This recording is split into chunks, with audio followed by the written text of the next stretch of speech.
January in Wijk aan Zee, the Netherlands. For this cozy, coastal town, the holiday season isn't over. In fact, the most wonderful time of the year has really just begun. What a roller coaster. This game has lasted 7 hours and 9 minutes, and the players still have enough left in the tank. Once again, Wijk aan Zee starts the new year as the center of the chess universe. This year as host of the 85th Tata Steel chess tournament. A magnet for the best players in the game, some recognize the Masters field of 2023 as its strongest in recent memory. Of course, it helps when 8-time Tata Steel chess champion Magnus Carlsen is back. Magnus is playing for a win, and he has to start winning fast if he wants to re-emerge at the top half of the cross table. The world's number one looks to further cement his legacy in this event and the game's history. Chasing Magnus will be amongst the best in chess. Several have been crowned champion here before.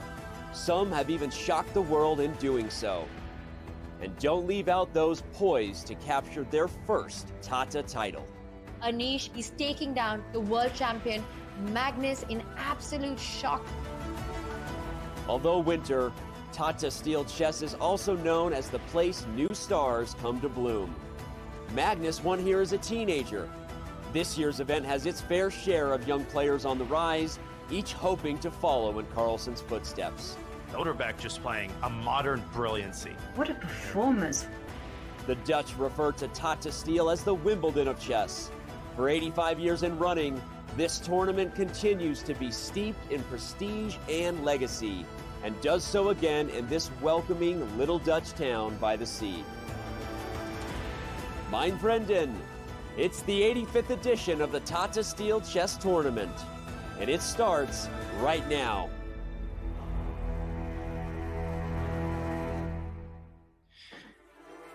It is a chilly 2 degrees in the seaside town of Wijk aan Zee, which every year plays host to the most prestigious super tournament annually. Welcome, ladies and gentlemen, to round 9 of the Tata Steel Chess Tournament 2023.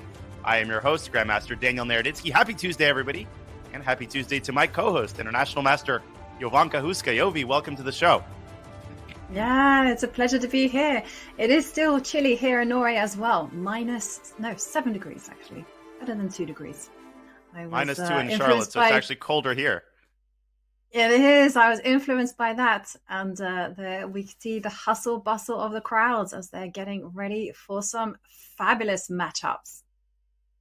Fabulous matchups indeed as we enter the home stretch of the tournament. Each day becomes more important than the last. Well, speaking of the last, let's review our results. Yesterday was a rest day. The players, some of them went to Amsterdam, others chilled in their hotel rooms. Sunday's results were rather violent. We had 3 draws on the top boards, followed by 4 decisive results. Most prominently, Magnus Carlsen, the world champion, completes and continues his incredible comeback, winning a second game in a row. Jovi, we also had some crazy stuff in Report Pragnananda, a win on time, which is not easy to achieve in this time control. And Gukesh scores his first victory of the tournament. Good to see. Yeah, and he wasn't the only one. Jordan van Forest also took down Arjun Erigaisi. It really was a bloodthirsty day. And if the patterns are going to continue, I'm expecting more of the same today. More of the same indeed as we look at the current standings real quickly. We, of course, have Noderbek Abdusatorov in clear first place by a point. He has 6 points out of 8. That's even hard to say.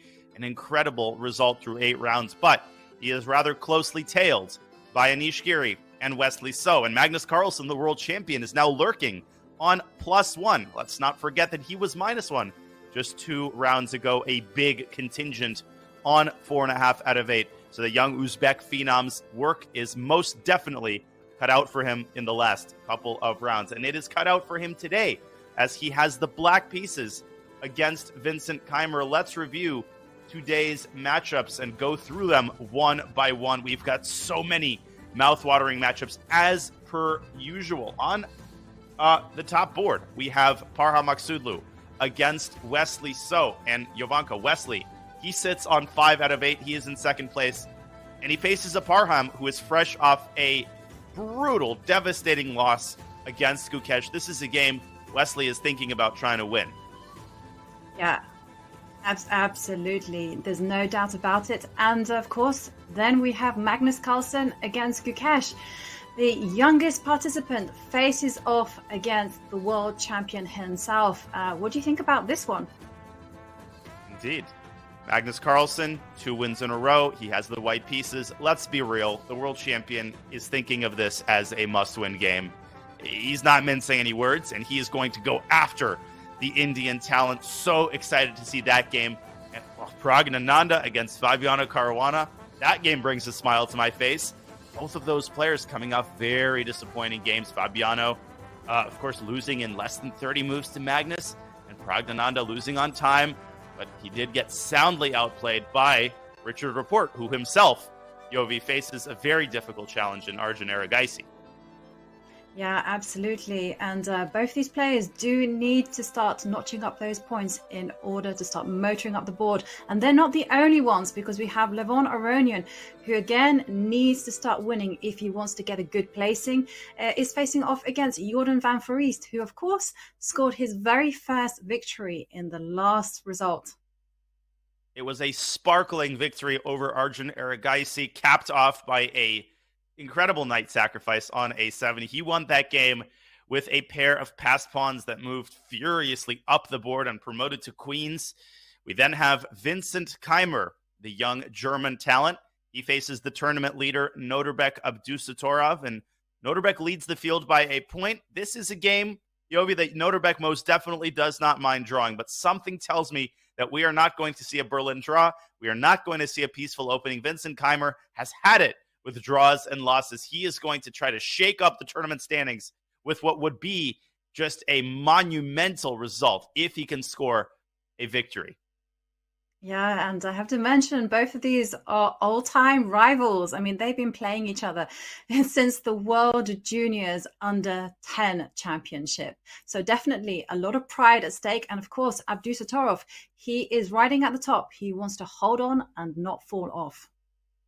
Yeah, but the statistics are on his side. He has 3.5 out of 4 in this tournament with the black pieces. Let me repeat that. He has won 3 games with the black pieces, including a victory over the world champion. So Vincent Keimer, he needs to forget about that and play the kind of chess we know he is capable of playing. Well, Ding Liren and Anish Giri are capable of playing some darn good chess as well as they face off against each other. The world number 2 having kind of an up and down event. He's had a lot of bad positions this tournament.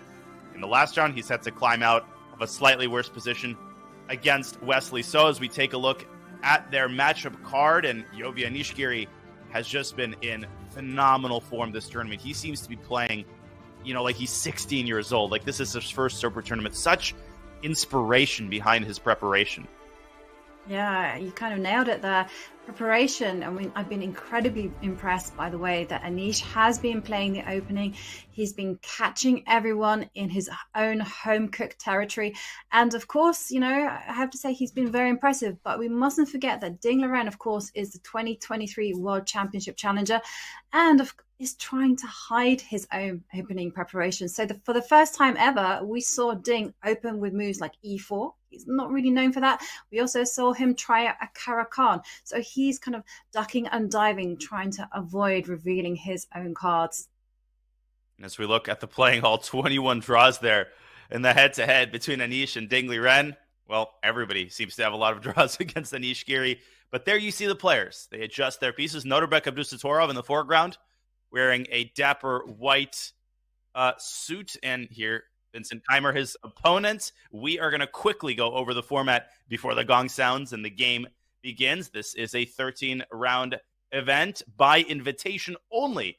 A win is 1 point. A draw is half a point. All of the standard rules apply. And obviously, one of the players earns a bid to the Masters by winning the Challengers the previous year. That player was Arjun Erigaisi. And the time control is an incredibly generous one. The most generous time control of any Super tournament played annually. The players receive 100 minutes for the first 40 moves, then 50 minutes for the next 20 moves, and on move 60, They receive an additional 15 minutes for the rest of the game, and their moves are accompanied by a 30-second increment. Every time you execute a move, you receive 30 seconds on your clock. Mr. Ding Liren and Mr. Anish Giri, as Ding finishes off writing down the score sheet information. He's got the white pieces in a game that he really needs to try to win.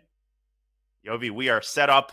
Our seatbelts are fastened. Another fascinating round is incoming. Yeah, and will it be a white knuckle ride as we've been treated to in the rounds before? And there we see the players just facing off. And there is Levon Aronian matching up against Jordan van Foreest. Jordan wearing glasses. I haven't actually seen him wear spectacles before. And I mean, both those players definitely in a must-win situation. And Ding, of course, his pride is at stake. You know, this is the perfect testing ground for his form for the World Championship Challenge that will take place in April. And there we see Gukesh, of course, awaiting Magnus Carlsen. And Gukesh, I listened to an interview put out by the Tata Steel YouTube channel. Big shout out, by the way, as they put out some great interviews with the players. Despite his topsy-turvy win against Parham, Gukesh just seeming disappointed, dejected, forlorn. A win against the world champion or even a draw with the Black Pieces, I think would do a lot to raise his confidence and improve his mood going into the final few rounds. And there we go. Round 9 of the Tata Steel Chess Tournament is underway, ladies and gentlemen, as the players carry out their first moves. And the pace of those first moves is absolutely furious. Fashionably late is the world champion, as per usual. He is right about 1 minute late on the nose. And he's in no hurry, Yovi, to make his first move either. No, he's not. Of course, he takes the time out just to calmly write his own name, write his opponent's name, write the date, complete every single field before he even thinks about making his first move. Oh no. Okay, Ooh, I was not going to play H4. All of his pieces. Which one of those pawns am I going to touch? Or maybe it's going to be a knight. You just never know. Here it goes. D4 on the board. And okay, this is the big question. So Gukesh has been relatively predictable against D4. He tends to open with the Rogozin defense. So I wonder what Magnus Carlsen has cooked up. And there we see knight F6. Yeah. And that doesn't necessarily mean he'll play a Nimzo. And Magnus might not even play C4.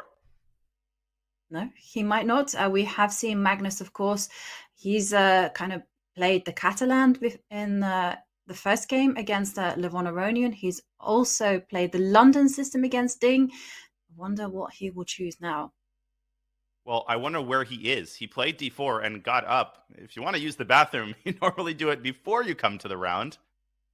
And he's been gone for right about 30 seconds now. Maybe he's trying to find some inspiration from the other boards. Hasn't really... there we go. He wanted some water. That's a legitimate reason to get up on move 1. Okay.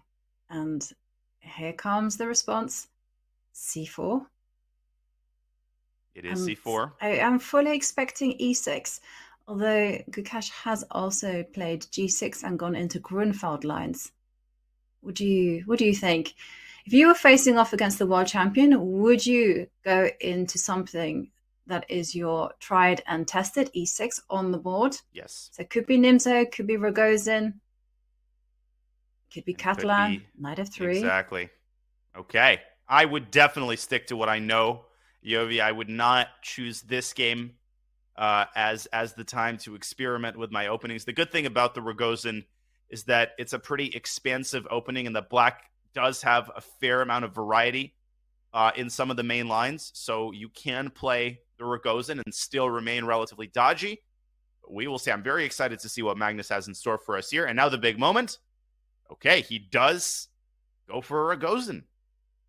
Yeah, he does. Well, we will see now whether Gukesh develops the dark square bishop 1 square forward or all the way out to b4. That would be the Rogozin. If he puts on an e7, well, he wants a much more solid game. He wants to enter Queen's Gambit decline territory. The Rogozin, named after Vyacheslav Rogozin, a Soviet grandmaster who was also Mikhail Botvinnik's personal assistant and coach, a sort of a father figure in Soviet chess in the 1930s and 40s, and his fingerprints are behind a lot of opening innovation that we take for granted. So bishop b4 has been Gukesh's choice, and it is his choice this game as well. There we go. Bishop b4 on the board, and white has a vast, just a cornucopia of different lines. Bishop to g5. You can take that pawn on d5 on any move. There's a check on a4 that has been very popular of late. Magnus Carlsen definitely chose a line before the game. Yeah, for sure. I mean, he's simply not going into the tank right now. That would be bad preparation if this came as a surprise, because everybody knows that Gukesh plays the Rogozin, and keeping us on his toes, which actually indicates to me that maybe he has a home-cooked surprise right now. Because this is one of the downsides of actually playing and sticking to one particular opening, is that your opponent gets all the choice. They get the ability to surprise you with something rather unusual. And, the world champion? Yeah, he's not going to be the world champion for long, though. Yeah. No, he's got his hands over his head. He's like, I've never seen this before. What should I play? Well, Shakhar Mamedyarov, I think, played g4 in a blitz game here. So there are some rare moves, but Carlsen stays on the conventional path and takes on d5. So still hasn't decided on a line. You can play the same moves as before CD. You can play bishop g5, queen a4 check. You could play more modestly with e3. So lots of options here, and we will see what the world champion decides. And he decides on the move bishop f4, which has made a couple of appearances in Super Grandmaster chess of late. I think the move appeared on the scene a couple of years ago, and is a nice way to avoid kind of mainstream theory. And my guess is that Gukesh is going to take some time to remember his preparation after bishop f4. It affords us a good opportunity to take our first gander of the day at the bird's eye view. We've got already some pretty juicy openings. We have another Rogozin on the board in Pragnananda against Caruana, and as usual, Yovi, we've got a share of d4 openings, and we actually don't have any e4 openings. I'm hesitating because I can't believe what I'm saying, but it's true. Yeah, and incidentally, we were actually discussing before this broadcast started, how easy is it on a practical level to flip between e4 and d4, because they are completely different type of positions. E4, of course, they're open games, they're quite aggressive. Meanwhile, in most of the d4 openings, they're closed and they take on maneuvering facade, where you just have to just position your pieces in all the correct squares, and all the action tends to happen in the middle of the game. Yeah, they're just, it's like speaking different languages with different grammatical structures and different vocabularies. And we take it for granted that these players are able to play absolutely everything, but they still have preferences. They still have openings that they grew up playing, and that should not be forgotten. We have two other Nimzo Indians. We have Aragaisi against Report, a Rubinstein variation with the knight coming out to e2. That's bottom left. And top left, we have Maksudlu Wesley So, a very interesting pawn structure in that game as Maksudlu plays an early a3 Yovi. And now he's just followed up by preparing to fianchetto his dark squared bishop. I think that's going to turn out to be a very interesting strategic struggle. Yeah, absolutely. I agree with you. And also the game that catches my eye is between Ding Liren and Anish Giri. What is happening there? I mean, First of all, the pawn structure, it looks somewhat unconventional. And then we see the white knight in the middle of the board, unsupported. And you think, why is it there? And Anish was about to get answering. Up. And no, you're not getting up, Anish. You're going to have to wait. Yeah. And maybe we can actually rewind to the start of this game, because I would like to see how the players got here. Absolutely. So it was a one knight f3, which doesn't mean anything in and of itself, but Ding keeping the spirit of knight f3. What started out as a King's Indian attack, bishop g2, Giri playing a very solid setup with sort of a Queen's Gambit declined flavor, and Ding playing c4, and then playing the double fianchetto with b3. This is, of course, a very, very popular line. You can think of it as kind of a reverse Benoni, but this is where Ding deviates from the trodden path. As far as I know, e takes d4, and then bishop b2, followed by rook e1, and d3 is the conventional way to play. Knight to e5, as far as I remember, has been played before, and I think it's even been played by Ding, so it's his sort of innovation. The knight comes out into the center even before you've completed your queenside development, and then the knight is supported by f4. But the idea might strike the casual viewer as very odd. Suddenly the knight drops back to d3. But if you think about it, this is a pretty good knight. It's sitting in the center, it's controlling a lot of squares, and if white is able to complete his development with bishop to b2, the other knight can sort of skirt around the edges by developing to a3. And Anish Giri, though, taking the fight to Ding, and he is not perturbed. He clearly expected this. He's played the move e5 in just a couple of seconds, Yobi. In the early going, some disturbing news, I think, for Ding Liren, just given the speed of Anish's play.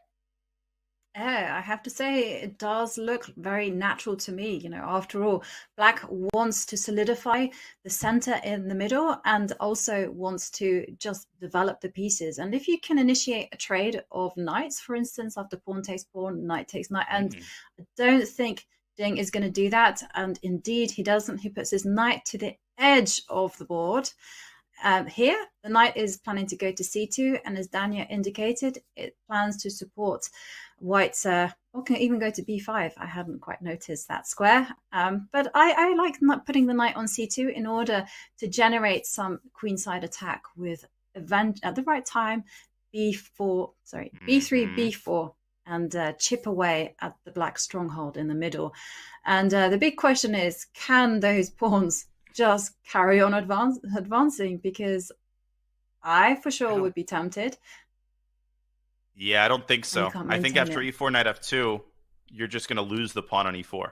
So Giri has to be a little bit more methodical in how he approaches the struggle in the center. Maybe a slower move like a6, rook to e8 is called for, a6 on the board. Yep. a6, a nice move, and forcing the knight to head to c2. And then would you see moves like rook b8, potentially b3, so b3, I'm thinking of the position almost like a reverse, b6, b5. And one thing I really like to do when I have this particular structure with black or with white is I love to trade off the light square bishops just to soften up the white king. Yeah. If you can get that trade achieved, then white is saddled with a very pathetic dark squared bishop. It's pathetic for the time being, but if the center kind of clarifies, perhaps later on the bishop could develop along this diagonal. But it's important to recognize that if white takes on e5 prematurely, after knight takes e5, I mean, the rook on a1 is hanging in the corner. White doesn't have an f-pawn. He's moved it forward. So there's all sorts of shenanigans with a fork on d4 possible. So I think if you're Ding, you're trying to complete your development ASAP. He's taking his time here. Perhaps bishop b2 should be considered just to coordinate the rooks and make f takes e5 a more palatable possibility here. But I have been so impressed with Anish Giri's preparation throughout this event. It seems like whatever his opponents throw at him, whether it's conventional or unconventional, he has come armed to the teeth, not just with preparation that aims to disarm his opponent's play, but actually very ambitious lines with both colors where he fights for the advantage. I mean, he is fighting for the advantage here with black. We have a highly unconventional structure, and the players are going to have to use their own brains here. Although Anish Giri might currently be using Stockfish's brain still as he continues to blitz out his moves. Yeah, and it's very nice to play the opening part with the assistance of a Stockfish or any other engine that you might be using. This is why it's great to have good opening preparation, because you might have a low rating, but if you can play that part like a grandmaster, then you'll be set up in good shape. And I agree, I like Anish's position, but unlike most of the other games we've seen so far, it's actually very critical here. If Ding does nothing, then he's just going to be squashed.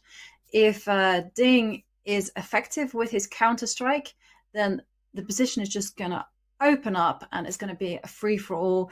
Who is going to have the better pieces? That's actually going to decide the games very quickly. So, well, I'm really liking how this game has started. Me too.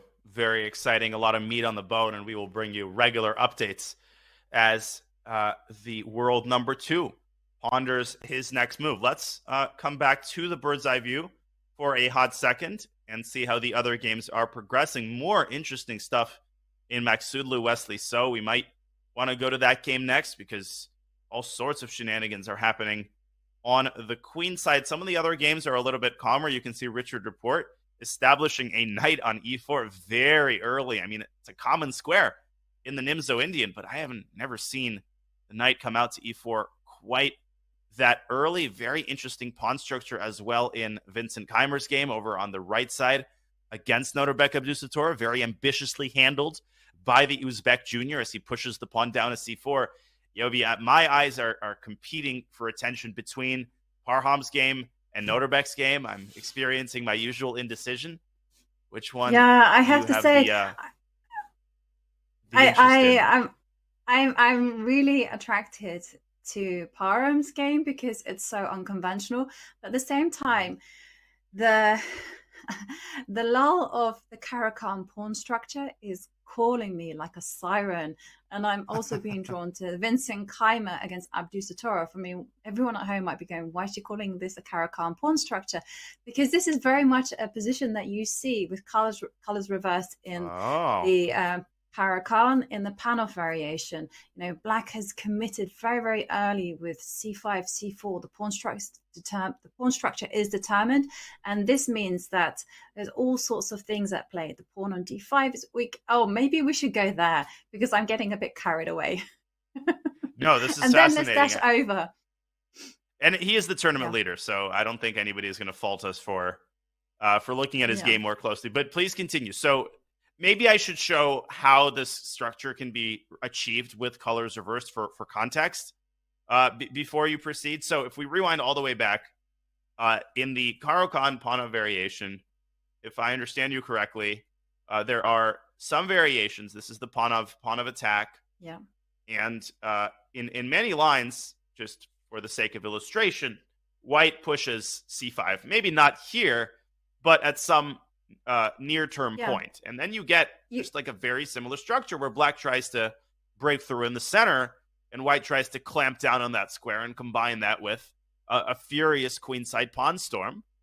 So if we compare that to the position we currently have in the game, this was reached through a symmetrical English that kind of morphed into a semi-tirage.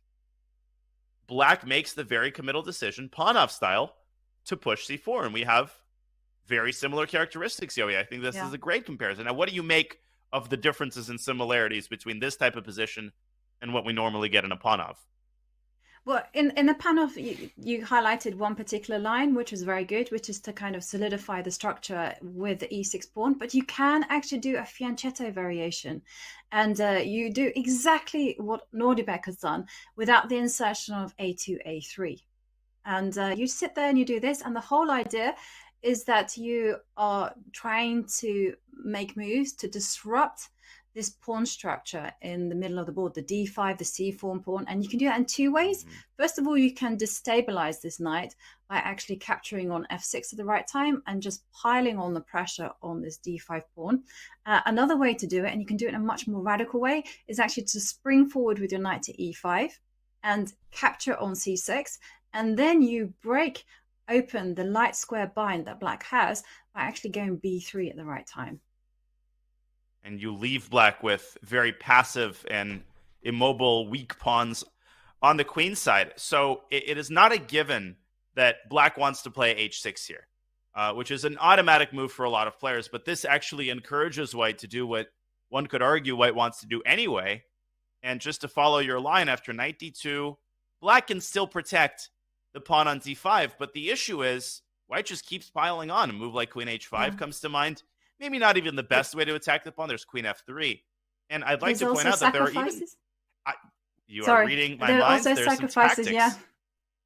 Yeah. Knight takes c4, and then d5 is tends to be very strong. Yeah, counter forking two of Black's minor pieces, and White's bishop springs to life. Again, you might look at the engine and say, actually, the engine does approve of this, but we're kind of illustrating hypothetical ideas. I don't think Noterbeck is necessarily going to play h7, h6 here. What alternatives does he have available? Well, he can play bishop c8 to e6 immediately to overprotect this pawn. He'll definitely need that. He can prepare queenside expansion if he wants to play more ambitiously with something like a6. So a lot of options here on the menu for Mr. Abdusattorov, but just a rich and unconventional structure. And Yovi, that's really all we can ask for in terms of entertainment value. Yeah. And it is the perfect starting position, right? You get your pawn structure, it's unbalanced, and this does mean that one side will have great chances in the middle game. One side might even have fantastic chances in the end game, and you see this amazing tussle between the two, you know, both trying to stamp their authority on the position, trying to determine everything. And here, I agree with you. It's just going to be a question of who maneuvers better, who is more insightful with their pieces. Indeed, those are the central questions. Noterbeck is going to take his first significant think of the game as he tries to understand how to handle this structure. And players obviously don't just calculate variations. They also think about the position more conceptually, more structurally. What are the typical plans and how do I prepare for them are some of the questions that they ask of themselves. I think we should probably leave Noterbeck to his own devices. You can see him cupping his head with his hands. That's a surefire sign that he is not going to make a move anytime soon. And that is a sign for us to go away and go to the bird's eye view and keep everybody posted on the other games. Mm-hmm. Yeah, and I was talking about like long-term chances against short-term chances, and kind of one position just exemplifies that, and that's Parham Magsudlu against Wesley So. I mean, take a look at White's pawn structure there on the queen side. It's terrible. I don't like it. It gives you the kind of the shivers, because you're like, oh my goodness me, those double pawns, they're on an open line. I mean, how weak are they? And okay, in return, Parham does of course have the bishop pair. Has nice control with his pieces, so it's not all doom and gloom there. But yeah, it's gonna be a fight. It's a fair amount of doom and gloom, I think. Okay, let's rewind, because we've seen this game progress through the bird's eye view, but I just want to make sure we're all on the same page about what happened here. So let's pull up an analysis board here. This was a Nimzo Indian. And in the Nimzo Indian, White has sort of two categories of variations. There are variations that are aimed against bishop takes c3 check. So there's the move queen c2, there's the move bishop d2, and the point of those moves is that after bishop takes c3, you keep your pawn structure intact. Parham plays a line that's in the second category, so much so that he actually encourages, like, not only am I not afraid of my pawn structure getting damaged, I am actually going to provoke you into taking on c3. As far as I know, the move a3 here is not all that common. And what does he get in return? Well, he obviously gets the bishop pair, and potentially he gets dark square control, since Fabi seriously weakens the d6 square in his attempt to further weaken White's pawn structure. And further weaken it he does. Look at this. Bishop g2. Fabi refrains from taking on c3 here, probably believing that after rook c1, White develops a massive initiative in return for the pawn. That's probably a good assessment, at least practically speaking. Instead, he takes the pawn on d4, gets the knight out with tempo, and Parham has to bring the queen back and keep the c3 pawn protected. Now, I don't know too much about these positions, Yovi. I'm a lifelong King's Indian player, but just visually, it seems to me that after a move like b6, followed by bishop a6, I'm going to ask you the following question. Isn't Black simply better here? I mean, d5 is being threatened. I get that you've got the d6 square, but what is White going to do with it? I mean, if White plays bishop f4, you're not in time. You can see the eval bar dropping precipitously. This type of position is like a nightmare Nimzo Indian scenario for White. What am I missing here? I agree with you. I think the key to this position is actually White just has to make the dark square bishop a nuisance. So, for instance, okay, I think castling has to be a Mhm. good move. And after bishop a6, I think you just have to start going bishop g5, ask Mhm. questions. And once the knight, I mean, if it moves, then okay, great. Then you can start munching on the d7 pawn. We like that. If the knight doesn't move, well, okay, at least then you do have some kind of potential weaknesses on the king side that the queen can start actually eyeing up. The white queen, You that can play is. knight d2. Yeah. Okay. I mean, this is reasonable. Black actually does have the funny looking move knight f6 to d5 using kind of Scotch style. This idea exists in the Scotch where you play bishop c8 to a6 to immobilize in very similar fashion a pawn that's on c4. If the queen moves to unpin the pawn, then you simply lose the pawn. But this might be the kind of struggle that Parham wants to take Black's mind off of these incredibly weak pawns. Still, I agree that bishop g5 is probably the key to developing some play. But, and maybe I'm influenced by the eval bar, but I am very skeptical about Parham's handling of the opening, especially because Wesley is so notoriously good at exploiting bad pawn structures and just generally exploiting positional weaknesses. I don't know about this. He is. I agree with you. He is. And also he's fantastic at diffusing initiatives and diffusing attacks. He's great at calculation. And it seems to me the key to today's play is basically just a rigid calculation. Everyone will just work their way through the complications. And before you felt, especially when you read annotations in books, it was like, oh, this feels dangerous. And now everyone is like, no. Show me the money. Show me exactly where it all is. And okay. Fabi is excellent here. And I agree with you. He's well placed. And I do think he will be able to repel any of White's activity. I think I put this into your mind. I think I called him Fabiano. It's actually Wesley, but I realized I said that earlier. I think I was calling him Fabi. I don't think Wesley would really mind being called Fabi.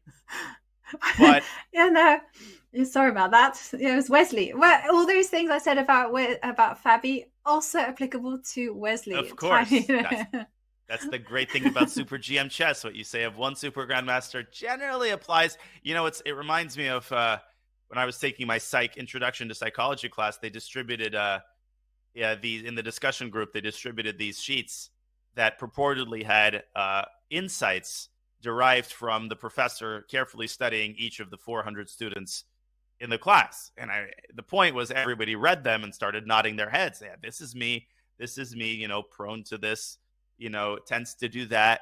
And of course, the catch is that everybody's paper said exactly the same thing. And it's just that, there's certain things that apply to all humans. And you think that they're making incisive remarks about you specifically, but they're just calling you a human being. That's what this reminds me of. You say one thing about a Super Grandmaster, it applies to everybody else.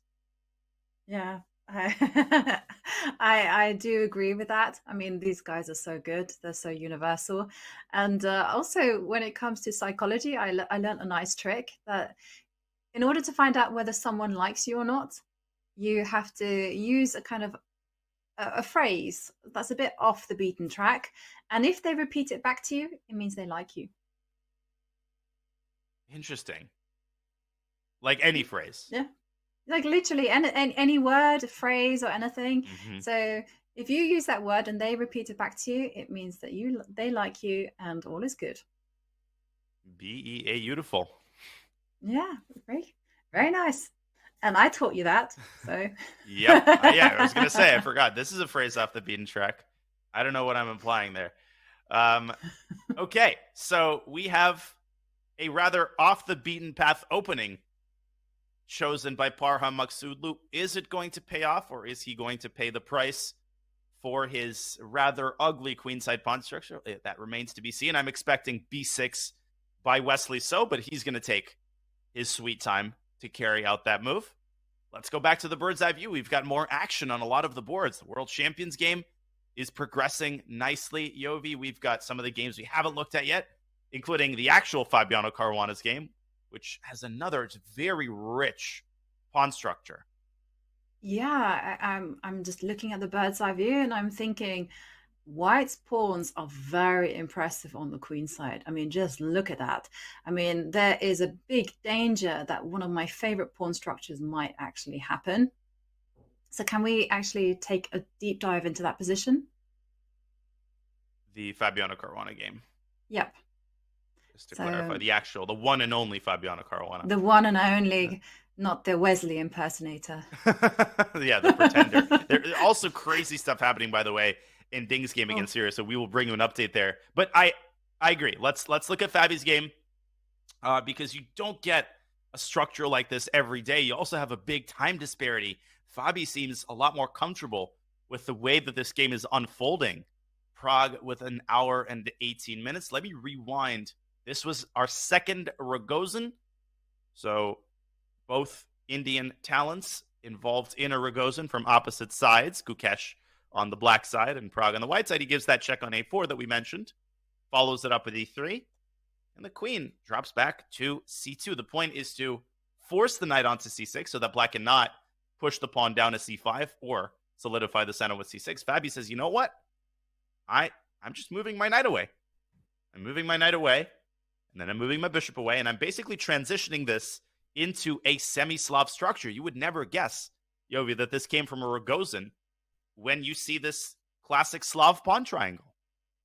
No, you actually wouldn't. And incidentally, the two actually played very similar pawn structure here last year in the Masters. And there, Fabiano with the black pieces actually beat Pragnananda. And there was a slight difference. Actually, now I look at it deeper. I mean, in that particular game, White had the pawn on b3 and the pawns on a4. But here, the big threat, as you've kind of highlighted, is that White is going to clamp down on the position. I mean, if Black is so careless and doesn't break out with e5 or doesn't break out with c5 for that matter, then c5 will happen. And this is my favorite thing of all, when White just gets c5 in and then just goes and steamrollers the queen side. The only time you can do this is if you have control of the dark square bishop. If you have control over the black dark square bishop, by that I mean it's ineffective, it's being pushed back to e7, maybe your king is completely safe, then you're good to go with that clamp.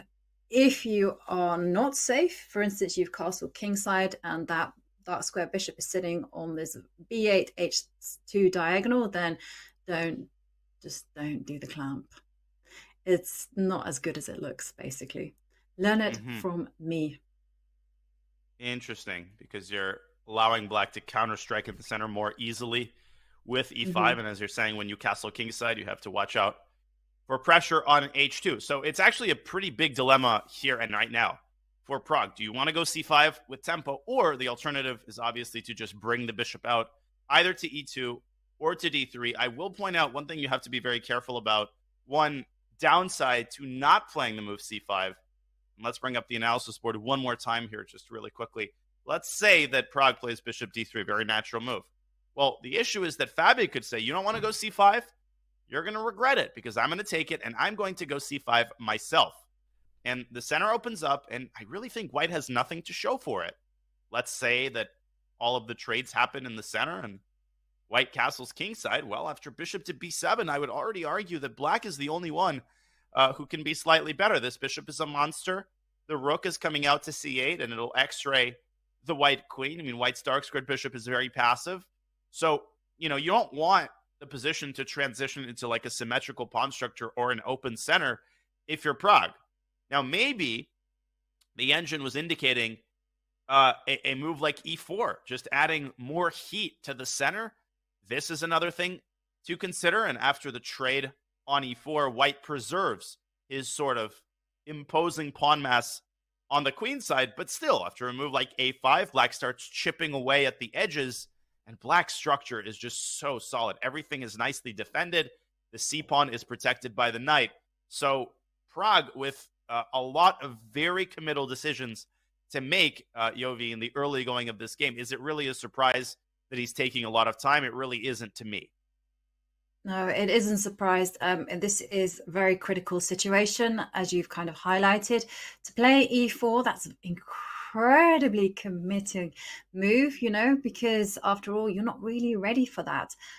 Again, the position that you highlighted with the opening of the pieces, again, you allow Black's dynamism. And one thing I do have to say about those particularly open positions is take a look at Black's queen. If Black's queen can have a good shelter, for instance, can park itself on c7 or b6, wherever, or a5 without getting harassed by a rook, then great.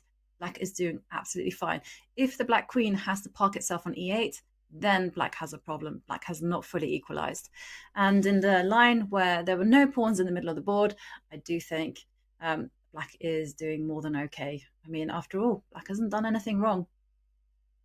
No, he's made very natural moves. And Fabi, he loves these complex middle game struggles, as does Praggnanandhaa, who is coming off a disappointing loss against Richard Rapport. But you got to give Richard some credit. He played an absolutely brilliant attacking game. So I really don't think Pragg is too broken up about his performance in that game. And he's still sitting very pretty in this tournament, one of his first Super Grandmaster events. Okay, we will leave Pragg to ponder his next course of action and travel back to the bird's eye view, where we have rather stunning developments in a couple of the games. In particular, my eye is just inextricably drawn to the rightmost game between Giri and Ding, where crazy stuff is happening. There's a pawn on g4. That pawn used to be on g3, so it must have moved to g4 at some point. Black has taken the pawn on f4. I have no idea what's going on. I can see that the eval bar seems to have every idea of what's going on and seems to suggest that what's going on isn't favorable for white. Yeah.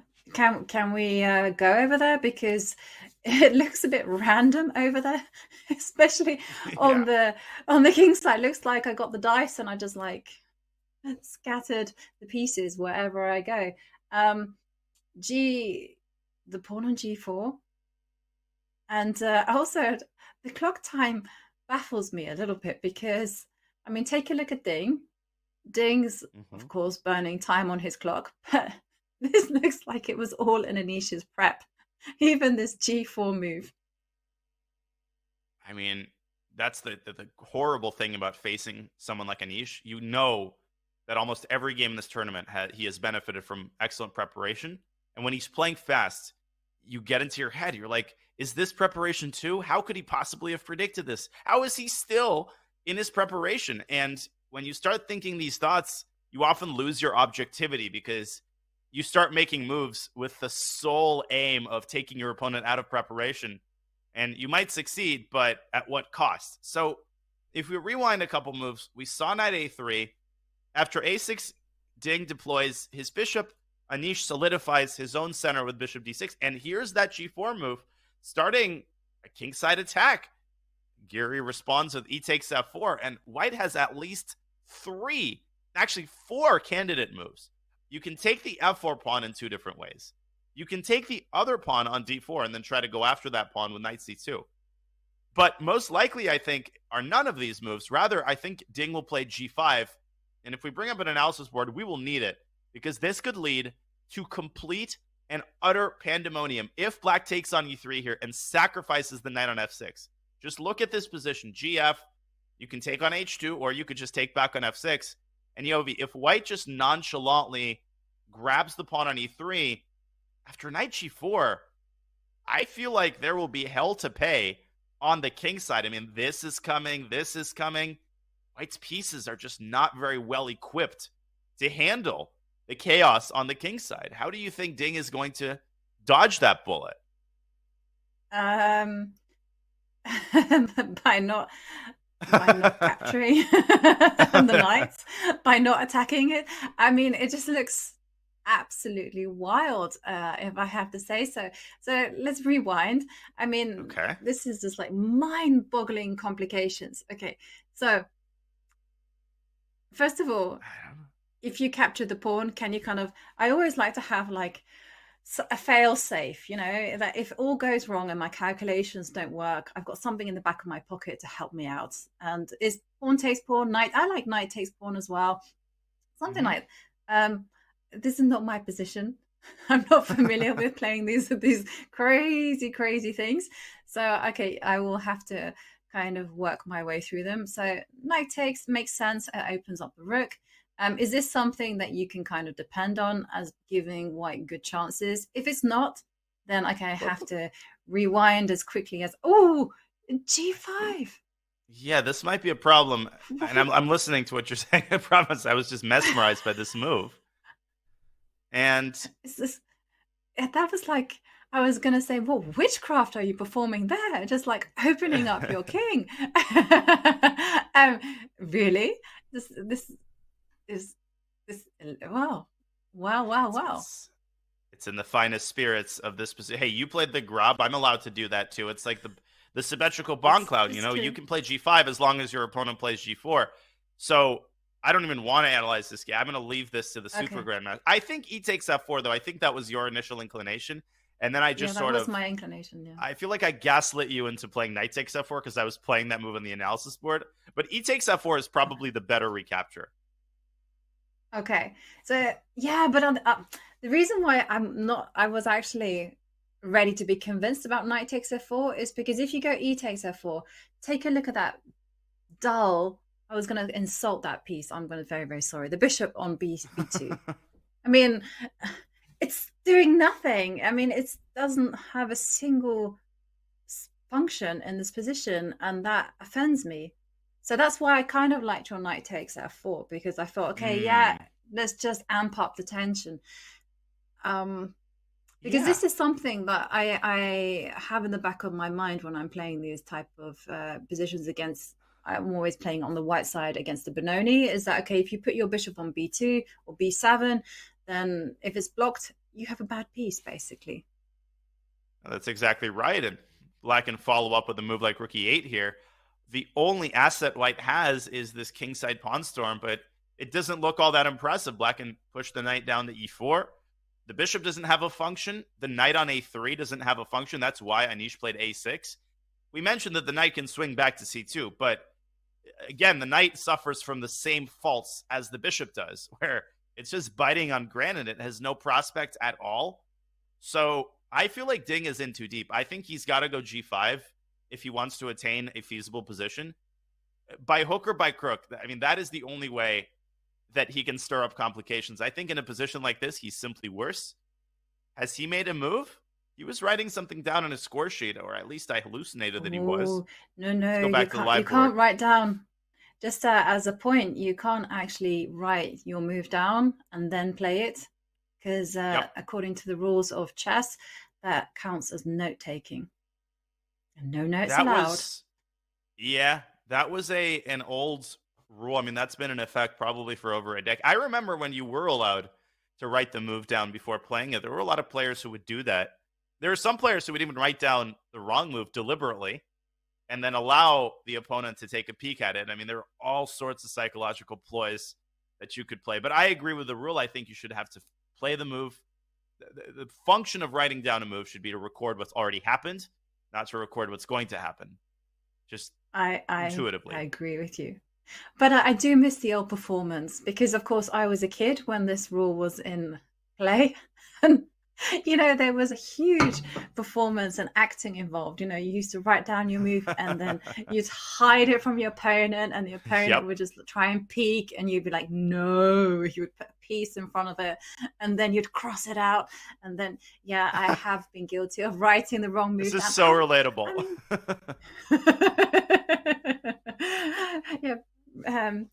Bring it back. Let's have new kinds of drama on the chessboard. Because that's exactly what we need. We need a little bit more of that. But plenty of drama on this chessboard. Ding is just deep in the tank. I mean, you can just every fiber of his being, he's trying to decide whether to push that g-pawn through to g5 and allow that scintillating knight sacrifice. We could get just an absolute barn burner in this game. We're going to swing back to the bird's eye view one more time. And then I think we might be soon heading into our first break of the day. We've got all sorts of... We don't have an E4 game, Yovi. I'm disappointed in that as an E4 player. But we still have a wealth of different pawn structures and different types of games, don't we? Yeah, absolutely. And as a D4 player, I'm very excited. I have to take the opposite view. I love the fact that the players are all playing D4 openings. I feel the familiarity here, and I can instinctively get at the plans.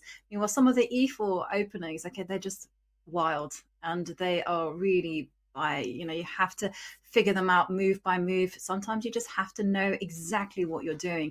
But I feel like D4 is a bit more transparent as an opening, and I can see here like everyone is just maneuvering, with the exception of Ding and Anish. Everyone is just mobilizing their pieces and getting ready for that pawn strike. Yeah. I mean, I don't like the designation tactical versus positional. When it comes to Super GM chess, usually these games are so complicated that you can't really label them one way or the other. But insofar as you can, argue for a maneuvering game or a tactical game, the Ding Giri game is really the only one that I think can become absolutely wild.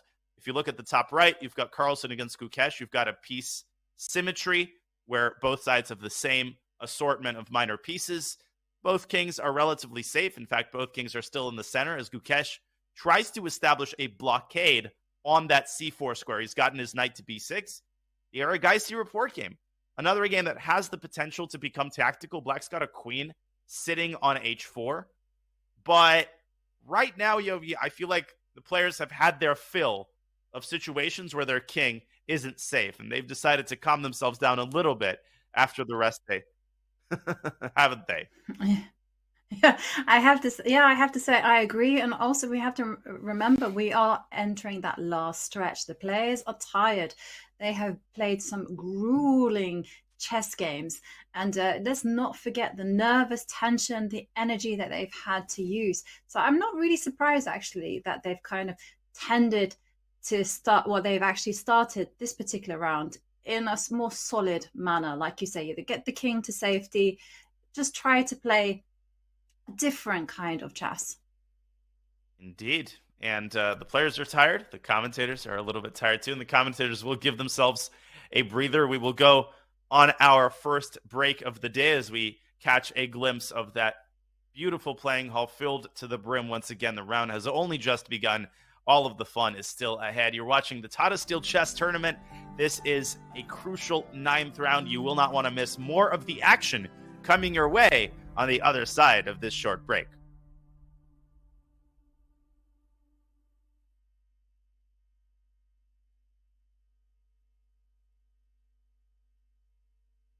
Interested in becoming a chess streamer like your favorite creators, such as Hikaru, Gotham Chess, and the Botez sisters? Come on! Look at this! Woo!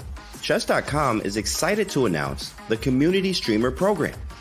Whether you're just getting started with streaming or already established and looking to expand your audience, you can now connect your account to Chess.com and have your stream promoted on the game's largest platform. Simply link your account at chess.com/settings/connected accounts, set your category to chess on Twitch, and start streaming. You'll get an ad-free experience on chess.com. You will pop up on our list of live streamers. Your chess.com profile will feature your Twitch stream, and your stream will be linked to your games on our Play server. Type Command Community Streamer in chat and start growing your stream today.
Round 9, ladies and gentlemen, round 9 at the Wimbledon of Chess, the Tata Steel Chess Tournament 2023. There you see the unmistakable expression. Well, there's no expression. He's covering his head with his hands, is the world champion Magnus Carlsen as he attempts to score the hat trick and win a third game in a row en route to what would be an absolutely scintillating comeback from one of the worst starts that he has had.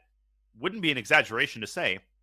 In his entire chess career, but he faces a difficult challenge in a Gukesh, who won the previous game against Parham Maksudlu. We hope you've been enjoying our coverage. Yovi, we have not been impressed during the break with Magnus's handling of the opening here. No, it doesn't make a particularly fine impression. I mean, take a look at that little triangle in the middle. I mean, you could ask me what's so bad about it, but it's just that they have no potential to advance. I mean, they're both being stymied everywhere you look at it. You know, c4 is not going to happen. Neither is e4. Black has got the light square bishop out. I like the fact that the knight has control over c4. Black has very, very easy development. And in the opening, I mean, it's your job, if you're playing with the white pieces, to put pressure on black. You've got to ask your opponent some questions. You've got to make them uncomfortable. And here, Gukesh, I think, is enjoying himself. And that worries me. I'm pretty stunned, to be honest, about the way this opening has unfolded. I mean, Magnus doesn't always aim for a huge advantage out of the opening. He hasn't really taken the Giri approach all that many times throughout his chess career. He often tries to get a fresh position. The thing is, he hasn't succeeded in getting a fresh position. He's got a position where, as you're saying, the biggest problem isn't even that the eval bar is showing a little edge for black. It's that black's play is so easy. There are no targets in the position. Gukesh has an ample supply of, low risk improving moves. He can play rook e8 and h6 and c6, and he can keep tightening the bolts and the screws in his position. And for Magnus, the only two ideas that I see hypothetically are to push the a-pawn up the board, and that could be stymied with the move a5. I mean, White could just wait for a4, and that only creates another weakness in White's territory. The other idea is to try to prepare c3, c4.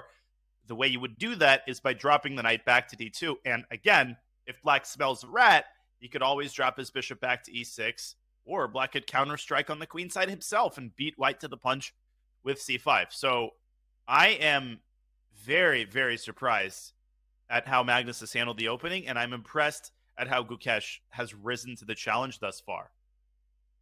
Yeah, and he has played knight f3, and now the question moves over to Gukesh. But I think it's just a case of moving forward with the queen. I actually really loved your h6 move. It's such a luxurious move. All it does, it just makes some lift for the king, and that's about it. But normally you can't do this straight out of the opening. You have to connect your rooks, you have to kind of support the pawn center or something like that. But here I think it's a great move, because again, it asks White the question, what are you going to do? Are you going to go bishop b2, get your king developed, or are you going to go for more active plans, as you've indicated? I love your descriptor, luxurious. It's like a decadent move. It's like ordering tiramisu at the end of a nice dinner, where your position is so nice that you don't even really need to do anything urgent. You're just taking care of your future self by making some luft with h6 and then getting the rook onto a better square. It's interesting that the computer, our Silicon Fiend, is proposing an interesting move, rook a8 to b8, which is a move in a similar spirit. You are protecting the b7 pawn in order to be able to move the knight away from b6. Not that you would want to move the knight away from b6, but you've done your homework. You've paid the bills, and right now you've got time to tighten the screws in your position. But that can also be, Yovi, a very hard thing to do properly. When you run out of obvious moves and obvious plans, it's not the easiest thing in the world to start making these slow improving moves, and players often get impatient. That's why I wouldn't be surprised if Gukesh is seriously considering a more concrete approach with c7, c5, followed by, let's say, rook a8 to c8 and some pressure on White's queen side. I don't think that's such a dumb looking idea either. Yeah, I have to say that one's much more natural, and I think it's also fits in with Gukesh's style. He's a very aggressive player. He plays to win. He plays to maximize the position. But having said that, I love what the computer suggested, and I'm putting it in my memory bank because it was so weird when you suggested it. But afterwards, it was like the penny dropped, and the clouds opened, and I'm like, oh, I get it. It's like you actually want to reroute the knight to d6. You put your knight on d6, Yeah. you control Ooh. c4, e4. Oh, positional genius. I'm gonna open you in on a secret. I didn't actually notice the idea of knight c8 to d6, but now that I look at it, d6 has all the benefits of b6, except it also controls the e4 square.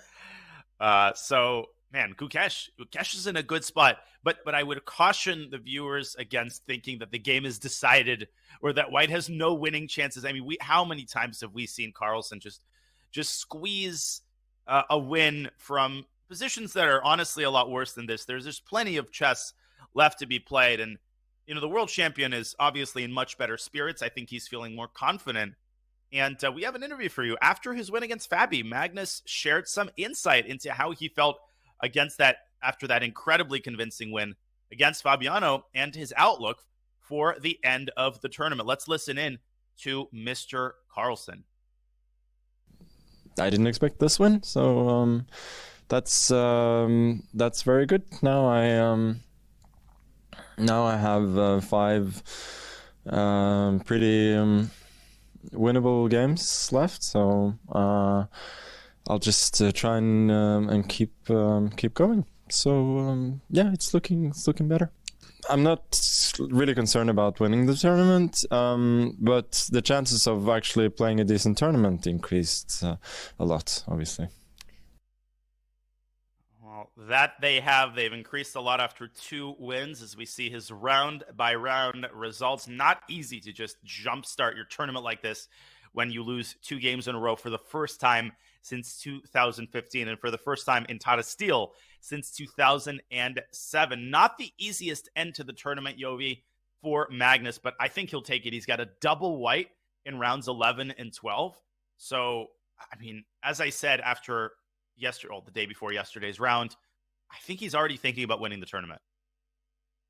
Yeah, I was quite impressed by his philosophy, actually, because he did something there. I don't know whether it was deliberate or just the way his mind operates.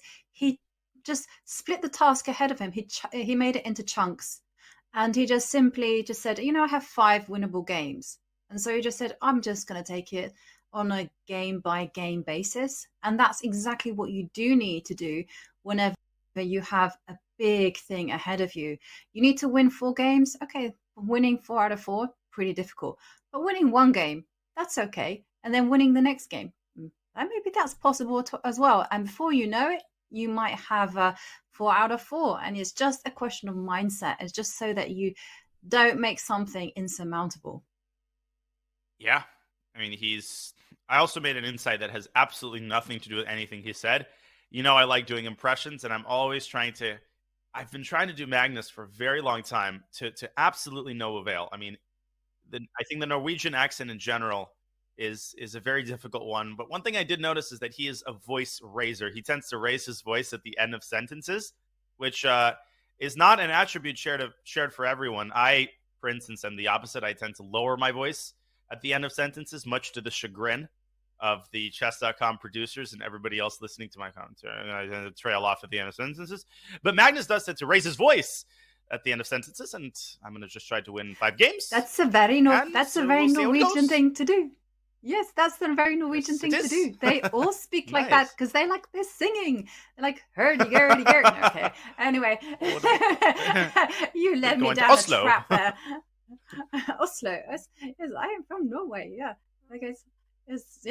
I'm used to this accent. It's very sing-song, very melodic.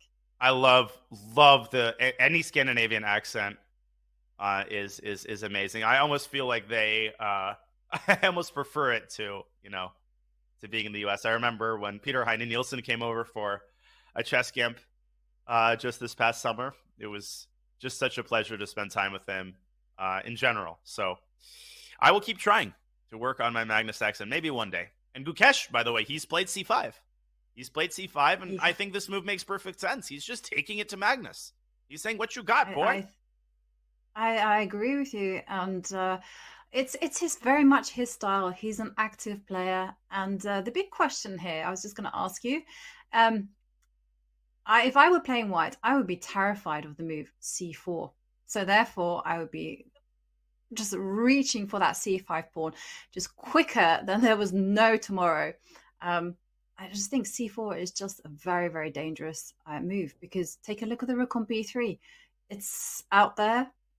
I don't know why it was out there, but it somehow found itself there. And look at that, pawn takes pawn on the board. Yeah, you hit the nail right on the head. If you had allowed c4, that the pawn on c3, the prospect of knight b6 to a4 would have been terrifying. And here you might say, well, but why did Gukesh play c5? He's given Magnus this very, very luxurious square on d4 for his knight, and it's true. And I think knight d4 is a distinct possibility. The thing is, good pieces don't win games, right? Good moves win games. And just because you put your knight on d4, it doesn't do all that much. Black drops back to g6, and white is saddled with these two runts on the queen side, which black can easily attack by playing rook to c8. And the knight, of course, could jump into a4 at some later point. So Magnus instead completes his development with bishop to d3, which I think is a good move. And I think Gukesh should seriously consider either keeping the bishops on the board or playing a move like bishop f5 to e4. Whoa, sorry. Trying to trade on his own terms. That was a mouse slip. Bishop f5 to a3. It was a nice mouse slip. If only elegant. Pieces could move like that. Yes. And I agree with you. I would not be rushing to take off those light square bishops. I'm very much in favor of, if you're gonna exchange a piece, make sure it's on your own terms. And yeah, I agree. I do like black's position. I also think white's position is okay. If I were white, I would also be feeling very hopeful, because after all, you have something to work on. You do have the d5 pawn to attack, and also take a look at the rook on b3. It's sitting pretty on a half open line. So swings and roundabouts, I think both sides can be feeling happy. It's just a question of moving that bishop to e4 now. Yeah, bishop e4, bishop g6, similar type of move, but then white could actually take that bishop. Well, Gukesh, I think, is going to spend a good amount of time here. Also, bishop to e6 to simply keep the bishops and pave the way for some shenanigans involving d4 could be seriously considered, but then white would plant the knight on d4. We'll let the Indian Grandmaster handle this highly complex situation, but I agree. Magnus definitely still has chances. It would be, oh, bishop e4 played already. He didn't hesitate. Go us. Yeah. Yes.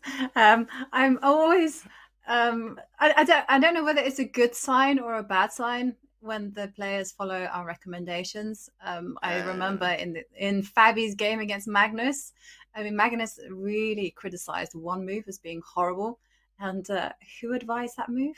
It was me. I said, put your knight on a3. And Magnus said in an interview, it was terrible. It was horrible. Why would you put your knight on the edge? And I was like, yeah. Yeah, I was just testing your understanding of the game, you know? Magnus castles. And Magnus reacting quickly with castles and taking a step back. Is he going to get up? Yes, he is. He is. Of course he is. He is, and then the board is left looking empty. That's also a slightly unusual thing about chess, is that the players do leave the board and that they often nowhere to be seen. Because in other sporting events, you mean, you're very much sitting there, you're occupied with one particular activity. And in chess, because it's so it lasts for such a long time, I mean, you have to get out, you have to release the tension, you have to just walk it off. And it's, are you a pacer? Or are you one of these people who just sits at the board for No, I'm a total pacer. And I have always been a pacer. Ever since I started playing, I get up. I wouldn't say on every move. I do sit for stretches at a time, but there are also times when I get up on every move. I'm a pacer in general. And what's funny is that people who are new to chess, they often are very surprised that you're allowed to get up from the board during the game. And I've even gotten quite like, are you allowed to go to the bathroom? Like, no, you have to play a 6-hour game and you are not allowed to pee. Like, chess tournaments are civil, and you're allowed to be a human being. And when you get up, you often do it just to get some fresh air, just to get a couple steps in, and sometimes to look at the neighboring games to take your mind off of the miserable position you have. Yeah. At least in my case, that's mostly the reason. I've been there, done that. And sometimes you just look at your friend's game and you're like, well, they have a nice position. Why don't I? Why didn't I do that? Why didn't I play that opening? Exactly. But okay. Such is life. And Gukesh thinking, okay. Is that your generic one?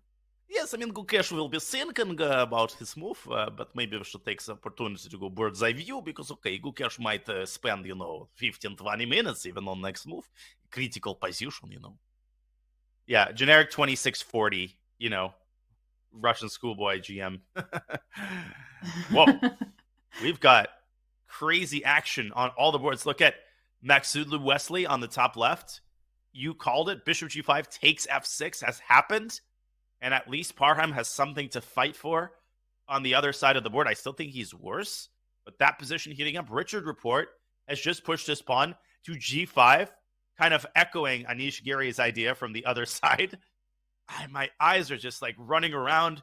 There's Abdusatorov's game, which is starting to heat up. Vincent entrenching a knight on E5, also like you predicted.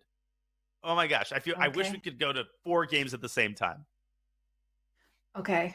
I'm going to let you choose then. Okay.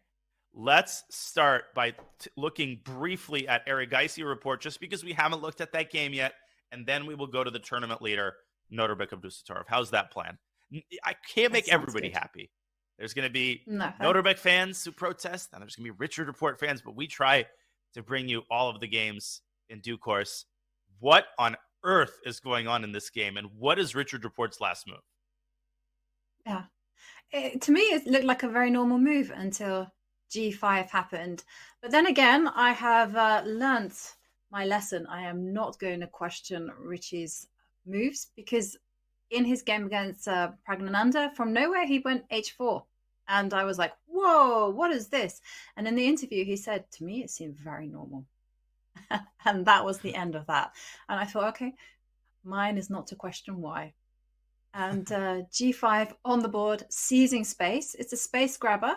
I mean, that's already quite nice. And obviously, the king is headed to the queen side, if one is to read anything into this G5 pawn move. Oh my gosh. It's just such a positionally committal move. I think it's important to point out that if white plays D5, black can lock up the center with E5, so it's not the end of the world. I also think there's a positional idea to play G4 and to keep this bishop nicely established on E4. Otherwise, white would have been able to play F3, of course, after first castling queenside. So, for example, let's say white castles queenside, which I think is not unlikely. Now G4 is very likely Richard's idea, and of course, you can't play F3 anymore. And you can't really get your bishop out because you blunder G2. So white actually has a rather hard time getting stuff out of the gates here. I would be very concerned, though, if I were Richard, about the move H3.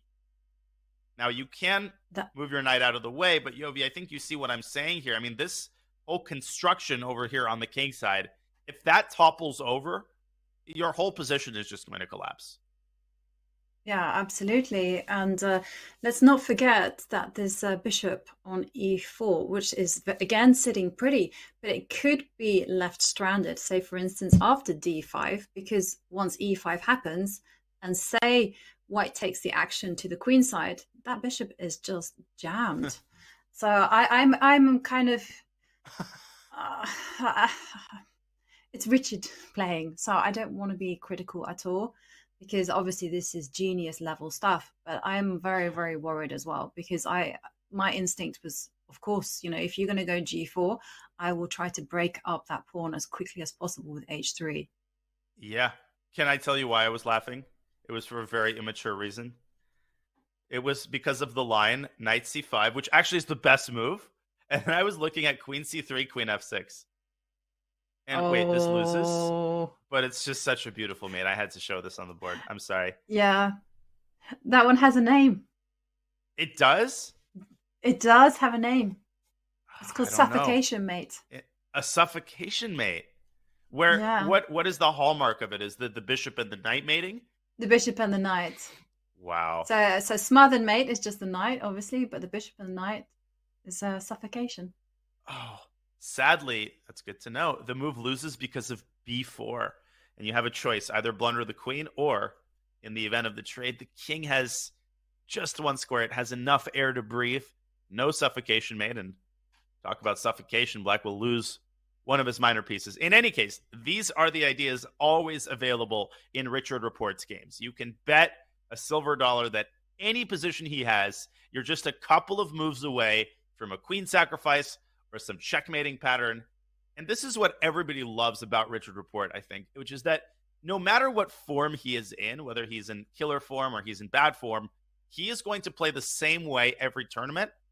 And he's going to play in the same scintillating style, whether he wins or loses, whether he's playing Magnus Carlsen or a 2000. I have to say, I've played Richard once, and it was quite funny because it was a normal position. And, when you're playing these super grandmasters, you think it's very important to get to move 20 just so that you don't lose. So I got to move 20, it was all normal. Move 21, I blundered a pawn. I was like, oh, come on. And anyhow, so somehow or other, I managed to come back from this. And before I knew it, it was wild. And I had the advantage in the complications. And it was like some kind of trickery happened, because before I knew it, his pieces had coordinated in such a way that he was going to give me checkmate. And I was like, how? And I just understood that. Yeah, I just understood that this guy is just incredible. I mean, he just sees tactics. He's able to put the pressure on the right point, and just a fantastic player, full stop. And G5, he goes to show most of us would probably have developed the knight, actually, put it on D7 and asked, why, what are you going to do next? But Richard instead, he's like, no, let me maximize what I have on the king side. Let me take those risks. Let me get equality, but in an unbalanced kind of way, so that if I need to outplay you, I can. The move is growing on me, I have to say, because in that line we were illustrating, it's not actually that easy for white to remove the kind of central blockade that black has instituted here. And as long as the bishop remains on e4, black's position is quite healthy. I mean, presumably Richard will one day develop his knight to d7, and he can keep his king in the center. He can castle queenside. This is another one of those games that's going to be super rich. Arjun, he hasn't won a game yet this tournament, but he has been involved in some absolute dogfights. Of course, coming off of a frustrating loss, one in which he played a very nice King's Indian, only to fall to Jordan's brilliant knight sacrifice on a7. So we'll see if Arjun can put that behind him and figure out the proper way to navigate the positional complexities of this fascinating situation. Okay, I think we've invested enough time in this game. Let's come back to our bird's eye view briefly, and then perhaps take another look at our tournament leader, because a lot of stuff is going on in Noterbeck's game. A lot of potential piece trades are on the board. As for the other games, Yovi, we see Fabi pushing e5. This is the actual Fabi, not Wesley Caruana.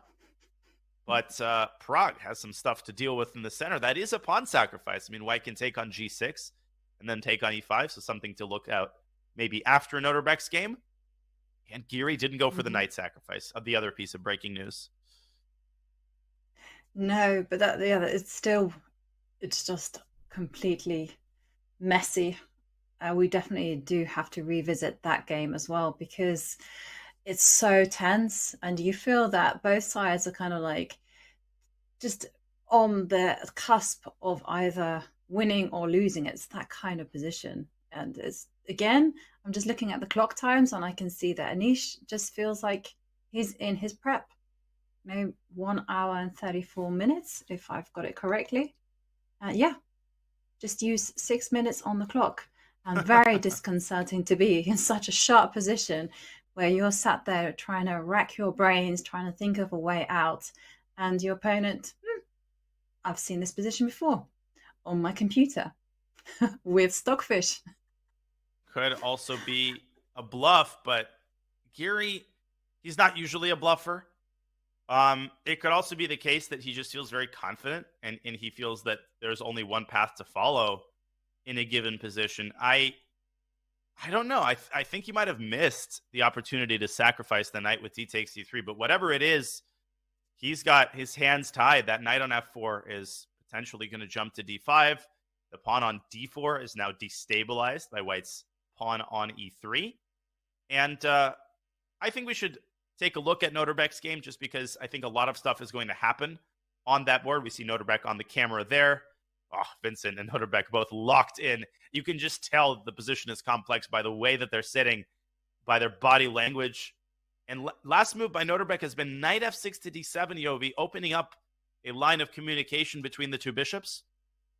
And do you think we're going to get, trade, and who benefits as a result of that? Yeah, difficult question. I've always felt that the endgame favors White, primarily because they have something to chew on, and that's the d5 pawn. And also White kind of holds the key to the lock that is an opening c4. So, but then again, Black has very nice space control. So, I mean, there's advantages and disadvantages for both sides. But if I were Vincent, I would be tempted to make the trades. Mm-hmm. Also, this is a weakness in my own style. I cannot handle the tension, and so I just swap everything off. No, I win it all in the game. Well, I think the only way to keep pieces on the board would be to play the weird looking bishop f4, and then you might get your bishop trapped at the hands of g7, g5. So if we pull up an analysis board, I think it's likely that Vincent takes on e7. Noterbeck, of course, will recapture with his knight. And it's very important to point out that knight takes d5 here falls. It took me a while to see this, actually. I thought, is it knight takes e5? No. It's actually that old friend, the check on a5, which is so common across many openings that picks up the bishop. So no can do there. But I think Vincent can just castle here. I don't think that he should be worried about Noterbeck being the one to take on e5. Again, the concept of trading on your own terms. Yes, White accepts doubled pawns, but White opens up massive pressure on the d5 pawn. And if you can force Black into making a passive move like bishop e6, I feel like only White has chances for an advantage here as the rook comes into d1 and the queen can swing over to f4. So if this position arises, I think Noterbeck is going to just live with this knight on e5. I think he's going to play bishop e6, and he's going to go for the old plan that we talked about of expanding on the queen side. Now, can Vincent counter strike in the center with a timely e4? That remains to be seen. Whatever he decides, Yovi, he has to put a move on because he's got 52 minutes, and believe it or not, we're only 11 moves into the game. Yeah, I kind of really like your point that you trade off the bishops, but not the knights. And I also wanted to add to that point and just say the reason you don't trade off the knights is because once the queen steps forward on d7, she supports the quick advance of b5. Before Black had to prepare b5. Now you don't need to bother. b5, a5, b4, and suddenly that pawn structure on the queen side is just simply going to overrun White's defenses. So you don't want that. Instead, if you're White, you want to disrupt Black's superiority there. You need to be preparing some kind of b3. And also, one thing you have to keep your eye on is don't live with your king in the middle of the board, because Black might threaten to play knight takes knight, and after pawn takes knight, stick the bishop on d3. Ooh.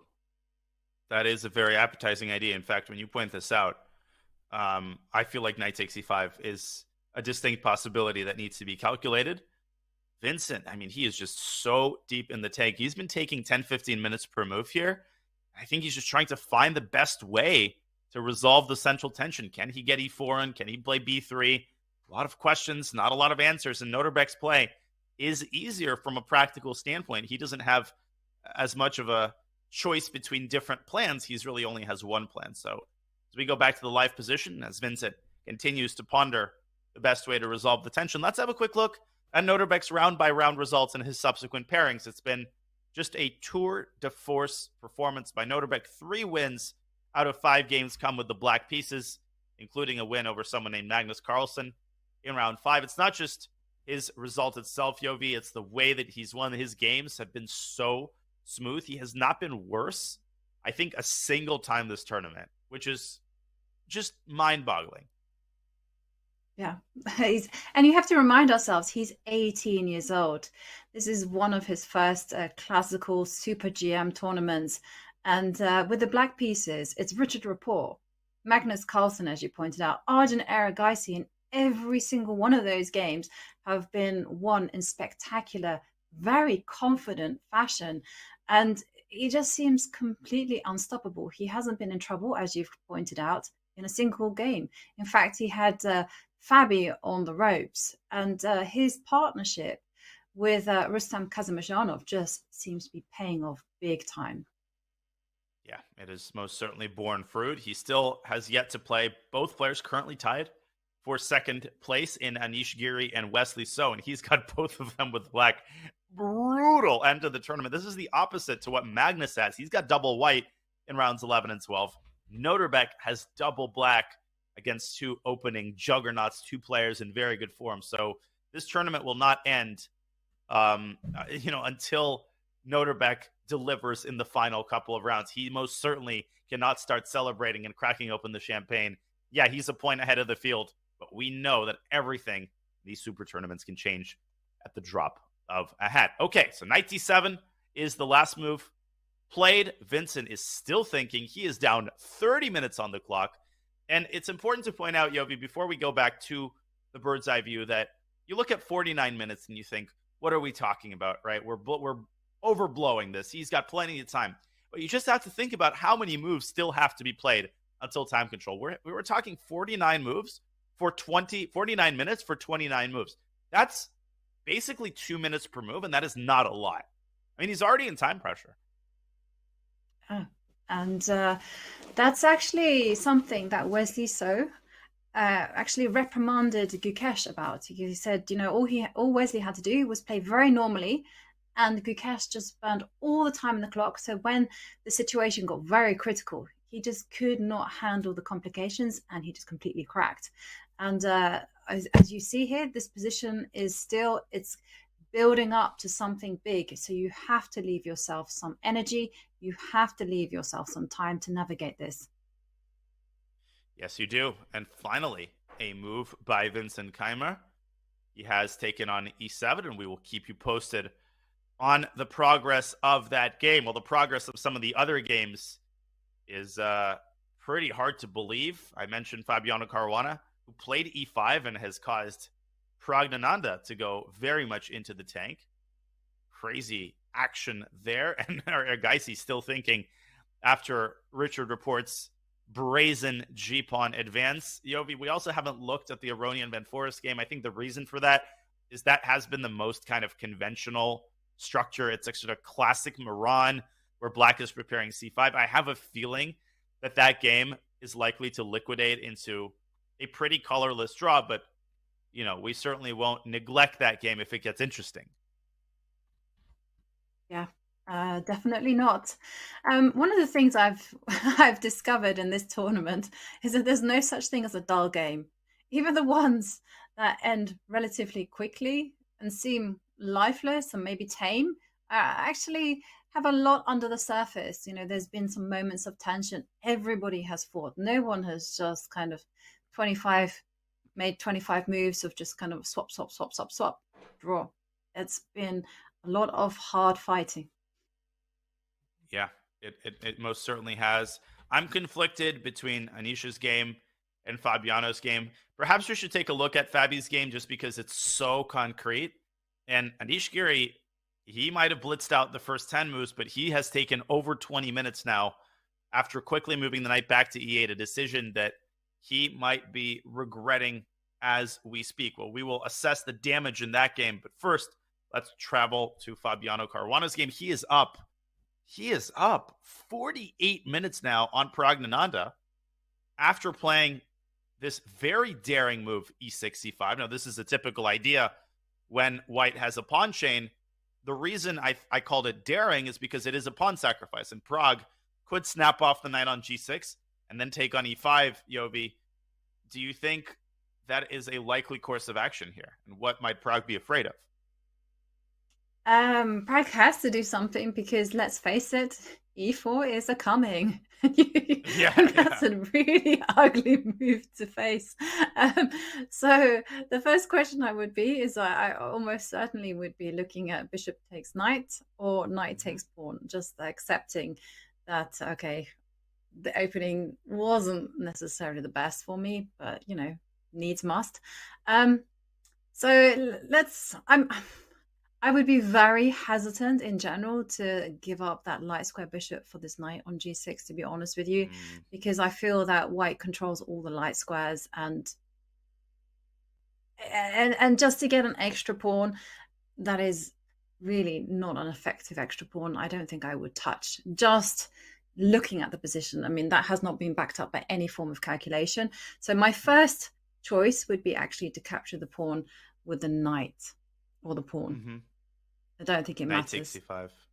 Yeah, because you're going to trade anyway and then play bishop c3. If we pull up an analysis board, I really think what you're saying is very practical, and it's easier to play. Trade everything, go bishop d2 to c3, and if black just blindly trades, you've got this beautiful d4 square for your knight, and you're so happy that you kept your light squared bishop. It's protecting the e4 square.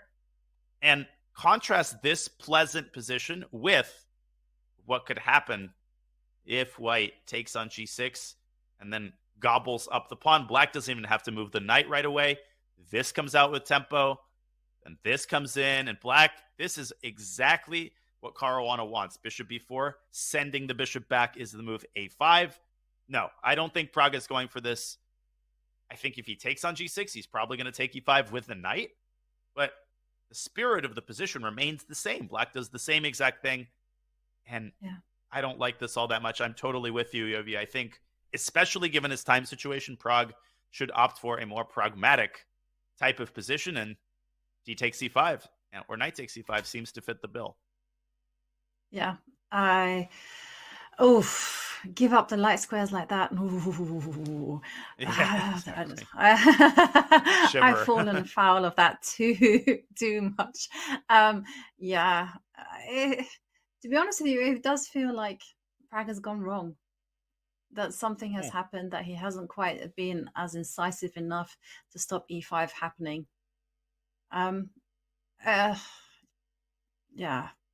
Just don't give up the light square bishop. No need for those kind of dramatics.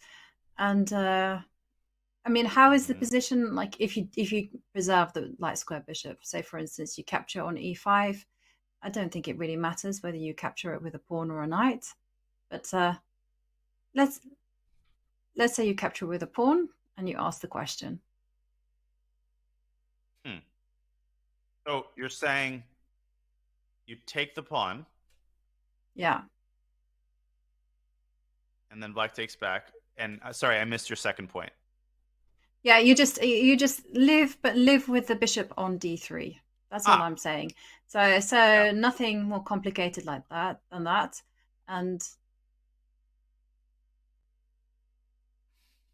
I don't know what he's thinking about. He's almost down an hour. An hour. But you do have issues. I mean, even then, that position is particularly complicated because there's still like tactical ideas in the air. Like, for instance, after pawn takes, knight takes. I mean, you still have things like the Greek gift, something to calculate. And we have some moves, actually. Prague has finally made a move. It will update momentarily, but I'm going to make the moves manually on the board. You can see there on the camera, Prague has left the tape. Now, listen, he left when he had 10 seconds against Richard Rapport, so he has to keep a very close eye on his clock. What has happened is indeed a trade on e5, followed by the move bishop c3. Bishop takes c3 check, queen takes c3, and as far as I know, black has made a move, and then white is castled. I think a move of the bishop. I think black has developed his bishop. And then white is castled. The black bishop looks like it's on a6 for some reason. So Is that not a blunder, or am I hallucinating? Bishop a6. must be a blunder. But I mean, just looking at the camera, there's a piece on a6. There is a piece on a6. That reminds me of a very famous mystery I'll talk about shortly. But first, we have this mystery to resolve. Now, possibly Black played a5, White castled, and then Black played Bishop a6. So that's possible, but we bring you certainty on this very shortly. I can tell you one thing. No, he might have played Bishop a6, Bishop a6, knight e4. Does that actually work? Oh, it does. No, it's the actual move.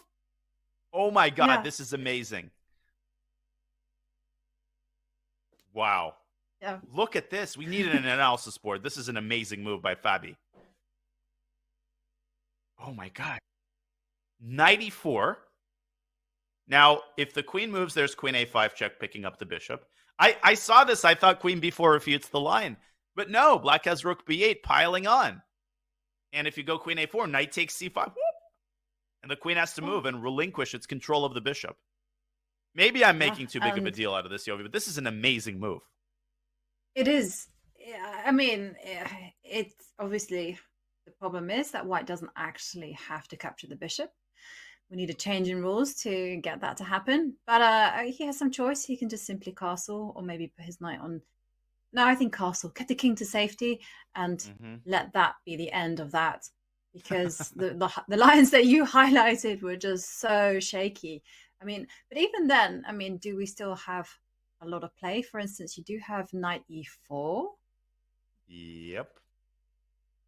And then I guess I take. And you then go can't rook just d1. step. You're going to take and go rook d1, and then the queen moves out to a square, and probably e7. Yeah. Just to, And I go just to knight d4. overprotect everything, and knight d4, and then, okay, and life continues. So maybe, I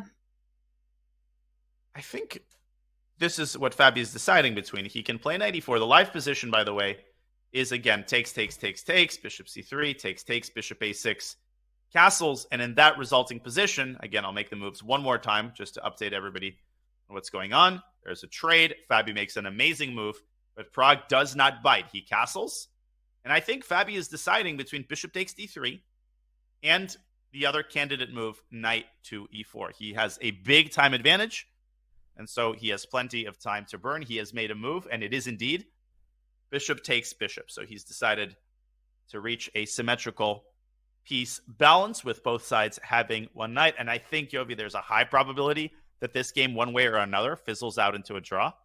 And if so, this will be a pretty well played game. yeah.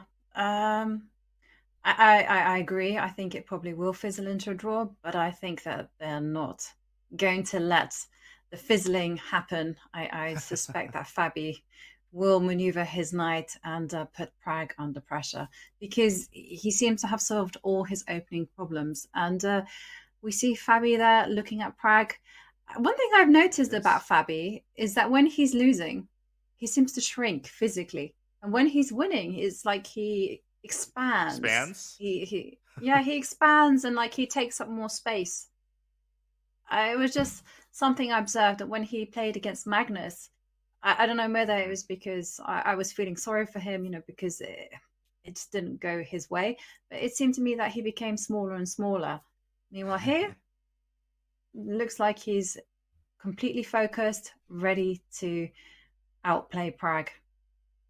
Yeah, knight to e4, the last move. He's got some pressure. Prague has his work cut out for him. We have our work cut out for us because we're only 90 minutes into this scintillating 9th round of action here at the 85th anniversary edition of Tata Steel, the Wimbledon of chess. Folks, you will not want to miss the rest of the action in this round. We have got hours of exciting chess ahead of us as Magnus tries to continue his comeback and Noterbeck tries to solidify his 1-point lead in the tournament. We will be back with more Tata Steel action in just a couple of short minutes.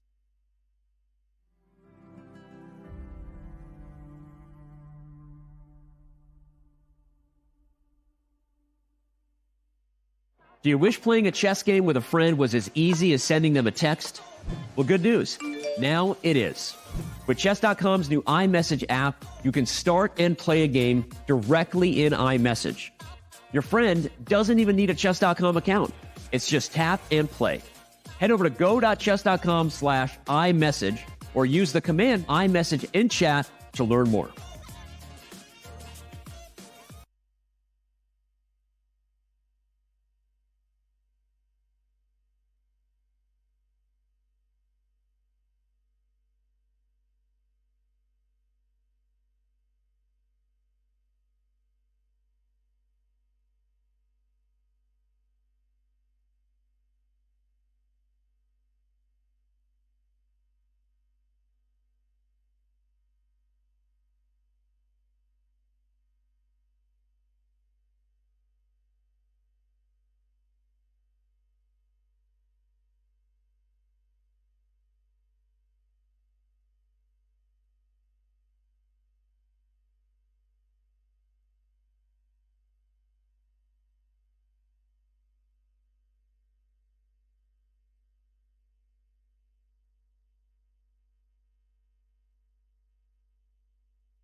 January in Wijk aan Zee, the Netherlands. For this cozy, coastal town, the holiday season isn't over. In fact, the most wonderful time of the year has really just begun. What a roller coaster. This game has lasted 7 hours and 9 minutes, and the players still have enough left in the tank. Once again, Wijk aan Zee starts the new year as the center of the chess universe. This year as host of the 85th Tata Steel chess tournament. A magnet for the best players in the game, some recognize the Masters field of 2023 as its strongest in recent memory. Of course, it helps when 8-time Tata Steel chess champion Magnus Carlsen is back. Magnus is playing for a win, and he has to start winning fast if he wants to re-emerge at the top half of the cross table. The world's #1 looks to further cement his legacy in this event and the game's history. Chasing Magnus will be amongst the best in chess. Several have been crowned champion here before.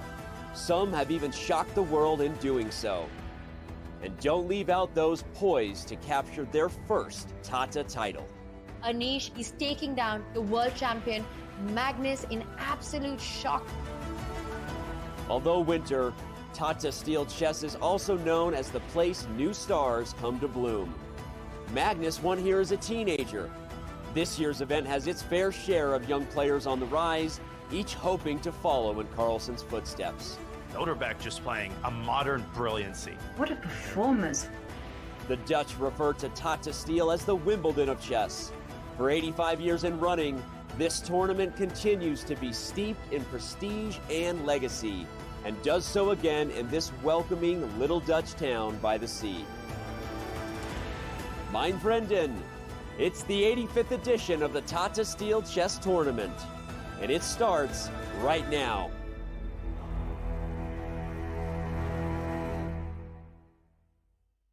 Welcome back to round 9 of the Tata Steel Chess Tournament. International Master Jovanka Huska and GM Daniel Naroditsky chopping it up for you today. This is a pivotal round where Noterbeck tries to solidify his 1-point lead. On the camera in front of us, Grandmasters Parham Maksudlu and Wesley So. Wesley tied for second place alongside Anish Giri. This is a critical game for him to try to win. Folks, as you may have seen, as you may have noticed, we are experiencing some server issues on our end with move transmission, but we will still try to bring you the moves as they come in. I'll just be inputting them manually for the time being. And of course, we will benefit from our lovely camera views of the players. Total concentration, Yovi, there by Parham Maksudlu. Yeah, and undoubtedly. And what I like to see is that Parham, remember, he suffered that devastating defeat on Sunday. And now it looks like he's just back to business and he's focusing hard because he has made some committal decisions in the opening. He has elected to completely wreck his pawn structure there on the queen side. Those pawns will probably fall off, but in return, get an attack against Wesley's king. So he's thinking hard how he can generate this attack. His queen is under threat. He needs to move it. Where can she go so that she can cause maximum disruption? And with his last move, I think Prague has signaled that he's going down the path that you outlined. F2, F4 was an attempt to chase the knight out of E5, and it was also a pawn sacrifice, because if Wesley had taken on C4, then it's just that the chat was talking about Prague, so I got distracted. I think the idea was to play knight D2 to E4, and suddenly, White's got some very serious threats on the queen side. On the king side, and Black has to swing the queen over to F5, but now in comes G4 and then F5, and this is exactly the kind of position that Wesley wants to avoid. This is not his style. There's no need for this because he has a totally suitable alternative. Instead of all these shenanigans, he simply drops his knight back to C6. I'll just point out that queen takes D7 gets the queen trapped after rook FD8, and the other important thing for Parham to keep in mind, Yovi, is that Black has the idea of playing queen A5 to C5, and a queen trade only favors one player here, and hint, hint, wink, quick, it's not White. It's not white. It's not white. It absolutely is not white. White will be doing everything under the sun in order to avoid a queen train. So this does mean that, okay, white's hands are tied. There are two options to actually move the queen to e4 or to queen to d3. And both, I mean, is there a big difference between both moves? I mean, I instinctively would put my queen on e4, just because you don't really want to be putting your queen on a square where she can be pinned.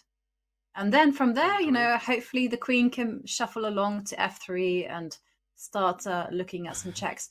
And one thing that I would really like to do if I were white is just get f5 on the board. Just cut the position in half and just make sure that the black queen there on a5 remains there out on a limb. And so when the white queen comes to attack the king, then she can do so unchallenged. How about a nice little queen sacrifice to correct the pawn structure? Any takers?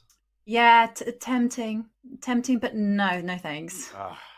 Can't even tempt you into a queen sacrifice in the middle of the clear blue sky.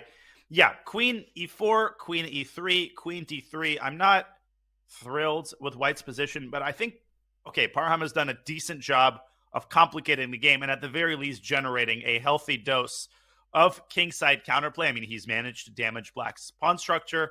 He's managed to get his pawn to f4, and I agree, if he gets it to f5, and if he finds a way to get the queen over to the king side, to get the knight to e4, his attack really unfurls very, very fast. So Wesley most certainly has his work cut out for him here as Parham contemplates the very important question of where to move his queen. And we will contemplate what game to move to next. I think we should go very quickly here to the camera angle. Wesley So looking off into the distance. Is he bored? Is he just like, all right, make a move already? What is this supposed to mean?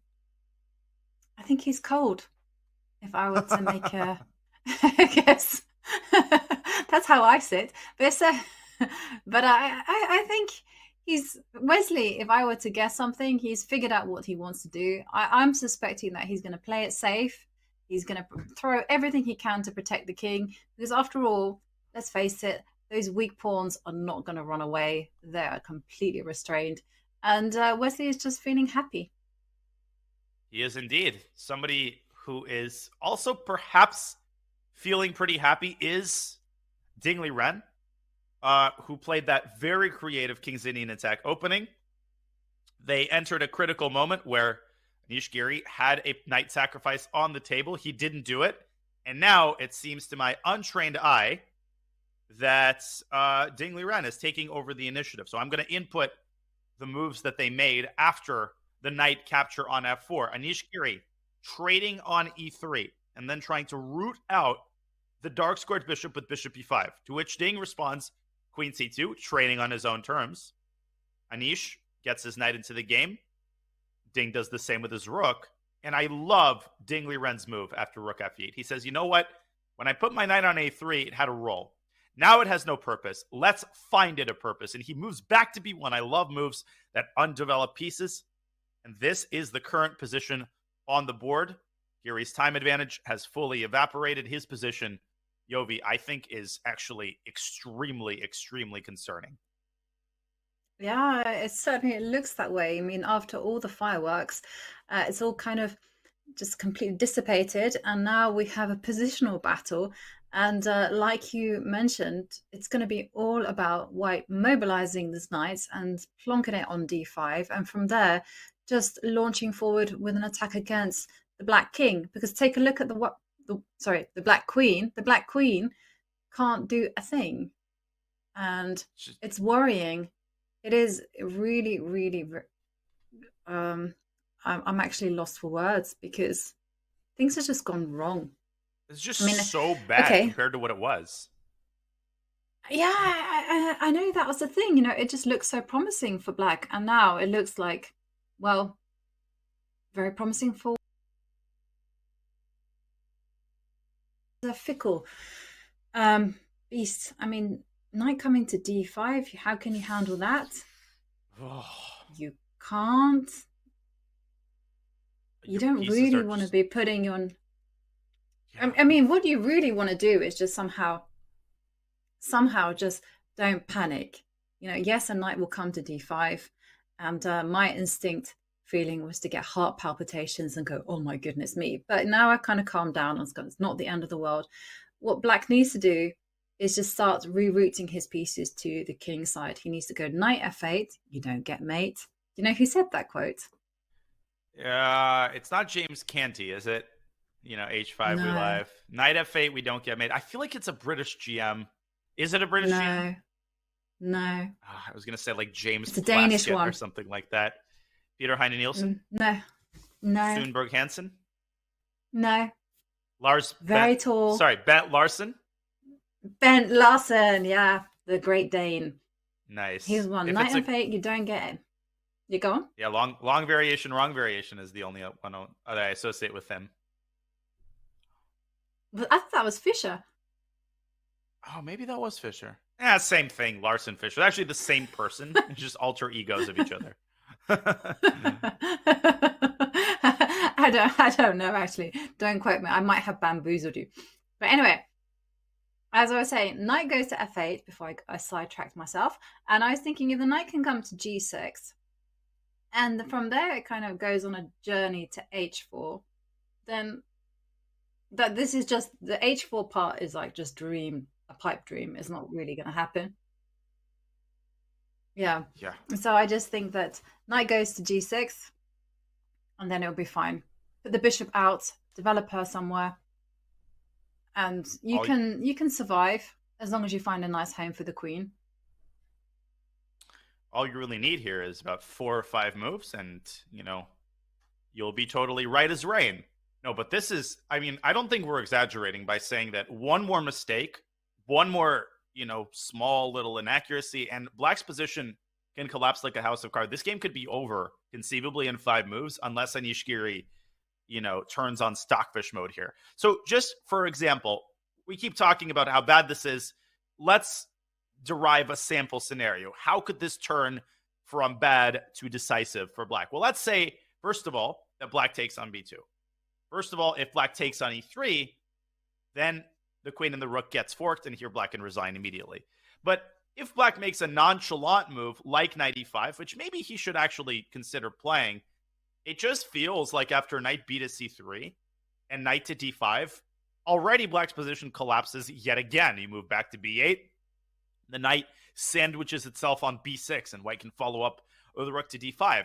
Let's not even talk about the possibility of a knight sacrifice on f6 that could lead to checkmate. You could set that up with the move knight to h5. If the queen moves to d8, well then let's actually talk about the move knight f6. It's no longer a sacrifice. And after rook takes d6, okay, Black wins a pawn. Congratulations. But it's like +9, and that is not an exaggeration because the knight comes into f6 with a decisive effect. So these are but a few illustrative lines that illustrate the extent to which Giri's position has deteriorated. And all of that was a direct result, Yovi. All of that was a direct result, I think, of Anish Giri not properly considering the knight sacrifice on e3. He could have played pawn takes e3, ignoring the threat on his knight. This was a couple of moves ago. This was the critical position where we were considering f takes e3. Instead, he moves his knight back to e8, and boy, oh boy, how that changes the course of the game. We go back to the live board, which is after Ding moves his knight back to b1. Yeah, I agree. He is in serious trouble, and he has to go in defensive mode. I think that, first of all, he has to find a hiding place for the queen, and secondly, he has to cover the weak spots, and you kind of highlighted them. g7. Boy, is that square smelly for Black. I mean, so many pieces are going to bear down on it. And yeah, you can see Anish, he's now using the time. He's now probably going to burn, I think, 15 or 20 minutes just to find a nice way to untangle his forces. I think it's very likely that he takes that amount of time because he knows that he's in trouble, and he also knows that the weight of the next 2-3 moves could not possibly be greater. And as we say that, he makes a move, of course. Now remember, he's already taken, 10-15 minutes, and then he gets up from his board because he doesn't want to look at his position. He'd rather look at Magnus Carlsen's game and the games of his neighbors. And let's see what Anish Giri has played here. Anish Giri he's made the move has played A5. A5. Whoa. Yeah, That's that rook was A6. not on my radar.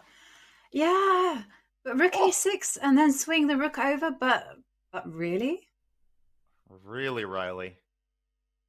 No, I don't believe this, because this also creates a massive hole on B5, as if he needed any more weaknesses. Ugh. I completely agree. I mean, I don't know. I don't get it. I don't get it. Even if you do get a rook to A6, where is it going? It can't move along any of those squares on the 6th row. Nope. Knight C3. I think White should just continue along the same path. You can just feel the lifeblood draining from Black's position. You can just feel the pillars start to collapse and the structure start to cave in if Ding plays the move Knight C3 here. I don't even think he needs to take the bishop off the board. He can do that at a later point. He wants to keep his bishop alive. And the worst thing is how easy it is to play White here. Knight C3, Knight D5, double rooks on the D file if you want.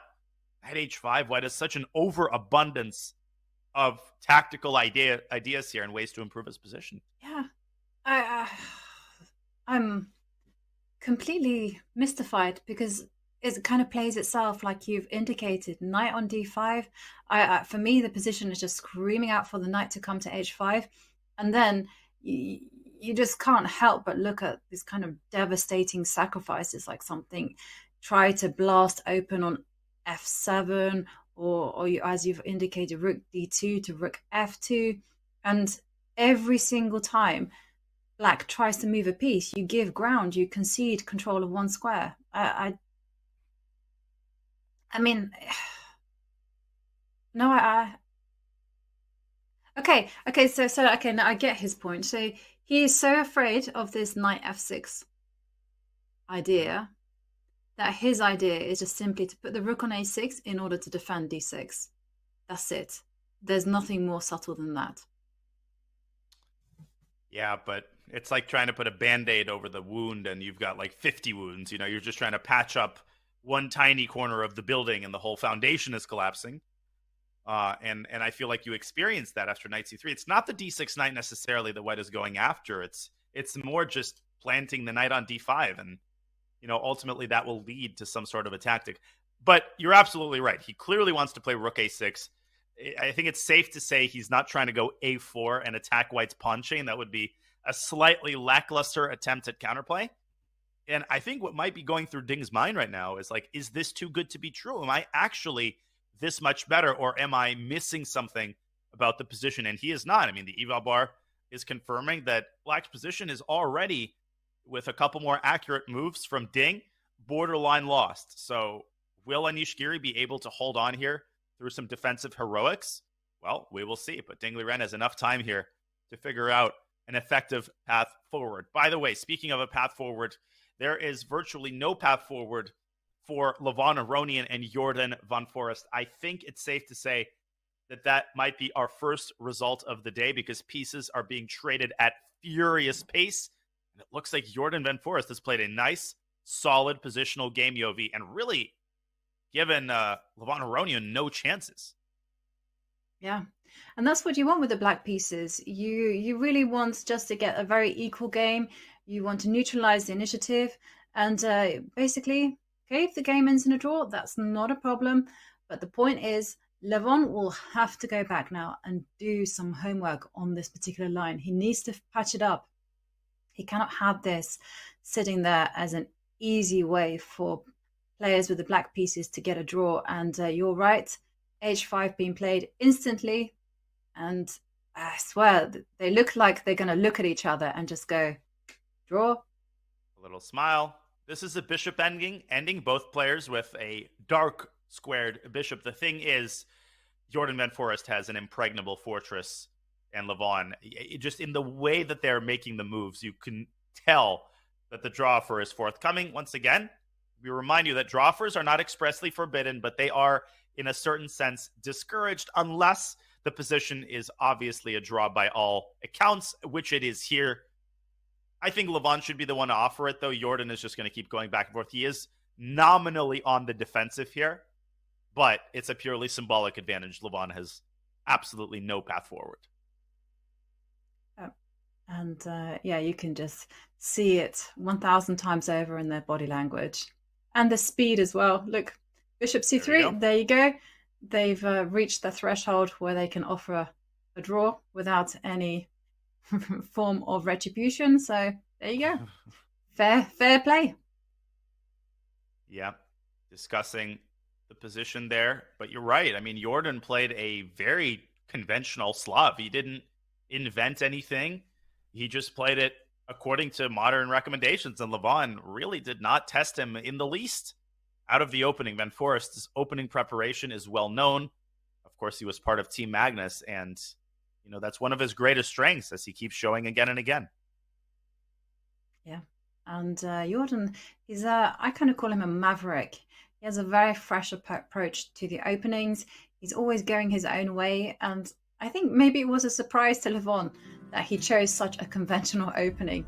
Somehow you expect these creative souls just to be creative 1,000% of the time. And they are, of course, not. And Jordan must be feeling quite happy, because it does feel like he steadied the ship. Of course, he won on Sunday against Arjun Erigaisi. Very nice game by him. And now he holds Levon to a draw very easily with the black pieces. He does indeed. And you can see there the kings in the middle of the board, signifying to the DGT board that the game has ended in a draw. That is the traditional way of marking it. And we have in front of us Mr. Gukesh playing against a chair. That chair was formerly occupied by the world champion, Magnus Carlsen. Magnus has been getting up quite a lot this game, and we haven't seen the camera angle too many times, but it just seems like every time we pan out to Gukesh, Magnus is out and about. He is most definitely a pacer. Magnus likes to pace. He likes to think on his feet, literally. And this position is becoming more and more complex. I still like what Gukesh is doing, but I think Magnus is starting to steer the game in the kind of area where he excels the most. Complicated equal positions where there is plenty of room to outplay the opponent. So let's update everybody on what happened since we last saw the position after queen to e7. We've had right about 6 or 7 moves. Here's what happened. So queen e7 was played. Magnus shifting his queen over to b1. Magnus shifting his queen over to b1. Okay, putting pressure on the bishop. Rook a to c8 by Gukesh, bringing his rook into the game. Magnus does the same, and so does Gukesh. Now bishop to h4, inducing the move f6. Of course, this is a slightly weakening move. And Magnus immediately going back to g3. He says, I've done my job. Gukesh trading bishops on d3. Rook takes d3, centralizing his queen. Magnus chases it out of e4. Gukesh says, I'm leaving, but not very far. And h4 by Magnus Carlsen is the last move, creating luft and expanding on the king side. Yovi, what do you make of these developments? I actually really like what Magnus has done. It's very subtle and very clever. I mean, I first like the way that he provoked Black to make that slight weakness by pushing f6. And secondly, I also really approve of what he's done, grabbing some space with his h-pawn. It's defended by his dark square bishop. That bishop looks untouchable. And Magnus has a relatively simple plan. I mean, he can start asking questions to the knight on b6, a4, a5 could be in the air.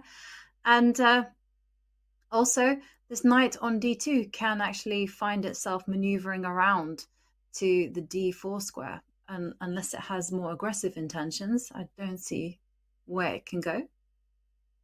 But I would certainly plonk it back in the center. It doesn't have too many other options here with that pawn on d5. Yeah, and another move that I kind of also quite like. It just goes to show that Magnus's position has a lot of choice. He can also move his rook to b5, and then make use of the knight on d2 by putting it on b3. And again, just asking questions about this knight, about what's it doing. And okay, this was everything for white. But of course, one thing I've discovered is that grandmasters think very negatively. And what do you mean by negatively? It's like they come up with a plan, say for instance, rook b5, and they think of all the ways they can to refute it. So what is Gukesh actually planning? And that is indeed a question. And if I can answer that one, then okay, I take it. You can take measures to prevent it. So if I were to ask myself that question, I would say that Gukesh is... It's hard to come up with a move, isn't it? I've been thinking about that the whole time.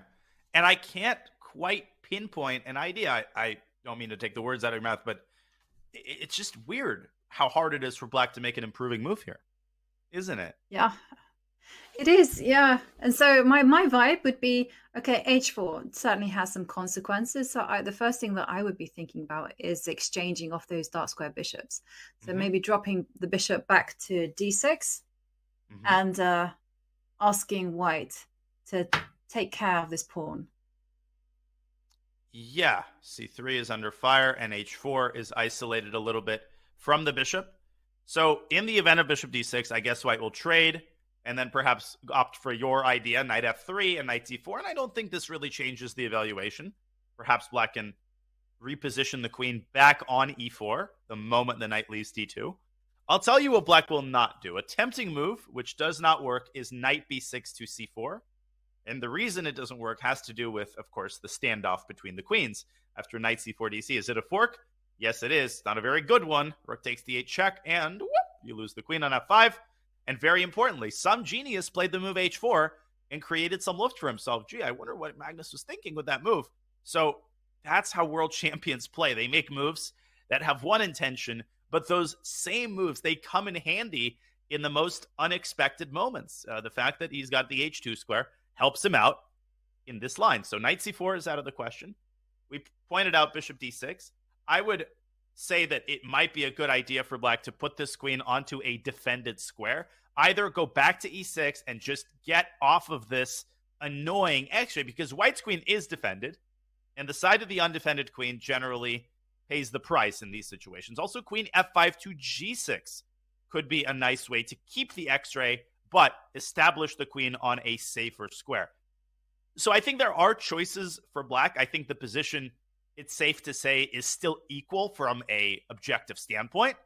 But Magnus is much happier, I can guarantee you, in this position than he was, let's say, 7-8 moves ago, when it seemed like Gukesh just might completely neutralize him and eliminate his winning chances. I think he's gotten as good of a position as you can get, given the lackluster opening that he trotted out in this game.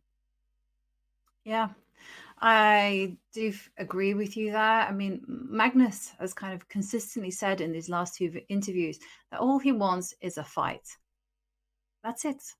And both of his opponents have given him that. And by playing c5, I'm going to lay the blame on this particular pawn break. Magnus has a fairly balanced fight on his hands. I mean, black has some active pieces, but then so does white. And I just like this h4 move. I like the way that he can maneuver his pieces around. I think if I'm going to prefer someone, it will probably be white. Agreed. It's also a bit of the Magnus effect. I will personally confess that in an equal position, I tend to be biased in favor of Magnus's ideas, just because you've seen him win these types of positions so many times. Now, obviously, we don't have accurate timestamps just yet, but it seems to me just intuitively that Gukesh is falling low on the clock, and Yovi, his time pressure struggles have been well documented in this tournament. In fact, I would venture what may seem like a bold claim, but in reality I think is just the truth, that his clock problems might be his main issue in this tournament. If you look at some of the games he's lost, against Wesley So, he was much better out of the opening. He has had some really good positions.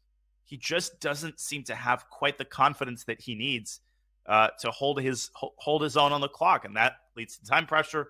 That leads to blunders, because there's no one better than these top players to make you go wrong when you don't have enough time on your clock, or in general. Yeah.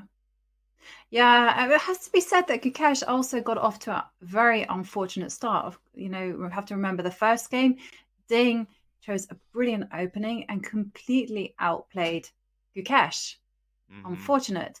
Second game, he's up against Anish and Corks, and a tremendous novelty and a great opening idea, and catches him unawares.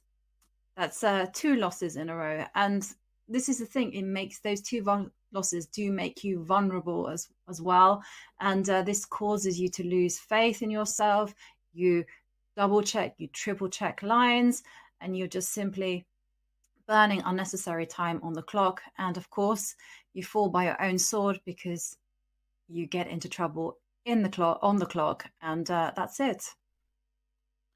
Well, he's got 43 minutes here for 17 moves, which is plenty of time at the moment, and presumably he's going to take a little bit longer here to figure out the appropriate course of action in this critical position. We've got a couple of other games that are moving in a very exciting direction. Fabiano Caruana and Pragnananda are locked in a furious battle for control of the queenside. All of the action is happening on the queenside. And this is a very important game. Fabiano Caruana losing to Magnus Carlsen in the previous round with the White. Nothing would boost him confidence-wise and tournament-wise more than a recovery win with the black pieces, Yobi. But this is what great players do. They get back up on their feet. They don't just try to make a solid draw. They try to do it all in one game. Yeah, they do. They are determined to bounce back immediately. And you can see the determined and focus there on Fabiano. And yeah, nice move by Prag, I have to say, putting the rook on b4, just closing down the b line. And Prag is playing in a very direct way. He's simply saying, hey, I'm just going to double my pieces on the b line, and I'm going to pile up the pressure on the one weak point that you have, the c6 pawn. And it's very effective. It is indeed. And of course, I was just going to say that Prag does have one weakness of his own, and that's actually his pawn on c5. So Fabi has to maintain connection with that weakness. And as long as he can do that, then I think that there will be enough to maintain the balance. Yeah. The move that you referenced, Prag's last move, is rook b1 to b4. Classic idea. You're putting the rook on an intermediate square on the file. You're trying to follow up with rook f1 to b1. And if you can gain control of the b file, I always like to point this out, there's only one open file on the board. You generally want to be the one to control it.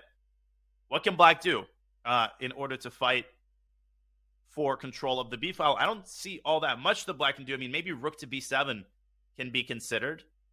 But then after rook fb1, rook cb8, even though both sides have equal say on the b file, it just somehow feels that white is very, very close to seizing the upper hand, Yobi. And I think the reason I feel that way has to do with the move f3, chasing the knight off of e4. And you called it. The moment the knight loses connection with the c5 pawn, white sneaks into a6. And at this point, black already can't defend the c6 pawn because the rooks have to remain on the b file. And black gets overextended here. Yeah. It's dangerous. And also, Fabi can't get too excited and make moves like knight d2. I just wanted to point out this very cheap tactical trick. Because after knight d2, oops. Oh, there you go. I stole your tagline there. Rook takes rook on the board. And here you win the knight. Okay, so Fabi, he's got over an hour on his clock. He's been playing really, really fast this game. But that's what sometimes happens, right? He was very confident in the opening. He played that e5 move, and it looked like he was doing great. But all of a sudden, it feels very subtly that the scene has shifted a little bit. The nature of the game has changed. And I just love the way that Prag is able to handle these complex positions against the top GMs. I think he's proving himself worthy, more than worthy, of entering the 2,700 club. If not after this tournament, then definitely after the next few tournaments. Yeah, there's just a question of timing, right? These Indian juniors, I mean, they're going to break 2,700 for sure. They work so hard. Chess is their profession. They have the right backing. They have the right sponsorship. They have absolutely everything in their favor. And I just don't see why they can't break down to become top 10 in the world. And Nordebek as well. I just feel that we are seeing the change of the old guard. We are. And the old guard, well, Magnus Carlsen is part of it. He is not going to go gentle into that good night, but a lot of top players have. And we can see that these young talents, they have now actually proven themselves. They're not just, oh, this guy's interesting, this guy's interesting. They are actually competing against the top players and holding their own in different types of positions. This is just such a fascinating time to be a chess fan, because I think we are in the middle, of, as you said, a changing of the guard, a change of the generations. And there is going to be a continued clash of players like Fabiano Caruana and Levon Aronian, who's still very active. And you could even probably put Ding Liren in the old guard category as they face off against the new crop of talent, Alireza Firouzja.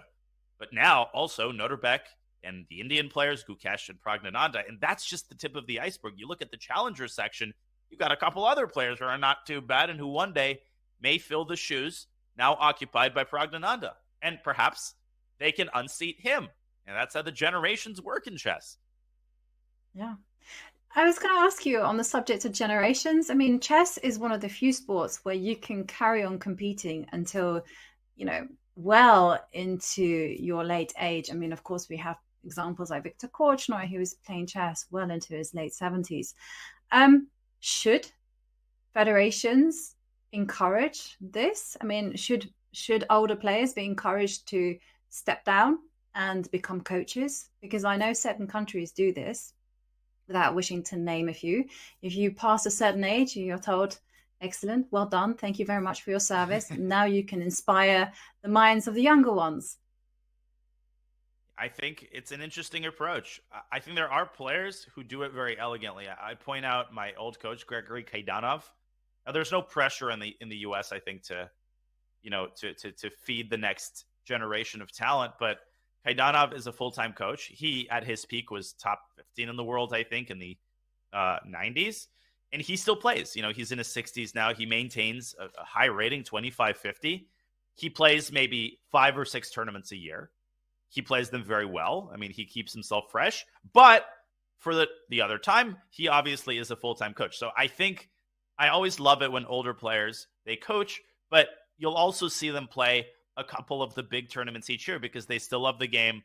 And I think it can actually be the best time to play when you've got nothing left to lose, nothing left to prove. You're just playing for your own enjoyment and everybody respects you. No matter how you do, you've already proven yourself in the chess arena. So I think that might be the most elegant way to handle retirement once you hit a certain age. I'm not going to talk about what that age is. It's different for different people. I agree. That's a very personal thing. But yeah, I'm coming to the idea these days that the information that I have should not just be kept and guarded secretly. I want to share it. And so I was thinking, I have lots and lots of chess books. Many chess players do. And we often sit down these huge collections. But why?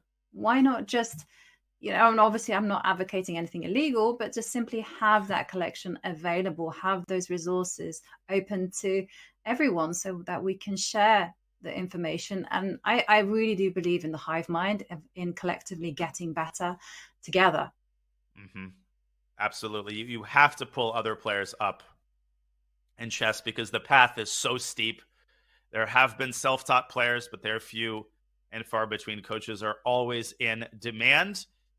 Well, Fabiano Caruana, he's going to continue thinking, but I think, Yovi, we have to go back to the Ding Giri game because that is where we have the crux of the action. We've got moves coming in a mile a minute in that game. As we look at the camera angle, we've got Ding Liren at the board. Anish Giri has been nowhere to be found now. After every move, he is disgusted at his position as he tries to muddy the waters, get Ding into time pressure, and pull out what at this point would be a totally miracle comeback. Yeah. I mean, someone is having a good day at the office, and it's not Anish Giri. I mean, just take a look at Ding's pieces. I mean, there's a lovely rook in the middle of the board, and his pieces are just ready to spring forward. And having said that, Anish has put the knight to f5, and there is a deadly threat on the board. So Ding can't be so complacent to forget that his pawn on e3 is under attack.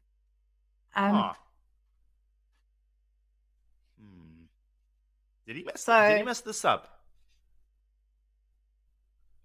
Maybe. I mean, I have to say, despite kind of waxing lyrical about this rook on d5, I would much rather it had been a knight. I like my knights in the center. I like my octopus knights. And I felt that was cutting the board in half.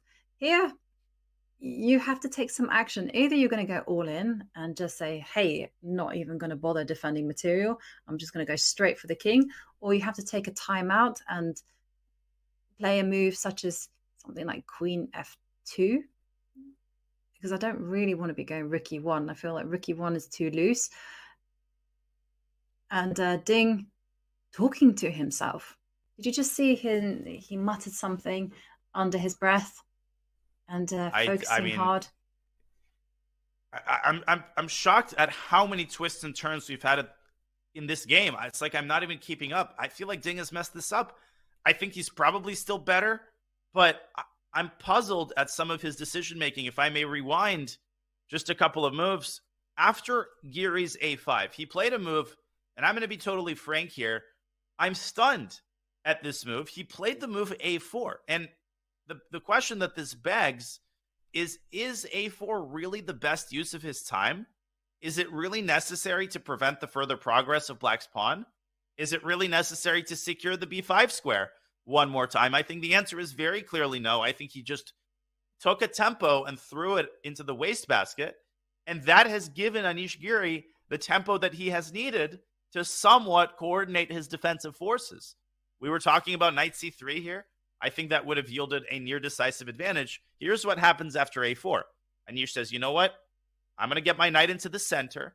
And as a result of that, the effect of knight d5 has been somewhat diminished. If White would have played knight d5 in this position, it appears that after queen to d8, followed by rook to a6, Black is holding on, very much holding on. And the g5 pawn is also hanging.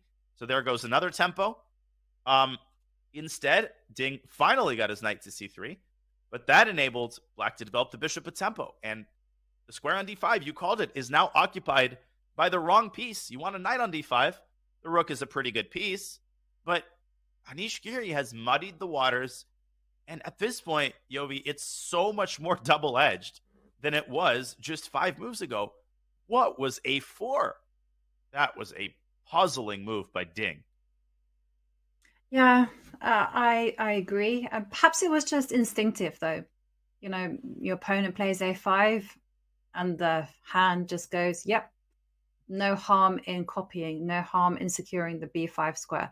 But of course, chess is timing, and it's all about getting your activity in and getting your pieces mobilized as quickly as possible. And okay, let's be concrete about this, because there is a direct threat on the board. Knight takes pawn. So you can defend it passively with queen f2. You can also do something that Pragg excels in. You can go knight b5 and issue your counterattack.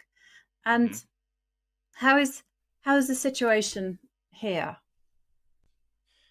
Well, if you go queen f2, I actually still have a move, knight takes e3, which needs to be seriously considered. Let's forecast that. Knight takes e3. I think it works. Bang, bang. And the best that White can do is get 3 pieces for the queen. Because if you take with the rook, then Black takes the queen, and then you lose your knight at the end of the line. So White has to take with the queen. But I feel like this is anybody's game. I mean, Black gives the check on e1, and then doubles rooks. I don't feel like White's 3 pieces are all that menacing in this situation. So I do think that White should go for the Pragg approach and seriously consider playing knight b5, unless I'm missing something. Yeah. 3 pieces versus a queen are always very hard to evaluate. I had it once, and it dawned on me They only work well together if all three of them can join in the game. If three of them are working towards a point, go for those three pieces. If they're not, don't touch them, because if you have two pieces working, one sidelined, or something like your king having to be defended at all costs, then the three pieces are not going to be sufficient for the power of a queen. I must admit, Queen f2 was my instinct, just because I'm the coward.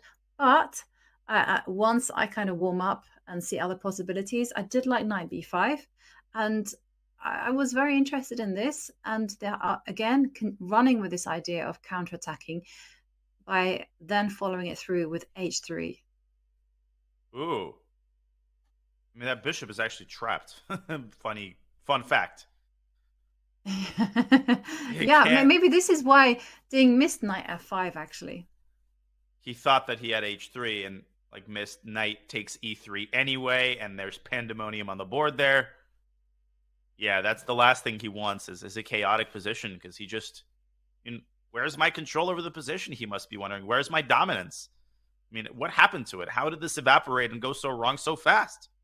And Ding Liren this tournament, Yovi, has just not been his usual self. I mean, we are just so used to total precision, surgical accuracy in complex positions. That's how he got to the World Championship match. And he's just been making a lot of mistakes in critical moments in this tournament. He's still on, a very, very decent score, but he has to step it up toward the end of this tournament if he wants a chance to finish at the podium. And he might have already messed up a lot of his chances here against Anish Giri. Yeah. But I mean, in Ding's defense, he's been having to play virtually all his games from unknown territory.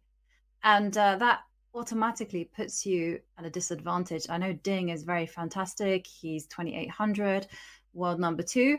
But still, even so, navigating some unfamiliar positions, navigating those plans, learning those plans, as well as just imagine that, he's in the camp right now and he's getting lots and lots of information about his regular openings.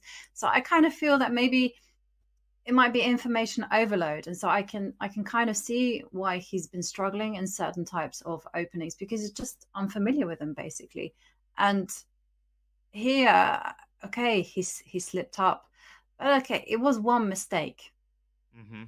And chess can't be that cruel, can it? That you make one tiny slip up, one loss of time, and your opponent comes back in it and manages to turn the tables. Well, I mean, chess is actually like that. Yeah, I feel like that's a rhetorical. Saying? I mean, it can be like that, but it can also, I think the case should not be overstated. I think the common phrase, my coach would always make fun of this phrase, one mistake decides the game. And he would always say, no, it doesn't, because you can make actually quite a few mistakes as long as you don't make any huge blunders. Like, I'm not talking about blundering your queen, but here we can say that a4 was a very serious mistake by Ding, but okay, at least the EVL bar is still showing an advantage to white. I have no idea what the best move is, like none. And Ding does seem very exasperated, but, the game continues. And, the fight really is still ahead. We'll see what Ding decides. As for the clock time, before we move to another game, Ding is 28 minutes and 55 seconds. I mean, that is not a significant amount of time for 18 moves that he has left in this exceedingly complex situation. So what he really does not need right now, Yovi, is time pressure on top of the trend of the game moving Anish Giri's direction. Yeah, no, you definitely don't want to be fighting against the clock. I was told by one of my old trainers, actually, that the clock plays a very, very important part on the game. Even with this extra added time, some people even think of it as a very physical advantage. Like they say, if you're like short on time, you're looking at almost a 1-point advantage on the board. And it was interesting because I had never ever thought of the clock playing such a presence like that. I always kind of thought, yeah, well, you just navigate everything. Sure, maybe you have to play quickly, but as long as you reach move 40, it's okay. Doesn't really matter the standard of moves. But this coach was like, no. You got to factor it in. You've got to be practical. And especially if you don't get any increment added, then, okay, the presence of the clock just dramatizes everything 1000%. For sure. And all of this is true 100-fold in blitz or in any rapid time control where you basically have to keep one eye on the clock at all times. Here, the time control might be very generous, but that doesn't mean you can take 45 minutes, 2 consecutive times. Before you know it, you are in serious time pressure. And Ding has some problems left to solve as he cups his head with his hands. He's going to keep on focusing, and we are going to keep on updating you on the action on all boards here in round 9 of the Tata Steel tournament. We've got Magnus Carlsen on the camera in front of us. The game that we haven't visited in a short while, well, there's 2 games, Yovi, that are percolating. There's the Wesley So Parham Maksudlu affair that's getting pretty crazy. And of course, there's the tournament leader, Noterbek Abdusattorov, whose position remains relatively tame, but we definitely should keep everybody posted on his progress. I vote we take a look at Noterbek's position, and then we transition from there to the craziness happening in Wesley against Parham. Yeah, Okay. I agree. I agree because I have to say I just pulled up that game, and my first instinct is that, okay, this might not be as crazy as Parham against Wesley, but this one looks a bit weird because one pawn has gone rogue. The h5 pawn, what's it doing there? It's completely vulnerable. It's a target, and this actually makes me very, very positive about Abdusattorov's position. Yeah, and I'm inputting there. A lot of moves have been played in this game since we last visited the position, and I'm just going to show you the last couple of moves. Obviously, the bishops have gotten traded. The last couple of moves have been, so we had this position, looks very calm. It heats up instantly. Vincent plays h5, grabbing some space, and Noterbek says, I'm going to make you regret it. You put the pawn on h5, you are going to regret it. He plays f5. Is he grabbing space? No, he is preparing a rook lift. He wants to go rook f6, rook h6, and just snag this pawn. Queen e8, queen takes h5, for goodness sake. Vincent senses the danger, says, I have to do stuff on the other side of the board. Plays b3. And Noterbek says, okay, takes. I'm going to continue with my plan. Rook h6 is the last move played. Vincent has 25 minutes to Noterbek's 43. And what a wild position, Yovi. On the one hand, White's got excellent pieces on the queen side. He's got prospects to go rook c1, but all of that could be a moot point if White gets checkmated. And boy, how quickly could White get checkmated. If Black takes on h5, he would already be threatening the tactical move f4, paving the way for the queen to sneak into h3 with insurmountable threats. What does Vincent do about this?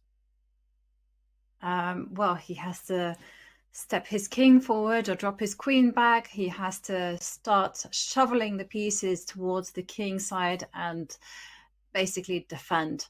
I don't think you can leave the king abandoned there for any longer. I mean, take a look at it. It's completely defenseless. And I would probably put my queen back to d1 and try to reroute my queen to f3, step the king forward, have that flexibility with the rooks to either go left or right. It doesn't matter. That's just an point for argument. And yeah, consolidate. Consolidate is the word I wanted. Yeah. I mean, I love your move, king g2. I think that whatever White chooses, wherever White puts the queen, whether it's on d1 or he brings it up to b5, obviously a queen trade is in White's favor. I think maybe you should even start with the move king g2. Vincent has played a move, and it is in fact queen b5. So he started by bringing his queen up. I think it's safe to say Noterbek isn't even thinking about trading queens, and the reason why is that even though he will pick up h5, he will just be massacred on the queen side, especially if White takes back with the a pawn and opens up some pressure on a7. So the question isn't whether Noterbek will move his queen, it's where he will move it up to d6, over to e6, back to d8. I don't know. It's a big dilemma here, Yovi. I think he might invest a significant time. No, he hasn't. He's moved. He's moved Rook already. He's rook d8, just like that. I don't know about that move. He's allowing the queen trade. And if I'm Vincent, I am snapping those queens off the board faster than I took a draw to get my third GM norm. And what I'm doing here, if I'm Vincent, is going a5 and then knight a4 and saying, I don't care about that pawn. What I care about is the c5 square and the b file. And I feel like White is the only one who could play for a win here, to be honest. Yeah, I agree with you. I mean, what is the rook doing out there on the limb on h5? Nothing.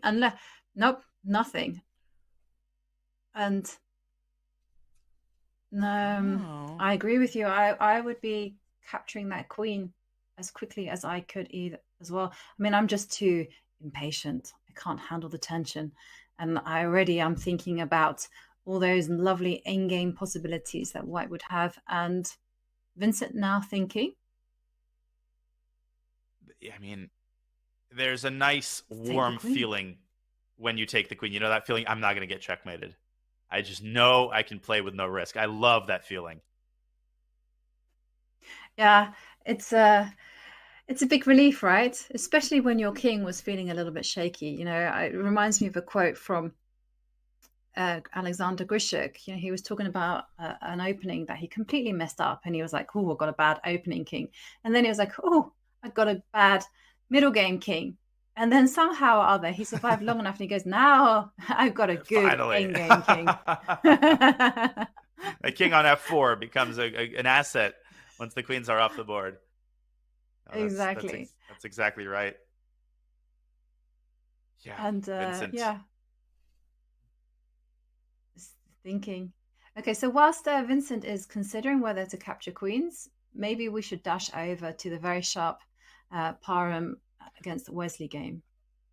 Yeah, we definitely will. I just wanted to throw in one more point before we do that, which is that these two players they're no strangers to each other. And Noterbeck, he won their first meeting in 2020. Yeah, I'm misreading the year. I don't have 2020. He won in the 2020 Tata Steel Challengers. And Vincent, he's got a chip on his shoulder for two reasons. The first is that he lost their first meeting. The second is that Noterbeck Abdusattorov leads this tournament. And being the player who beats the leader is always, no matter how you're doing in your own tournament, even if you have no chances to win, it's a euphoric sensation, Yovi. And as you make your point, I will head on over and update the Wesley So game, which we'll look at next. Yeah, I was just going to say that you mustn't remember that these two are old, fierce rivals. They first played in the boys under 10 World Youth Championships. And do they seem to be talking? Well, okay, they certainly seem to be eyeballing each other. And both of them very comfortable with each other. He's taking the queen, as Vincent Keimer. Didn't have to tell him twice. No. Yeah. No, but I mean, there's a matter of pride at stake, right? When you're playing your old rival, even if your old rival is now amongst the world's best and leading the tournament, you're like, hang on a second, I've got to establish that I am the one who's superior in my age group. Yeah, I remember where you came from, and I remember when we first played, and your rating, didn't start with a 2 and didn't end with a 700. There goes Vincent, A5, going down the route we outlined, and Noterbeck is playing this like a bullet game. We will keep a close eye on this endgame, but you've waited long enough. We have to go to the Wesley So game because action is developing a mile a minute in that game, and we've had so many pawn structure transformations in that game. Now we have a very tactical phase of the game where, as I'm inputting the moves, I should point out that in this position, Wesley plays the move D7. Well, we look at Parham first on the camera there, pondering his next move. We take you to this position. And if you're looking at this, you might wonder, is there a relay error? Isn't rook takes c4 winning on the spot? And no, it is not, because of the brilliant tactic knight to d6, forking the rook and the queen. And it's a second order fork because you're taking the queen on f5 with check. It's another fork. And of course, you pick up the rook with your pawn and you emerge up in exchange. And so Wesley, he plays the move d5 and says, get out of e4. I am tired of your presence on that square. And after the trade, Parham is currently contemplating his 22nd move. Both players with not a lot of time, 34 minutes for Maksudlu and 27 for Wesley. And remember, this is only White's 22nd move. Move 40 is when 50 additional minutes are added to their clocks. Where's the knight going to go? What do you think? It'll be F2 or D2? A knight is a king's best friend, so I would be planting it on f2 as quickly as I could. Also, potentially, I could be dreaming about making moves such as g4. I mean, the big downside, wherever the knight goes, there is a pawn that's up for grabs. Bishop takes pawn might be played. And okay, the bishop might do a kind of like hit and run. Once it's grabbed the pawn, just get out of there. But yeah, it's I feel like it has to. Wesley has to either do that or probably start improving his pieces, maybe moving the rook from f8 to e8 to start eyeing up some lines. I think Parham has been worse all game, and now I feel like things are coming really to a head. After knight f2, you're right. Rook e8, rook c8, queen c8, bishop takes e2. Black is spoiled for choice, and white has not really started the engine on the king side. Maybe Parham could shove his pawn up to g5, but are you as skeptical as I am here? I really feel like Parham is in huge trouble yet again. Yeah, I am skeptical. I'm skeptical because, I mean, the queen is there defending everything. Also, this rook on c6. Look at that creature. I mean, it's attacking and it's defending f6 as well. I mean, even if you do get g4, g5, it's not a big deal. And I think it's just a case of mobilizing the pieces that aren't working. I don't know why rook e8 really sings to me, just to improve the line. And what is Parham doing if he's not pushing g4, g5? He has to go for that. It's the only pawn break that he has available. He has been saddled with these weak pawns all game long. And now to that unfortunate number has been added a third pawn on e2. And that pawn can be captured. You can eliminate the weakness by losing it, and that's a very distinct possibility. Very, very unpleasant position for Parham Maghsoodloo, who is honestly knocking on the door of losing a second game in a row. A rough tournament for the Iranian Grandmaster. And God, what's so rough about it is that you lose to Gukesh, and as a reward, you get a resurgent Wesley So, who's won 2 in a row, who's feeling confident, and who's very close to scoring a hat trick. Okay, we are 2 hours and 45 minutes into round 9 of Tata Steel. We hope you've been enjoying our coverage. And the good part is that the best and most interesting action is still ahead. Only one game has finished. And as we have a look at Wesley So there, fiddling and fidgeting with what looks to be a sandwich, but deciding not to eat it. Maybe he'll wait for Parham's move. We will go on a break, and we will be back, folks, with more coverage of Tata Steel round 9 on the other side of this break.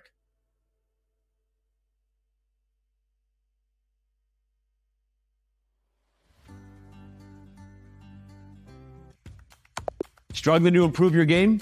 Chessable is the home for chess improvers.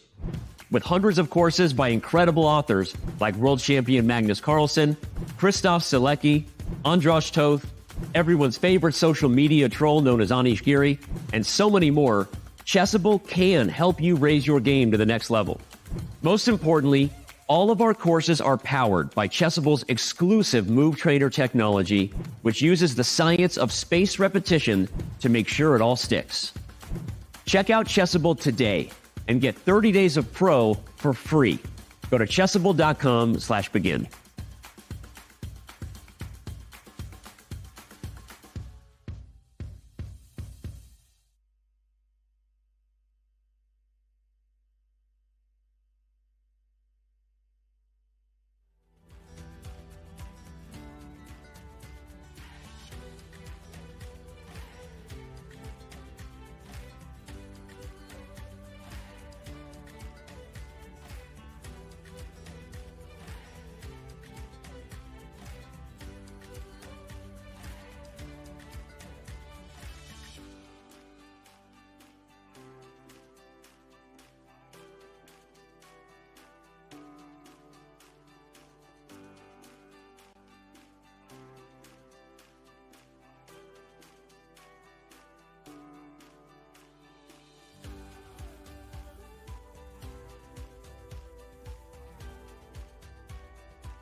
January in Wijk aan Zee, the Netherlands. For this cozy, coastal town, the holiday season isn't over. In fact, the most wonderful time of the year has really just begun. What a roller coaster. This game has lasted 7 hours and 9 minutes, and the players still have enough left in the tank. Once again, Wijk aan Zee starts the new year as the center of the chess universe. This year as host of the 85th Tata Steel Chess Tournament. A magnet for the best players in the game, some recognize the Masters field of 2023 as its strongest in recent memory. Of course, it helps when 8-time Tata Steel chess champion Magnus Carlsen is back. Magnus is playing for a win, and he has to start winning fast if he wants to reemerge at the top half of the cross table. The world's #1 looks to further cement his legacy in this event and the game's history. Chasing Magnus will be amongst the best in chess. Several have been crowned champion here before. Some have even shocked the world in doing so. And don't leave out those poised to capture their first Tata title. Anish is taking down the world champion Magnus in absolute shock. Although winter, Tata Steel Chess is also known as the place new stars come to bloom. Magnus won here as a teenager. This year's event has its fair share of young players on the rise, each hoping to follow in Carlsen's footsteps.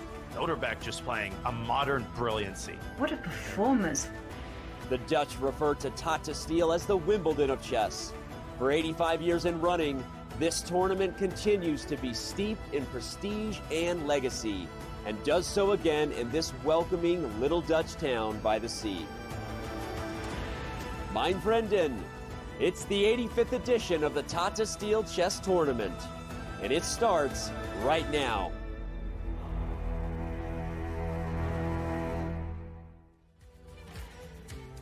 Happy Tuesday, everybody. We hope you're enjoying our coverage of round 9 of the Tata Steel Chess Tournament, the 85th year in which this highly prestigious tournament is held in the beautiful seaside resort town of Wijk aan Zee. And there we have Mr. Carlsen, the world champion, twiddling, fidgeting with a pawn, and he's got things to be nervous about as he is locked in a dogfight against the Indian phenom Gukesh. As we look at today's matches, there's a lot at stake. Magnus Carlsen has won 2 in a row. This is a game that he had circled multiple times in a red pen and labeled must win. Yeah, he has. And after all, Gukesh, yes, he won his last game, but he's really been having an unfortunate ride in this tournament. And there we can see the standings. Magnus Carlsen with 4.5 points out of 8. He needs to win if he wants to catch up tournament leader Noterbeck Abdusattorov, who is 1 point ahead of the field with 6 points out of 8. And 1 point behind him, Anish Giri and Wesley So and Levon Aronian. Levon Aronian, of course, has got 5 points out of 9 after his recent draw against Jordan van Foreest. It feels like Noterbeck has climbed a tree, and the pack of dogs at the bottom is like braying and barking at him. You've got Giri and Wesley and anybody, Magnus Carlsen, obviously. Anything can happen if any of these guys win a game. So Noterbeck cannot take his foot off the gas pedal. He has no plans to do so, but he is currently locked in a very difficult endgame struggle against Vincent Keimer. We'll bring you more updates of that game in due course, but right now, let's take a look at how the world champion is doing. And let me tell you, I don't think he's doing all that hot. The sort of type of position has not changed now in a couple of moves. We saw Magnus advance his pawn to h4, and I think he might have missed Gukesh's last move, a7, a6, as he blundered the knight. No, Gukesh actually put his queen on a nicely protected square, and he is still making contact with White's rook, contact that really hamstrings White's ability to do anything productive on the queen side. In particular, move the queen. The other rook on a5 is now locked in place. It literally has no squares due to that bishop on f8. I don't know what Magnus is supposed to do here, Yovi. I feel like he's dug himself into a bit of a tight spot. Yeah, he's a little bit caught up in the hairs. And one of the things that I would say is that there are some threats. So if Magnus were to get careless and, for instance, move the knight from d2, after all, it's not working, and move it to f3, that would be a mistake, because after rook takes c3, whoops, there is problems along the long diagonal. So you can't make those kind of moves. So this means that Magnus needs to start repairing his position a little bit, piece by piece, and first of all, deal with this issue before he can just think about taking active operations. So moves that I would be considering, would be, the move that I thought I was going to play, I'm actually not going to play. I was thinking about playing h5, I must admit. h5 and set the decoy. And the move I really, really wanted to do was after queen f5, black maintains the pin, is I wanted to carry on with e4. But unfortunately, queen takes bishop is a bit of a dampener on the whole sorry thing. So in light of this, I kind of wanted to set up some prophylaxis, and I kind of wanted to retreat the bishop to g3. And now you are seriously threatening e4. Yeah. I like this move a lot, bishop g3. And black can't move his knight because suddenly d5 falls with tempo. What a weird position where both sides have a very hard time actually just making a move. Maybe in this position, black should consider bringing in the beef and protecting the knight on b6. But e4 is still very unpleasant. Can't take it with the pawn. Can't take it with the rook. Have to move the queen. Where do you move it? If you take h5, white plays e takes d5. Boy, oh boy, does this position look sharp. There's even rook c to e6 here. That has to be considered because you're x-raying the rook on a5. Maybe that's the best move. Wow. Maybe you go back. That isn't. No, I like your rook c to e6. I don't think you can go back. I think you might be able to because there's a check. And there's this. Yeah. No! Check! Oh. It never ends. These tactics. I guess in this position, you should start with a queen check. And then drop the rook into e1, threatening mate on h1. Or not. And still the evaluation bar says, I'm done. No. You're not working here. Oh my God. I just saw something insane. Don't tell me this is the move. It is. Oh my gosh, look at this. Rook takes c3. Okay. Oh my God. Going to accept the challenge. And then the whole idea is rook e1, knight f1, only move. Take on f1, and queen d1 is mate. And why was rook take c3 necessary? To deflect the rook off of d3 so that the d1 square is accessible. What a beautiful idea. That is incredible. Yes. But it wasn't forced, though. This is the one thing I wanted to say, is that that meant that white should not capture the knight on b6. Instead, I would kind of rewind and say, okay, you've gone backwards with your pieces. Now is the time to consolidate. And the piece that needs consolidated, if possible, would be the rook on a5, because I really want to go d6. Unfortunately, can't do that. I mean, you can't move the rook, and you can't defend it. And if you move the knight, you keep allowing knight c4. That rook is really the bane of white's existence. He kind of got it there nonchalantly, and suddenly it's like, yeah, now you're stuck there. Now you're arrested. I'm sorry, I need to make this move again. Rook takes c3? Are you kidding me?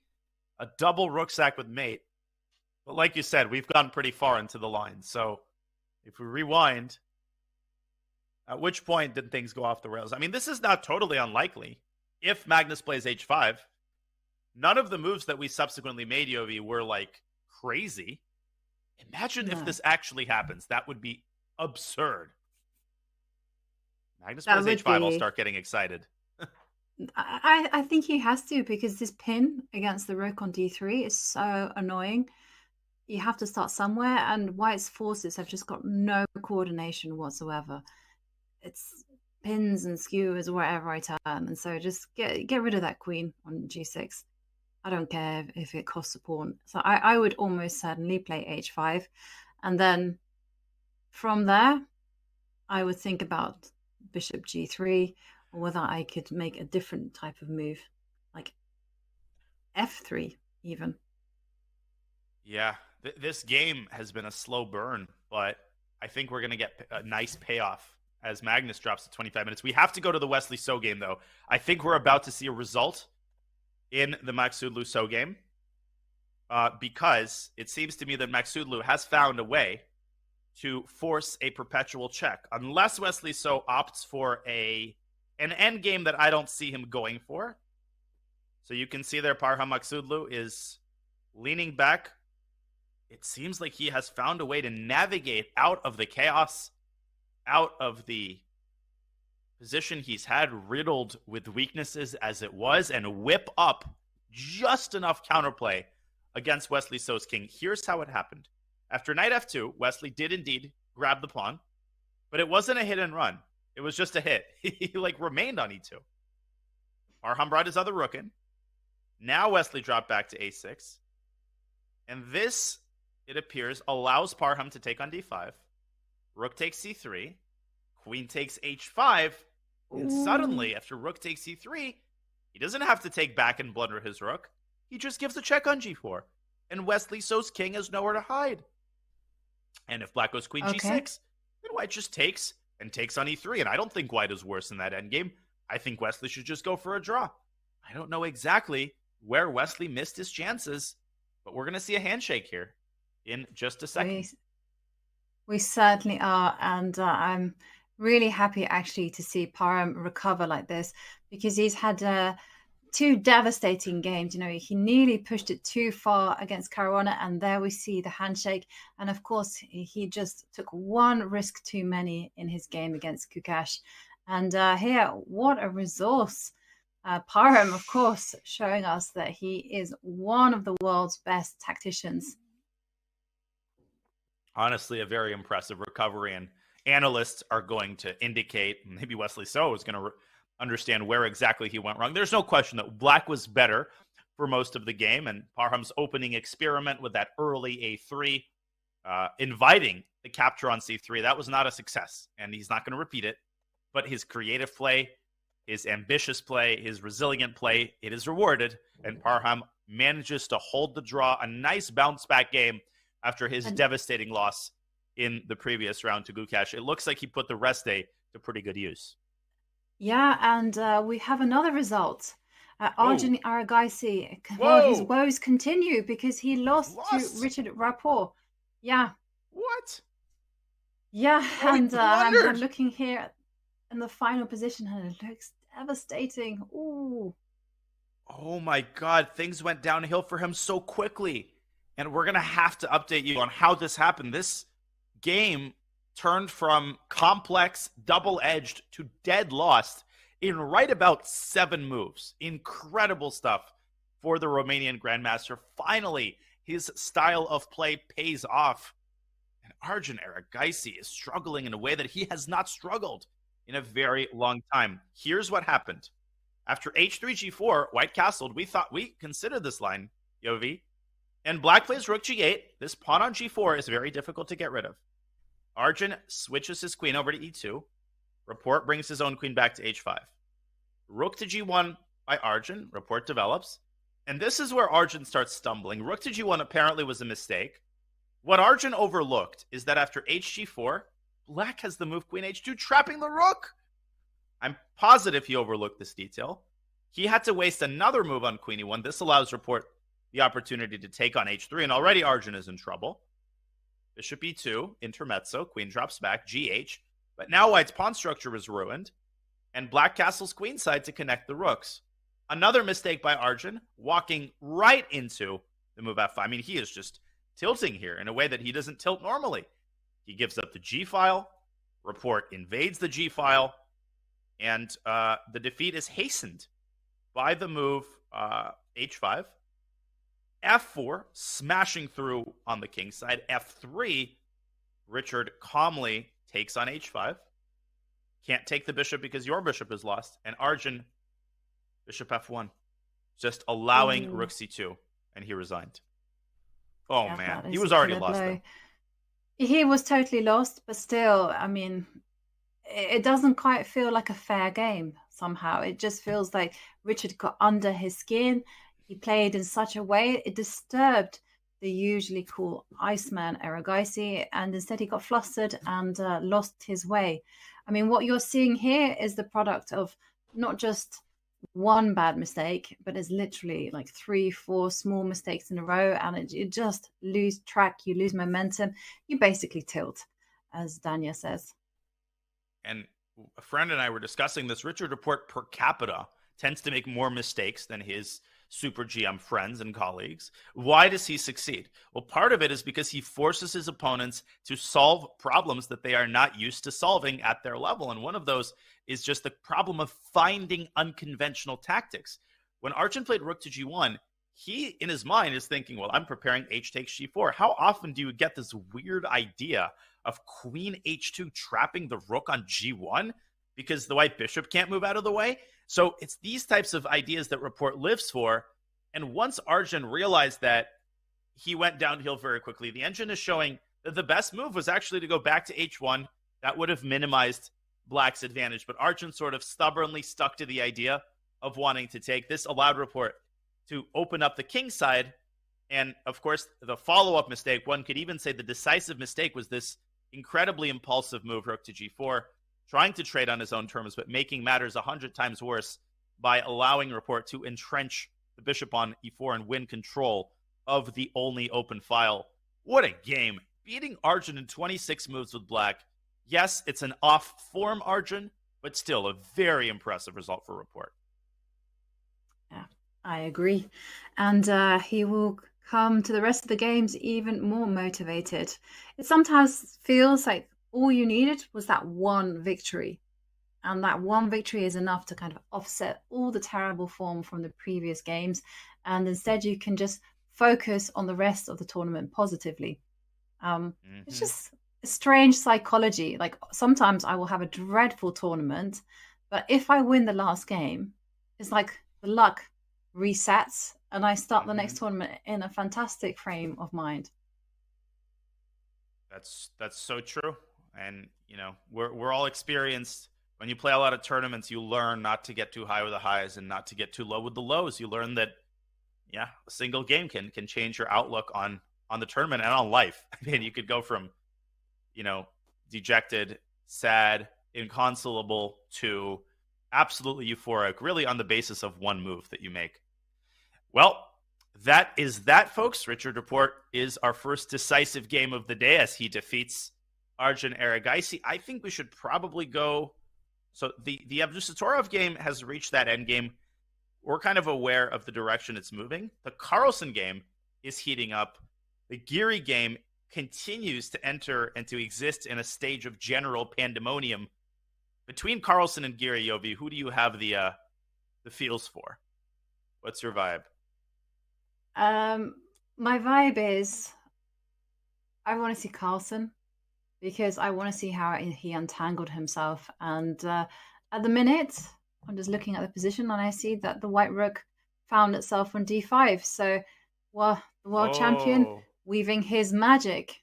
So he went for the immediate e4. He found a way. He found a way to intercept the connection between the black queen and the white rook. Rather than deflecting the queen, he intercepted it. And with a move e4, the idea is d takes e4 would allow rook g3. Black would be unable to save his knight. Gukesh dropped the knight into c4, and Magnus untangles by taking on d5. This is the position on the board. And Gukesh, I would imagine, is about to take the knight on d2, to which Magnus is probably going to recapture with the bishop.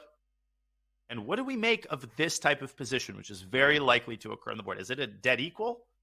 The eval bar seems to give a slight edge for white. Why might that be, Yobi?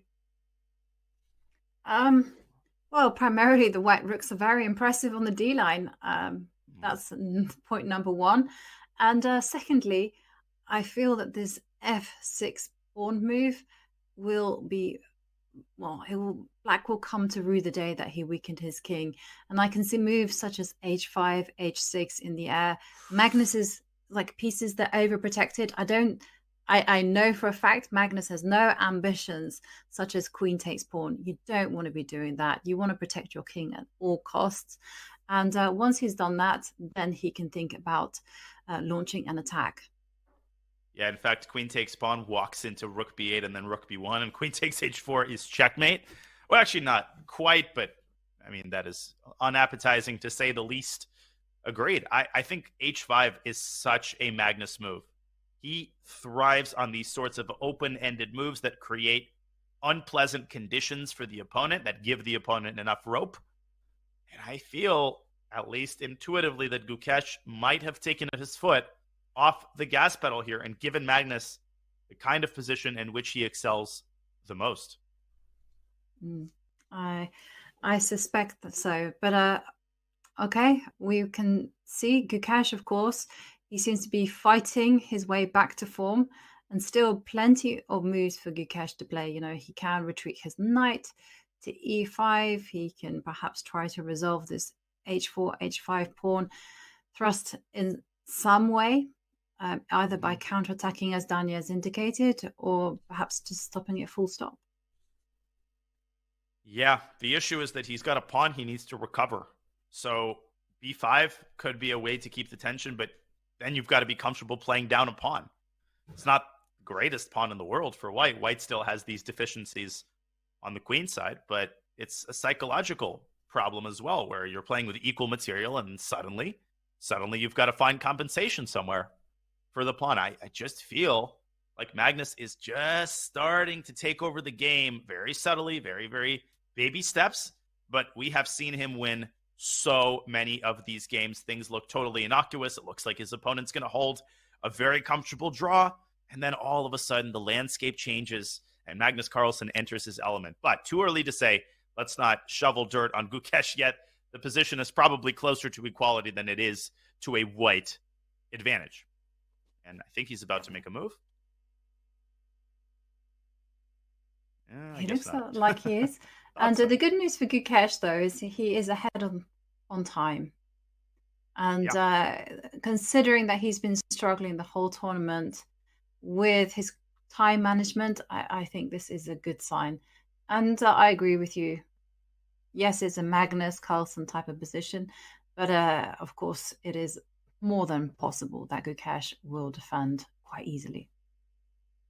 Yeah, this would be just a huge result, huge confidence booster if Gukesh can hold this draw. But I think we need to make a beeline for the Ding Liren game, because with every move, that game just becomes crazier and crazier. And every time you think that things have calmed down in that game, we get, as Gukesh, of course, takes on d2, and he's going to take on e4. I'm going to switch us over to the Anish Giri game as we look at Ding Liren looking in dumbfounded disbelief at Anish Giri's last move. Bishop takes c4. Well, not really a sacrifice, but a tactic. A crazy tactic at that. And it's probably going to lead to a situation where you have two pieces for a rook. Okay, let's debrief. Yeah, it is. And I have to say, I'm not a big fan of what Anish has done. Mm-hmm. Yes, it is a rook for two pieces, but the game is still very much alive and kicking. And the two pieces work so well in the middle game, especially when they have a point to attack. And the first vulnerability that you can see in the position is this pawn on f7, h7. But no, Ding says no. He wants no part in these complications. Instead, he's moving his rook up to f2. Whoa. He didn't take the bishop. I can't believe that. So I've reached the position on our analysis board here. The live board is on the bottom right. Anish played bishop takes c4. It seems automatic for white to recapture. What happens if that happens? Well, then black takes on c4.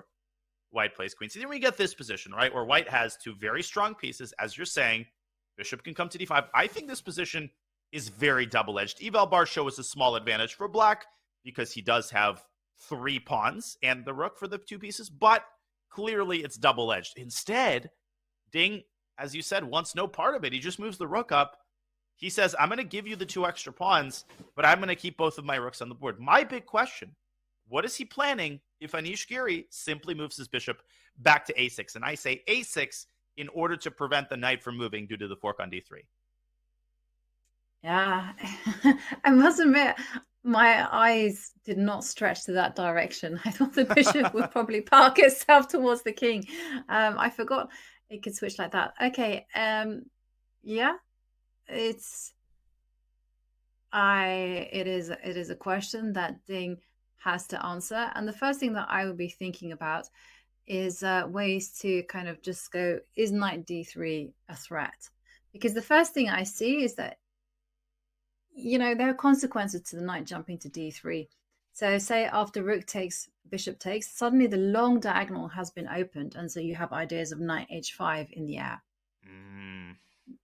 So if you can prepare this, then you don't actually need to worry about knight d3 at all. And instead you can pile on the pressure with moves like such as rook d5. But this does involve calculation, and I'm not the fastest calculator out there in town. So I'm just wondering whether White can get away with rook d5. Just and then like follow that up with knight h5. Knight h. Oh, the evaluation bar hates it. Well, evaluation bar hates all that is good and wholesome, so I have learned to set its opinion aside. I feel like probably knowing how engines think, not that I know how engines think, but after knight h5, the battle revolves around whether or not black can keep the knight stable on e5. And one way that black can try to increase its stability is by doubling rooks on the e file. And the eval bar continues to laugh, but I'll let it have its moment in the sun. You could even get conceivably a situation where like white piles up on the knight and black defends it. But in this situation, black wants to go b6 and re-fianchetto the bishop, get this rook off of d5.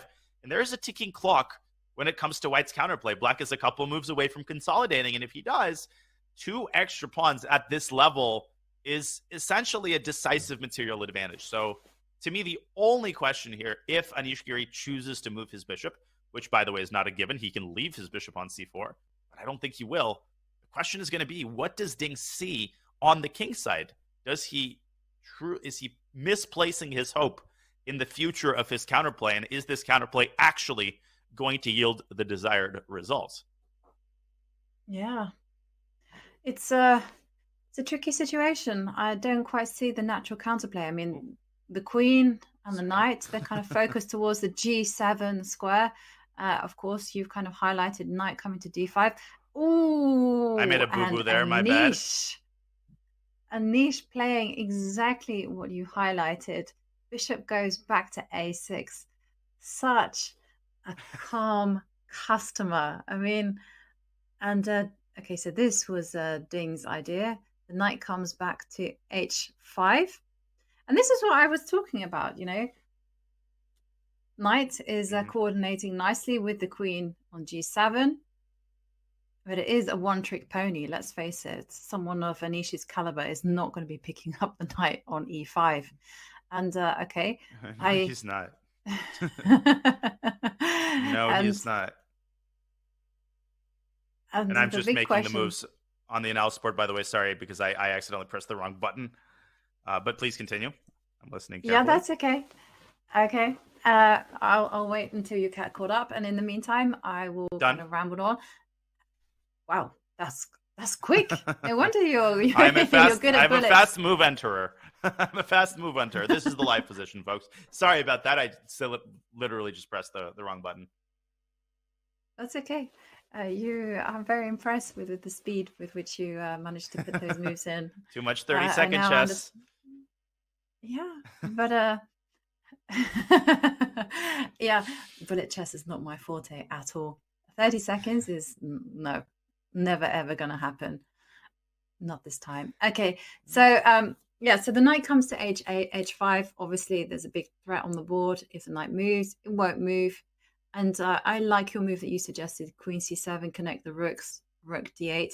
And it's just a question of solidifying the situation, just so that you can barrel down on the e line or d line and just bank the points. You have 2 extra pawns. I don't see what Ding is going to try to do. I mean, is he threatening ideas like bishop e4, bishop d5? I think. Oh, wait. This might be an idea worth his salt. Because, first of all, let me just illustrate what could happen. Rook takes f7 is devastating. Okay, I guess not rook takes f7 because there's some computer move here. But definitely bishop takes f7 with the same idea. You can't move the knight because of the mate.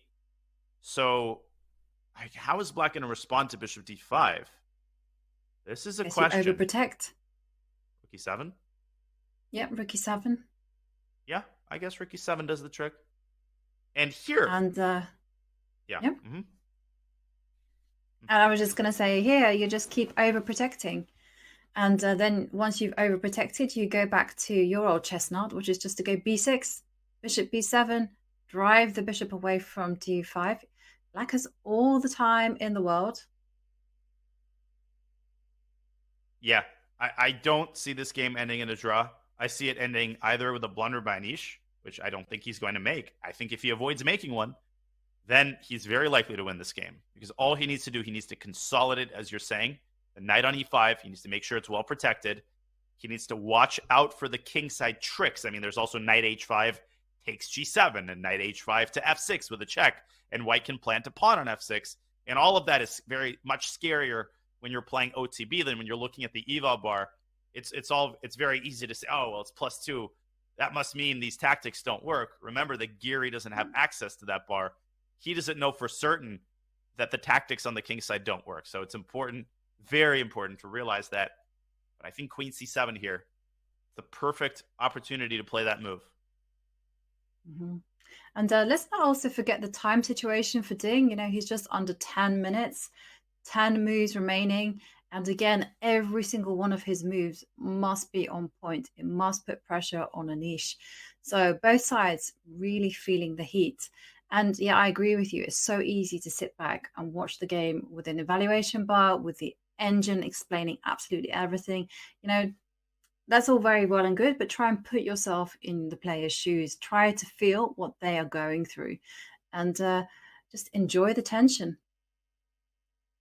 Yeah, and I think Giri is enjoying the tension a lot more than his opponent, largely because this has gone totally haywire. I mean, Ding Liren had essentially this type of position with all of his pawns intact, thank you very much. And he also used to have a knight that could move to d5. And now, you know, all that remains are some attacking chances, and his pieces are placed well, but not well enough to justify the loss of 2 pawns. I think, Yovi, the decision to not take the bishop on c4 was an emotional one. I think he is trying to cling to his hopes of a mating attack, but those hopes continue to wither away as he's frittered away not only his entire advantage, but now handed over the advantage to an Anish Giri for whom everything this tournament seems to be going right.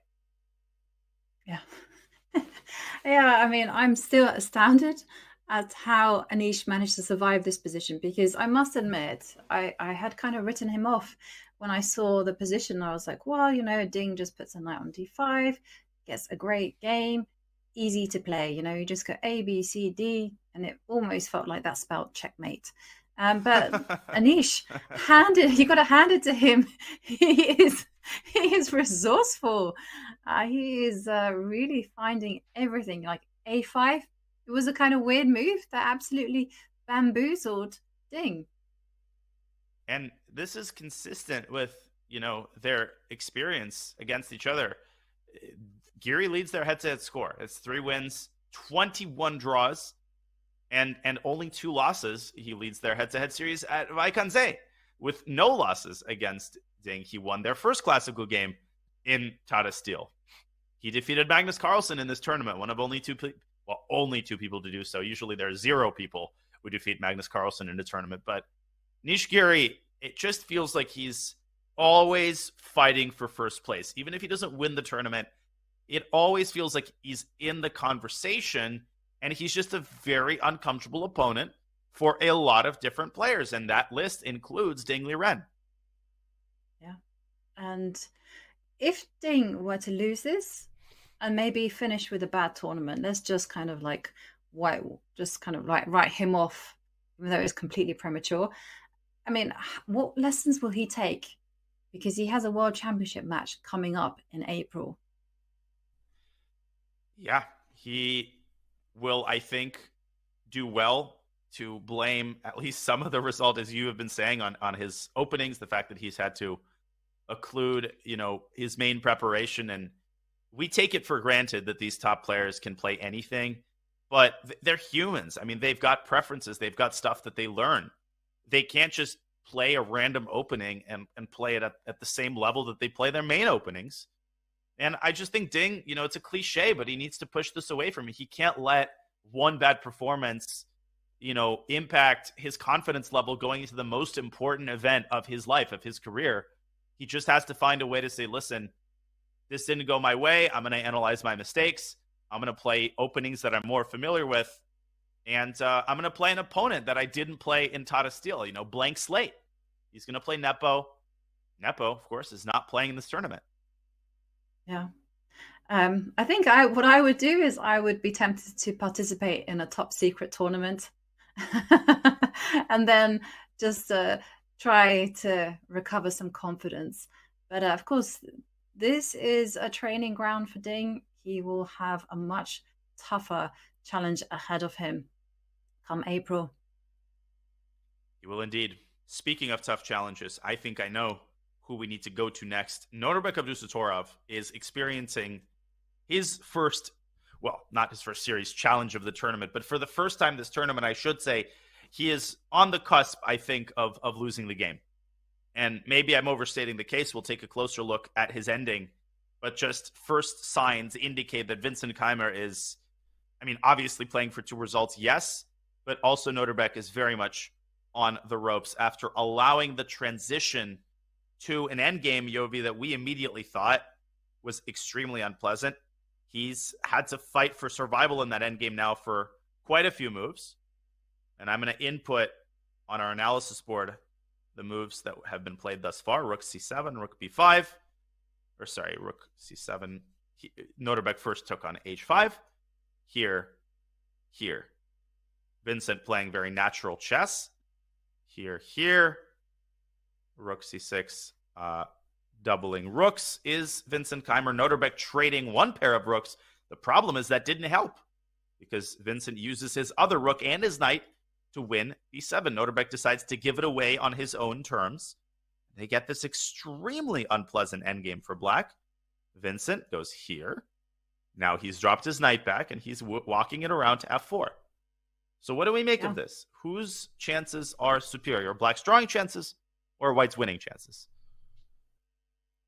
I think White has great winning chances. He has a fantastic knight, fantastic rook, and also the plan that I just hatched upon is to put the king into the middle of the board, walk it to e5, back it up with a knight on f4, and then just pounce on the pawn on d5. And the problem is this pawn structure is very unconventional. And I do feel that this protected pass pawn on d4 will just simply win the game. Ugh. I agree that if black loses the pawn, he loses the game. Of course, that was the point of Norbek keeping his rook on the 7th rank in order to be able to play rook to b5 if white plays a premature knight f4. So how does black even hold on? Does black even have waiting moves? No, but maybe he has aggressive moves. So the reason why I wanted to put my king on f3 was to go king f4. Right. It looks a bit wacky, but teamwork makes the dream work. Use every single piece you have, and why not? The king is now a hunter, and if you go g5, well, you've kind of ruined your perfect defensive pawn structure. And and I guess I'll go g4. Again, g4 is the move that I would be considering. And then the king will snake its way over to h5. Take on. Yeah. Whoa. No, rewind. Backpedal. If only this was an option in chess, right? No. Take it back. Okay, he moves his king up to f7. Yes. Want to see a did. funny line? Go So on. the reason he didn't wait with his rook, I think, is because of knight b4. And if you defend from a5, you lose. Rook d8 check, king f7, rook d7. And I've missed these types of tactics so many times. White threatens knight c6, and if you move your king out of the way, and then knight c6, and you pick up the rook. So if the rook is on b5, obviously black avoids this very unfortunate fate. So that's why he's keeping it on the b file and bringing his own king up to f7. It's just so crushing that White's position is very easy to play. White has all the time in the world. If one thing doesn't work out, he can just bring his king back, assuming Vincent doesn't get himself mated in the center, but something tells me he won't. Yeah, it's difficult to organize because the knight is perfectly placed on d3. I mean, yeah, you can just even see a scenario where the king gets to e5, the knight gets to c5, and even the knight in game, totally winning. Put the rook on d7. Yeah. Just control the outside pass pawn, and then you're good to go. It just, like you say, Vincent has all the choice in the world. And I was wondering how Nordebek could defend. Now, one of the things that I've always been taught in games is that you just have to go active. So I would be tempted to put my rook on b5, try to maneuver my knight to f6, for instance. That would be nice. Mm-hmm. That would be very nice. I think for Vincent, it is worth exploring the option of putting the knight on f4, forcing the rook to b5, and then moving into the 7th rank. I'm trying actually to prevent you from remaneuvering your knight as you indicated. So for instance, knight f4, rook b5, rook d7, probably the king will escape to f6. Then maybe swing the rook over to the side of the board so that, it doesn't stumble around and black doesn't ever have king e6 with tempo. And just chill and enjoy your life. I mean, induce g5 and then go around, go to e5. I don't see Nordebek saving this position. There's too many sources of danger. There's too many pitfalls to avoid. I think this is close to lost from a practical standpoint, even if the engine will hold it. Well, he's going for a different route. He's putting his knight into the center. It wasn't my natural move at all. Aha, so he probably just wants to set himself up for rook d7. Ooh. Potentially, yeah. But I wouldn't, obviously not immediately, but provided that White's king is in a position where it can move into e5. So maybe king f4. Yep. And it's very difficult to sit still for Nordebek. Nordebek, I think I would be playing h6. Yeah, totally. Do anything. It's so difficult to sit there and just wait, especially when you know that the axe and how the axe is going to fall. So I would just go h6, g5, maybe even h5, try to get some counterplay that way. The one other thing that Nordebek does have is he does have the potential to go active with his rook. So rook b2 is a move that can cause some trouble. I also would caution against assuming the game is over. I literally said this earlier, so I'm now contradicting myself. Yes. If White wins on d5 and Black trades knights, the 4-on-3 rook endgame is not over. I mean, Black has drawing chances there. Anytime you have a rook endgame, there's going to be drawing chances. Evaluating these positions is all about practical evaluation because you know that an engine would save this against Vincent. Like, Stockfish wouldn't lose this. But again, just for a human to defend a position like this with no active counterplay, with no winning chances, it's just soul crushing. And that leads to more mistakes. Yeah. And in terms of time, I just had a look at the clocks and the move situation. So it's move 37 and Vincent is now down to just under, well, he's coming around to 2 minutes. Yeah. I mean, I would just repeat. Desperate time. Yeah, I think that's very practical. I mean, I've heard, and he does, in fact, repeat. I've had many grandmasters tell me, actually, they said, what you do is you get yourself a nice protected position, and then you just repeat moves until you get to move 40, and then you make the critical decision after that, when you've got time to process, time to calm down, time to go to the restroom. That's very so important. Have you ever accidentally repeated moves 3 times when Yes. you didn't mean to? Yes. I was so stressed, and it was during like a crazy time trouble that I had with Simon Williams, and I'd gotten away with murder. We talked about like the king being out there in the center. That was my king, and it was going on a big adventure. My king went to, I think it went to d5, e5, f6. I don't know, and somehow it ended up on d8, and somehow I was still alive, and some miracle had happened and I was a pawn up. But I was so flustered by this turn of events that I just kept on checking. And he goes, I think you've repeated the position 3 times. I was like, oh, okay. So it does happen. Yeah. Yeah, it's painful. It only happened to me once, actually. When I was rated 2000, I was playing a brilliant game against this 2100 local in chess club in San Francisco, and the time control there was 90 minutes for 30 moves, and then you'd get a time addition on move 30. So around move 27, I have a mating attack, and I see that there are some combinations that could lead to checkmate. I'm enjoying myself because I know for a fact that I'm going to calculate it to mate. So I'm repeating moves. I'm going to get to move 30, pour myself some water. And all of a sudden, he stops the clock. What are you doing? Why are you stopping the clock? He shows me the score sheet. And not only did I not realize there was 3-time repetition, it didn't even occur to me that I could make this mistake.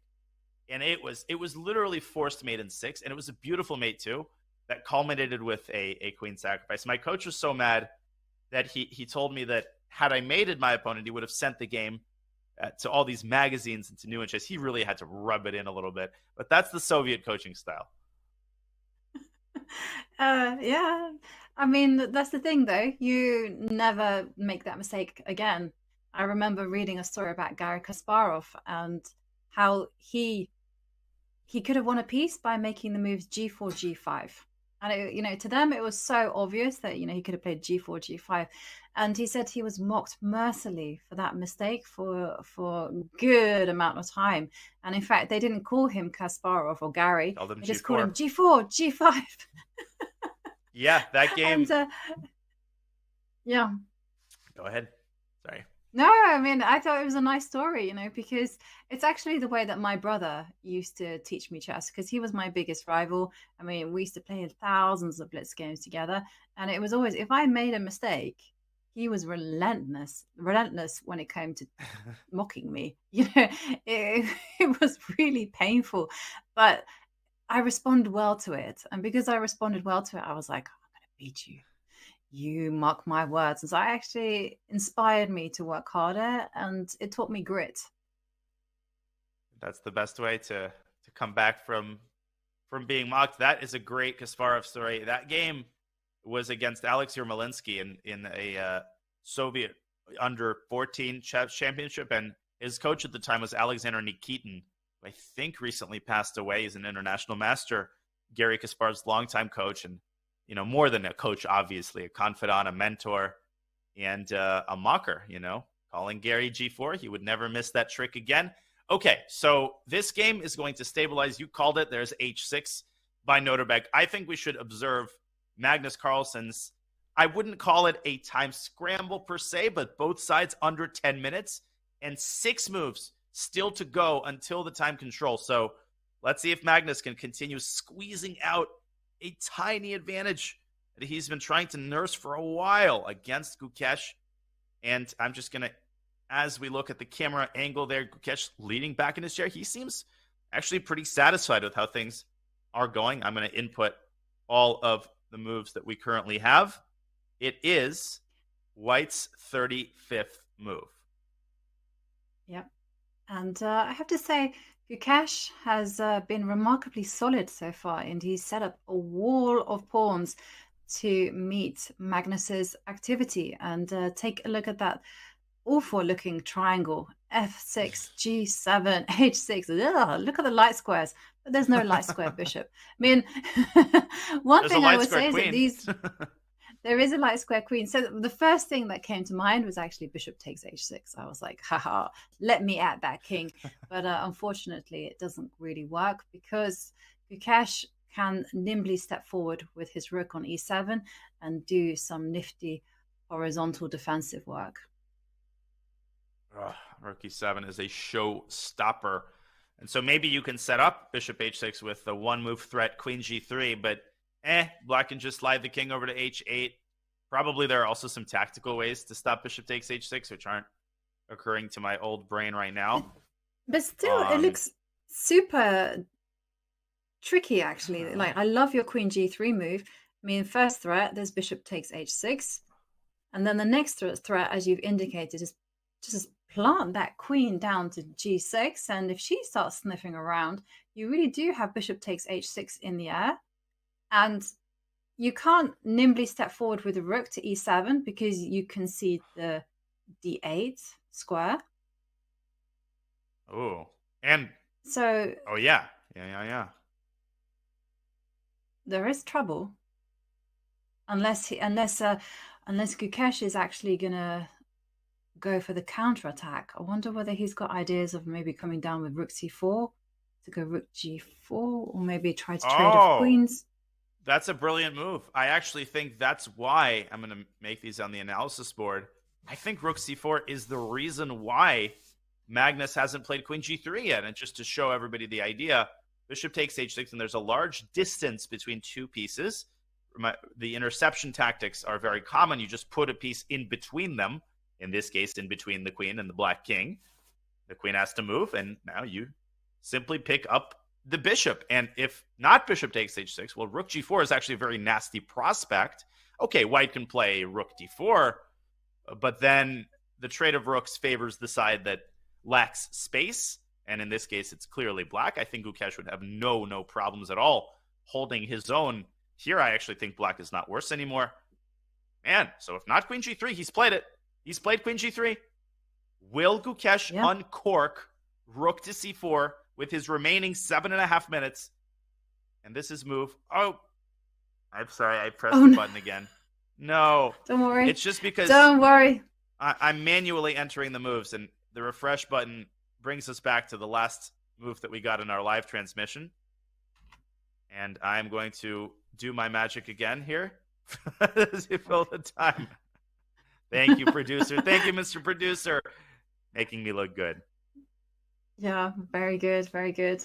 And whilst Gukesh is pondering, I mean, we have to think about, like, how is he going to react? I mean, I, for one, would not react passively. The time is now. Everything is getting critical.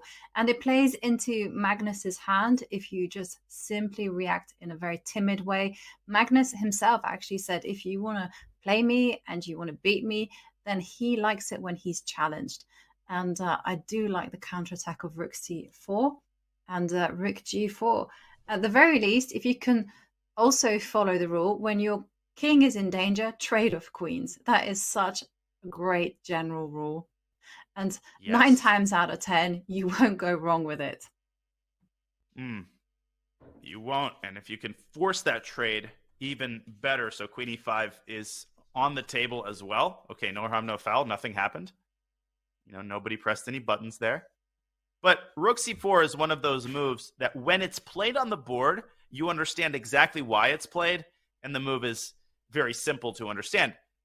But finding it is a different matter entirely. I think Jacob Auger, the famous chess author and trainer, he draws, I think, a very helpful distinction between moves that are hard to find and then moves that are hard to see. Moves that are hard to find, of course, the idea itself is complicated. Moves that are hard to see, the idea is very easy, but there's just something about the move that doesn't appeal to your intuition. In this case, it's the pull that your brain has toward moving the king away, because that's what your pattern recognition indicates is the appropriate thing to do. Yeah, you do have to fight against that on occasion. And also, I mean, also he has to fight against other options, queen to E5. And there's a saying in chess, and I think it's so true. it's like the spectator sees everything. Mm-hmm. And the reason that's because we don't care so much about the result. We're not that invested. We haven't followed the storylines. We haven't blinkered ourselves to certain possibilities. And there we see Gukesh move his queen to f5. So he has the idea of snapping up the h5 pawn. Great move. So yeah, but how is he going to handle? Okay, so his idea is after bishop takes pawn, he's released the line for the rook to come to e1, and that's bad news for Magnus if he falls into this one.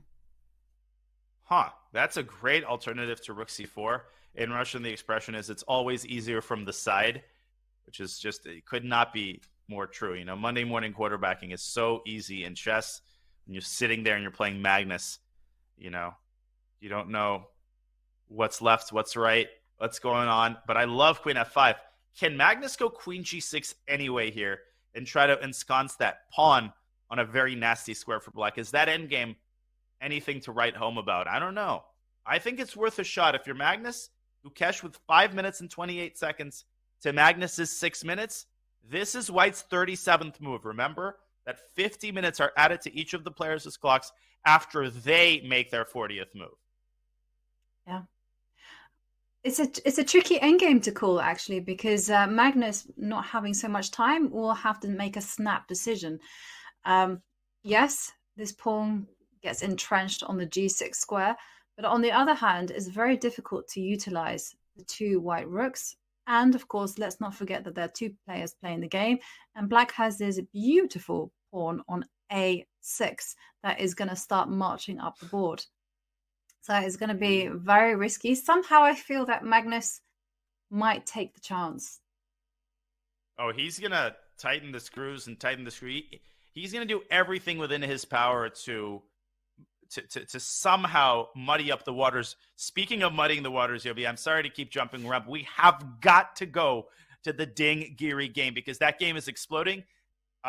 Ding Liren is trying his last desperate chance to just go crazy and muddy the waters. So I'm going to input the moves as we look at the players on camera. Do not be deceived by Ding looking off to the side. He's got 1 minute for 6 remaining moves.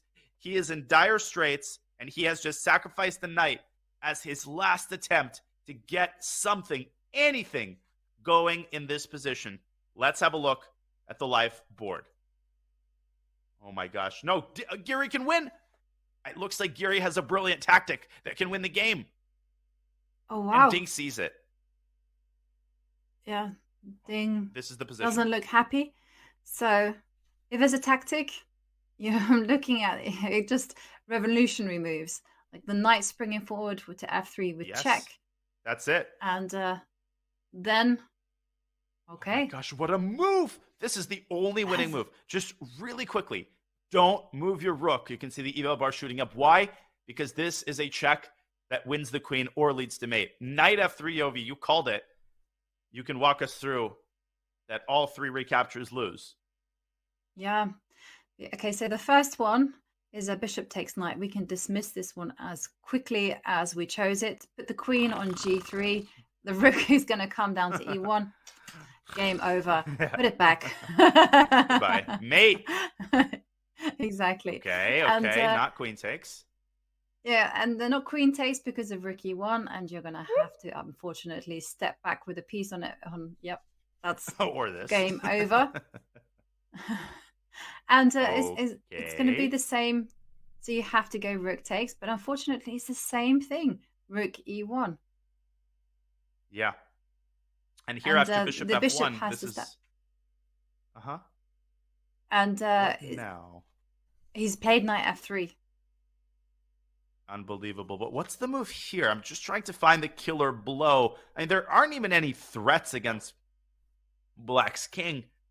So maybe rook e2 is winning. It's a scary move to play, though. Okay, and the players are going into it. And rook e2 threatening queen h2.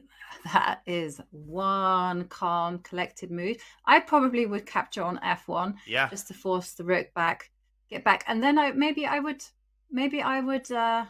Because there's no check. I was thinking of, oh, okay, yeah, rook takes rook. Oh, yeah, Oh, of you course, mean- demolish the defenders. I was thinking step back with the rook to e3. Oh. I mean, if this wins on the spot, then it's worth playing. But otherwise, I agree. Rook e3 actually made more intuitive sense. I just think you can go king h8 here.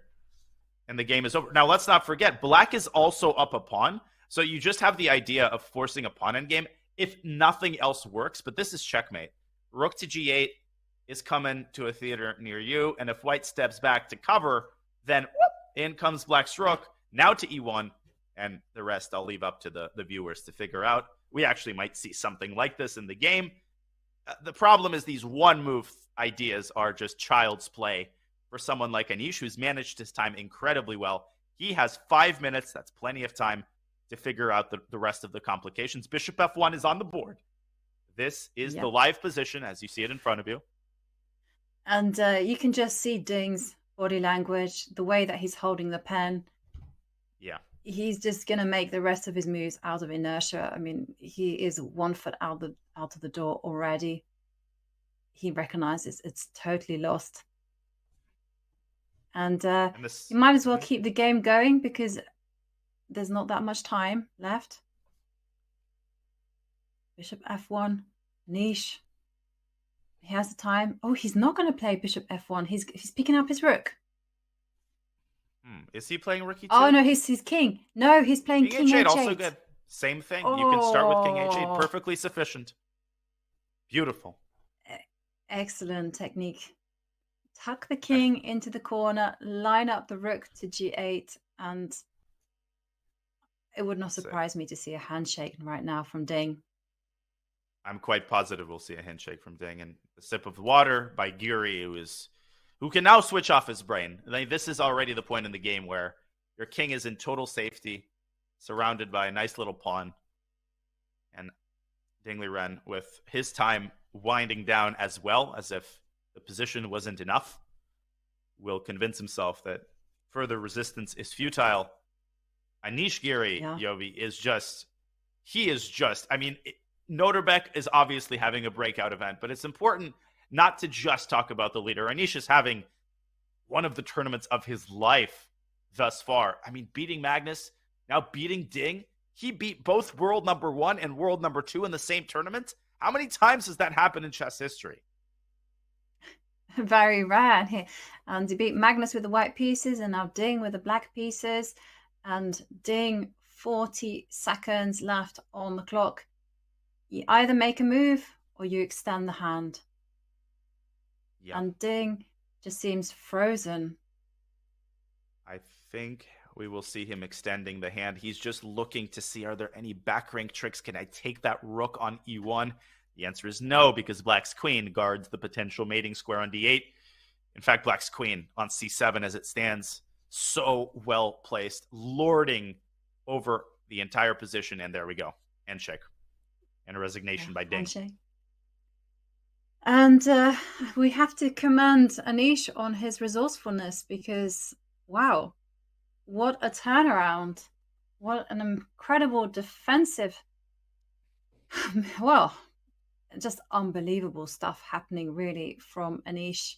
Because he was in a bad position. It looked like Ding had full control. But, chess, that is the game. Full of surprises. Soul crushing for Ding, and I think according to the top engines, his peak advantage was something like plus 2.6, plus 3. And at this level, I mean, that is a huge, huge advantage. It just shows that you can never just look at the engine and say that the game is over. When a player is in good form, they demonstrate all facets of mastery, whether it's finishing off an advantage or somehow surviving these tough positions. Black has won 2 games today thus far. Ding Liren, of course, with the opposite problems. When you're in bad form, nothing seems to go right. Not the bad positions that you're unable to save, and not the good positions that you just find a way to mess up. But a huge win for Anish Giri with the black pieces. He moves to 6.5 out of 9. That is a big for Noterbeck with a loss would enable Anish Giri to share in first place. This makes the Noterbeck game even more important. But that game hasn't changed in a while. I think we should go back to Magnus's game and watch as the players struggle to make the 40th move. I agree. And there we see. And we did see that Magnus did put his queen on g6, and they have now gone into the endgame. And Gukesh is just lined his rook and pawn up together, and his plan is as clear as they come. I mean, it's just simply going to march the a-pawn up the board and see what white is doing. Gukesh, purely defensive, but that's okay. He's defensive, but that bishop that he's got sitting pretty on f8, it's just the hero of the position. Without it, white would have been able to double rooks on the 7th rank. Now, even if white does so, it doesn't lead anywhere. The pawn's well protected. As you're saying, Gukesh wants to close his eyes and run that baby up the board.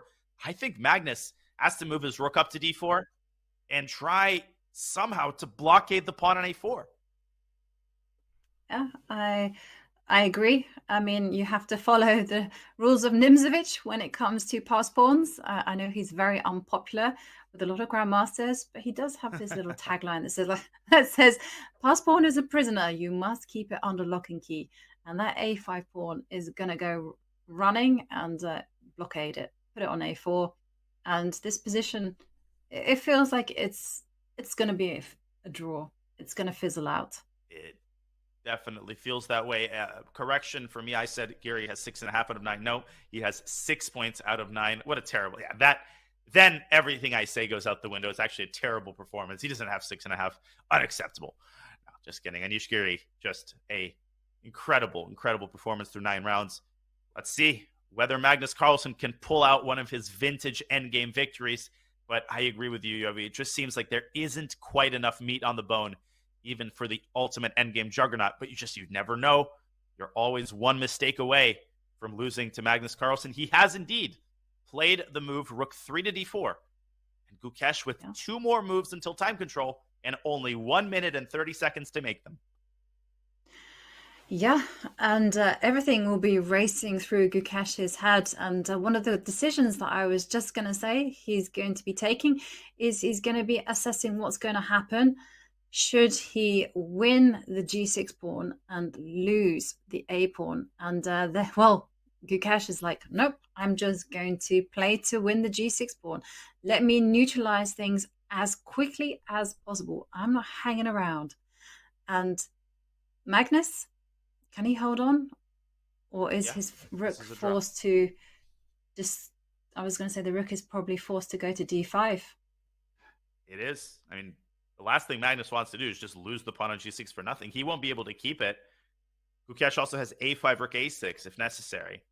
I think Magnus is going to go rook d5. We're going to see rook e6, mutual destruction on f5 and g6, and that is a dead draw. I mean, at that point, it's just like a 3-on-3.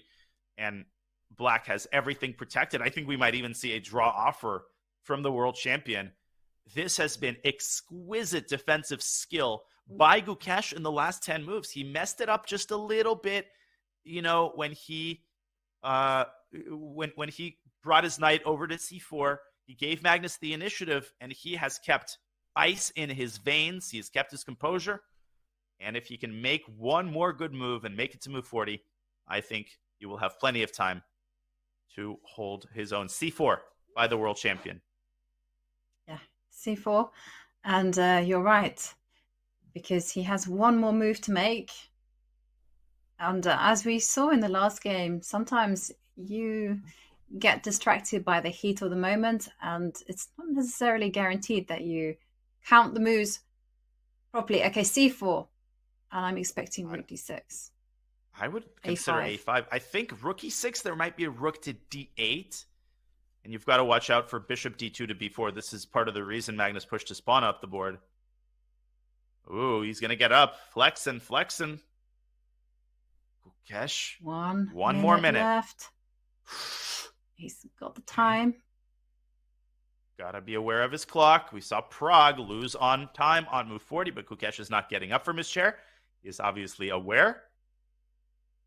I think you might be right. Rook e6, probably still possible, but has to be calculated very carefully here. Yeah, there's no need to enter that complication. Just go a a5. simple chess. And A5. Gukesh feeling the stress, one eye on the clock, 30 seconds. one eye on the board. He receives 50 minutes by making his next move, but he's got 20 seconds now. He's got to make a move in 20 seconds. It's move 40. Magnus has already gotten up from his chair. He has his 50 minutes already on his clock. 15 seconds for Gukesh, and he's done it. He's gone A5, the best move in the position. Unreal. Yeah. And this is why these juniors are world class. You know, they know how to handle these positions. They know how to react when they're in time trouble. And Magnus, chill as always. He's eating something. Yeah. Drinking something. It's very rare that you see him eating at the board, actually. Yeah. He's not one of these that sit down with a packed lunch. You know, he is kind of one of the guys, if you feel that hunger makes them just that little bit sharper. Yeah, I think a well-timed chocolate bar or granola bar can definitely go a long way. I mean, these games are marathon. We are 4 hours into the round, and these games show no signs of abating. I mean, 50 more minutes for both sides. You could spend another hour and a half on the next two moves. If you just think about that, that's pretty staggering. Now, Magnus, when he was a young, 12, 13, he was already a GM. I remember he used to always bring orange juice to the game, and he would always bring a little pack that I think his dad or his mom would pack for him of, assorted snacks. And I think he made some comment about wanting to reduce sugar intake during the game. Orange juice is one of those things. You think it's healthy, but it's basically like soda. Yeah, I remember that story. And Magnus, he took his chess very, very seriously. And there, after all that excitement of the time scrambles and all those games reaching move 40, I think the players are now going to take a deep breath and just get into the tank whilst they resettle their thoughts. And it's a good moment for us to take a quick pause and be back with you shortly.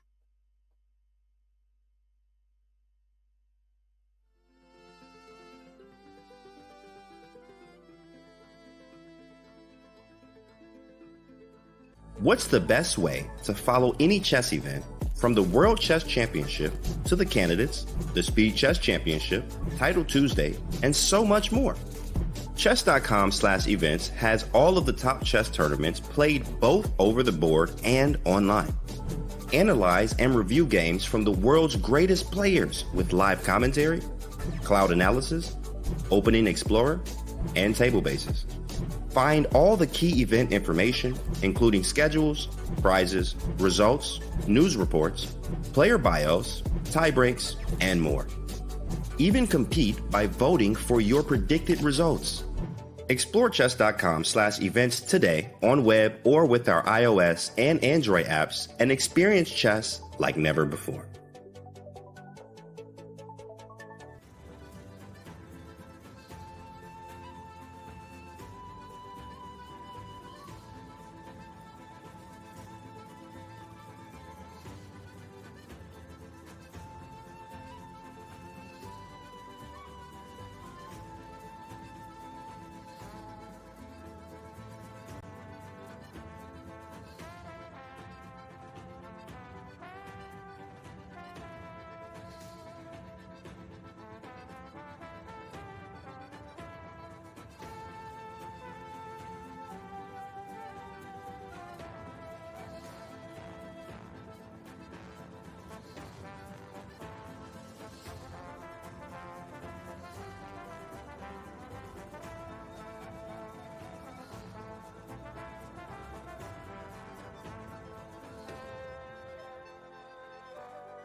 January in Wijk aan Zee, the Netherlands. For this cozy, coastal town, the holiday season isn't over. In fact, the most wonderful time of the year has really just begun. What a roller coaster. This game has lasted 7 hours and 9 minutes, and the players still have enough left in the tank. Once again, Wijk aan Zee starts the new year as the center of the chess universe. This year as host of the 85th Tata Steel Chess Tournament. A magnet for the best players in the game, some recognize the Masters field of 2023 as its strongest in recent memory. Of course, it helps when 8-time Tata Steel chess champion Magnus Carlsen is back. Magnus is playing for a win, and he has to start winning fast if he wants to re-emerge at the top half of the cross table. The world's #1 looks to further cement his legacy in this event and the game's history. Chasing Magnus will be amongst the best in chess. Several have been crowned champion here before. Some have even shocked the world in doing so. And don't leave out those poised to capture their first Tata title. Anish is taking down the world champion Magnus in absolute shock. Although winter, Tata Steel Chess is also known as the place new stars come to bloom. Magnus won here as a teenager. This year's event has its fair share of young players on the rise, each hoping to follow in Carlsen's footsteps. Soderbeck just playing a modern brilliancy. What a performance. The Dutch refer to Tata Steel as the Wimbledon of chess. For 85 years in running, this tournament continues to be steeped in prestige and legacy, and does so again in this welcoming little Dutch town by the sea. Mein Vrienden, it's the 85th edition of the Tata Steel Chess Tournament, and it starts right now.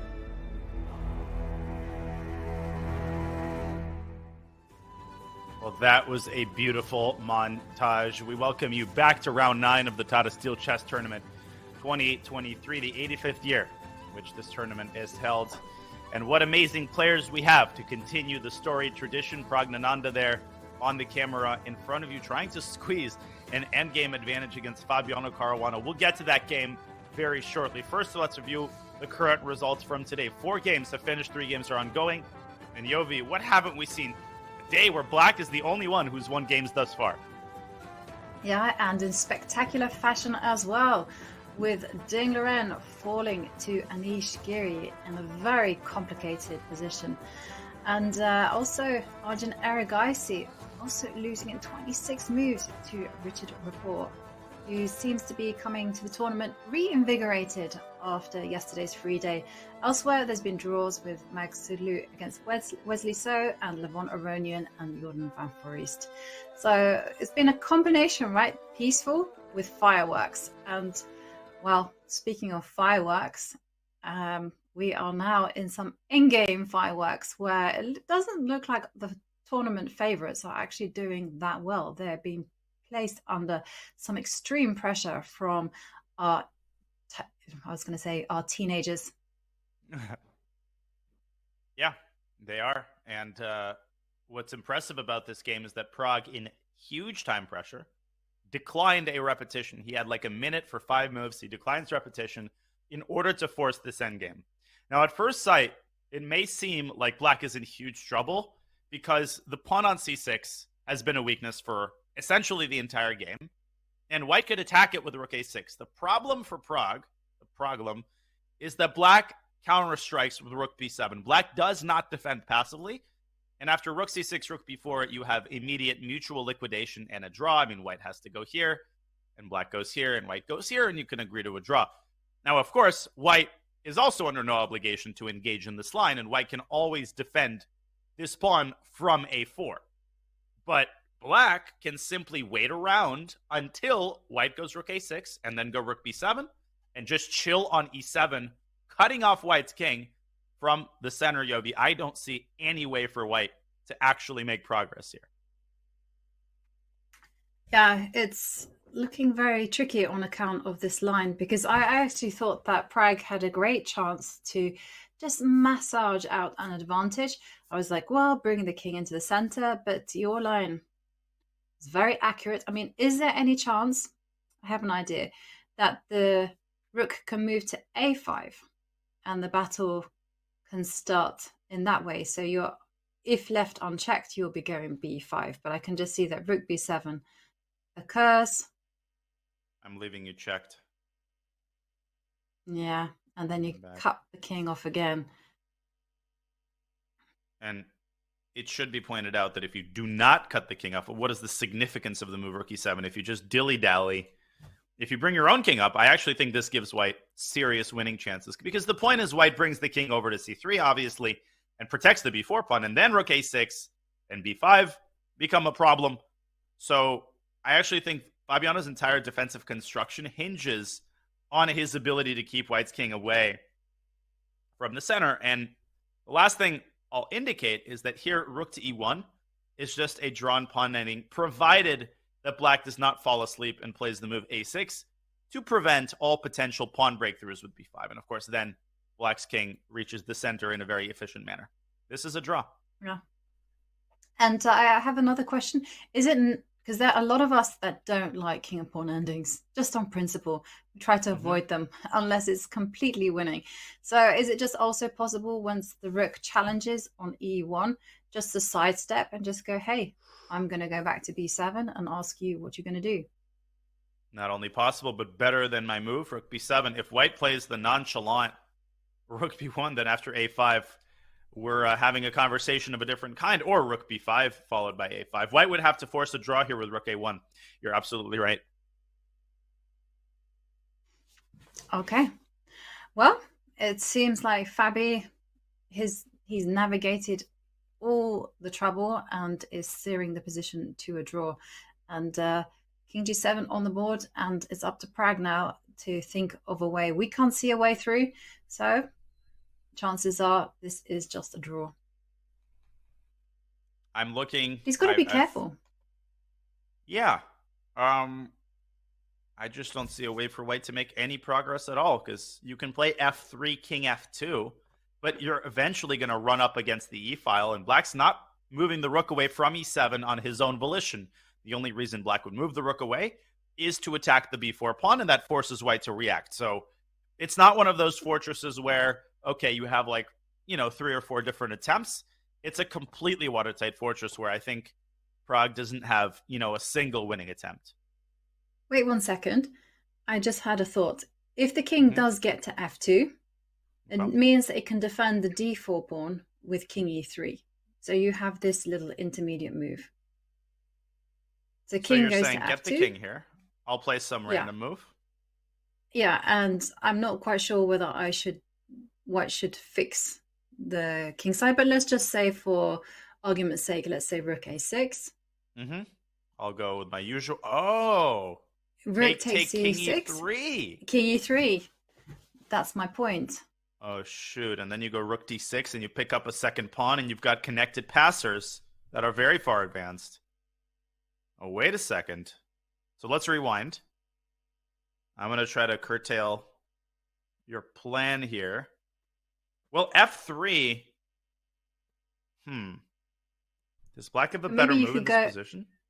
f5.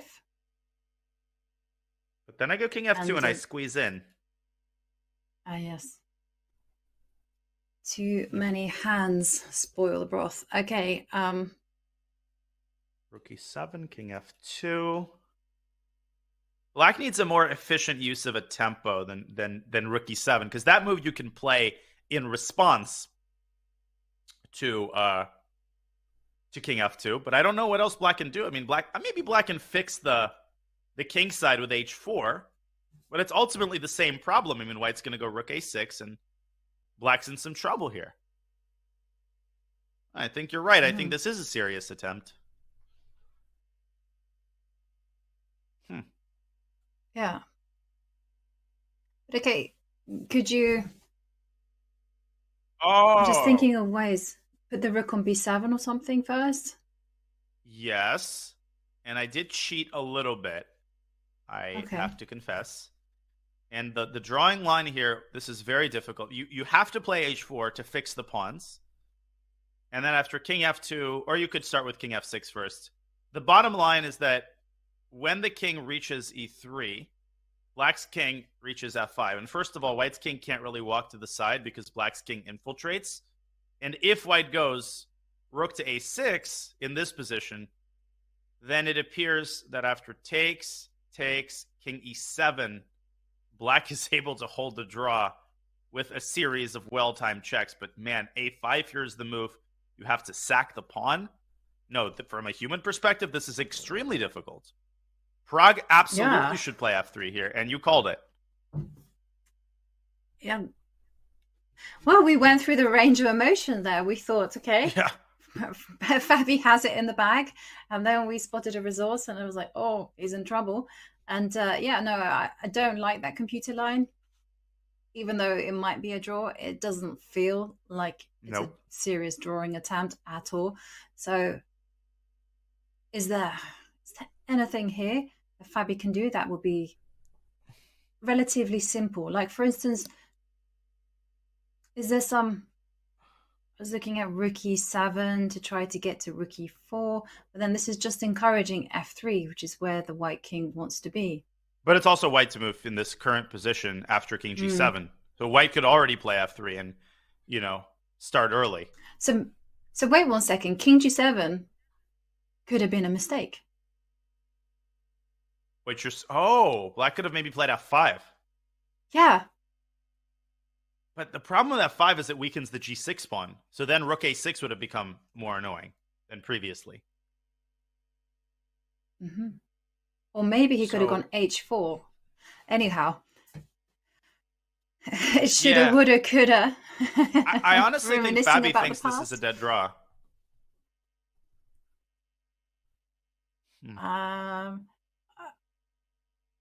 Yeah, it could be, because it's not necessarily entirely natural to put the pawn on f3 and then the king on f2. But to be honest, if we found it through process of elimination, I do feel that Prague will also find this. It's no risk. You can do it, and then something doesn't work out. Big deal. You just take the draw. But there's just not much else that White can try. You're right. And that additional 50-minute time addition on move 40 is it's so helpful precisely for these situations when you need to use process of elimination. You need to sort out a bunch of candidate moves. This is exactly what Prague is doing. Magnus Carlsen doesn't believe in fortresses, and the wisdom of those words, I feel like, ring true again and again and again. Every time you feel like one side has constructed an impregnable fortress, there's one idea that challenges that purported fortress and ultimately breaks it down. Yeah. Yeah, wise words from Magnus, although now very famous words. And everyone and himself managed to prove himself wrong. Okay, so... Well, Fabi is in trouble. So that was our conclusion in this game. And Prague finds f3. Thinking hard. Which I think he will. Yeah. Yeah. No, this is this is a game to watch. And whilst Prague is considering what to do, shall we take a look at some of the other games? Because still 3 games remaining. We have Vincent Keimer against Norderbeck, and we also have Magnus against Gukesh. And maybe we should revisit Vincent Keimer against Norderbeck, tournament leader. Wait, Magnus is about to have a result. We need to go to Magnus's game. Oh, okay, yeah, let's go to He's Magnus. He's about to have a result. That's about to end in perpetual check. Magnus found a way to force perpetual. I apologize for... redirecting us there, but Gukesh looking at Magnus there, and Magnus is not biting. There we go. Now he is. And that is a perpetual check, but the players didn't even bother to repeat the moves. What a result for the young India Grandmaster. I mean, like I said at the start of this game, I think he's happier with this draw than he is probably with a win over Parham, or really with a win over almost anybody in this tournament. I think he's happy with the win, but I wouldn't... Sorry, I think he's happy with the draw, but I wouldn't take away the pleasure that he got from that win, because that big sense of relief you get when you finally net a whole point. I mean, whether you win in a really ugly way, lucky way, it doesn't matter. And what I think Gukesh will take great joy from is the fact he played a great game. He was not in trouble on the clock, on the board against Magnus, and he managed to handle himself perfectly. He made almost no mistakes like this entire game. Maybe you could argue one little inaccuracy with knight takes c4 there, but the way he recovered from that, his time management was much better as well. Of course, he did ultimately get into some time pressure, but he handled himself beautifully, just acquitted himself with such composure as he made move 40. And then, he just pressed all the right buttons and, holds the black side of a Rogozin, showing that despite being predictable, he knows his openings very, very well. And there's still some room for players who play the same stuff, but know it backwards and forwards. It ain't easy to refute the Rogozin, even if you know that your opponent is going to play it. Certainly not. And there we see Nordebek, who for the first time in this tournament looks like he's in big trouble. I mean, throughout the whole tournament, he's been powerful, confident, calm. I mean, he's just looked like he hasn't been able to put a foot wrong. And in this one, against his old rival, Vincent Keimer, who we have to remind ourselves is only 17 years old. 17-year-old against 18-year-old. And it just seems like Nordebek is stumbling. Yeah. And it may appear that the position has not changed in a while, but in fact it has, and things have gotten a little bit more disturbing for black as we check out the current position. Rook to a7 was the last move. In fact, the rook went over from d7, so you can ignore rook a5 to a7. It was just the way I inputted it.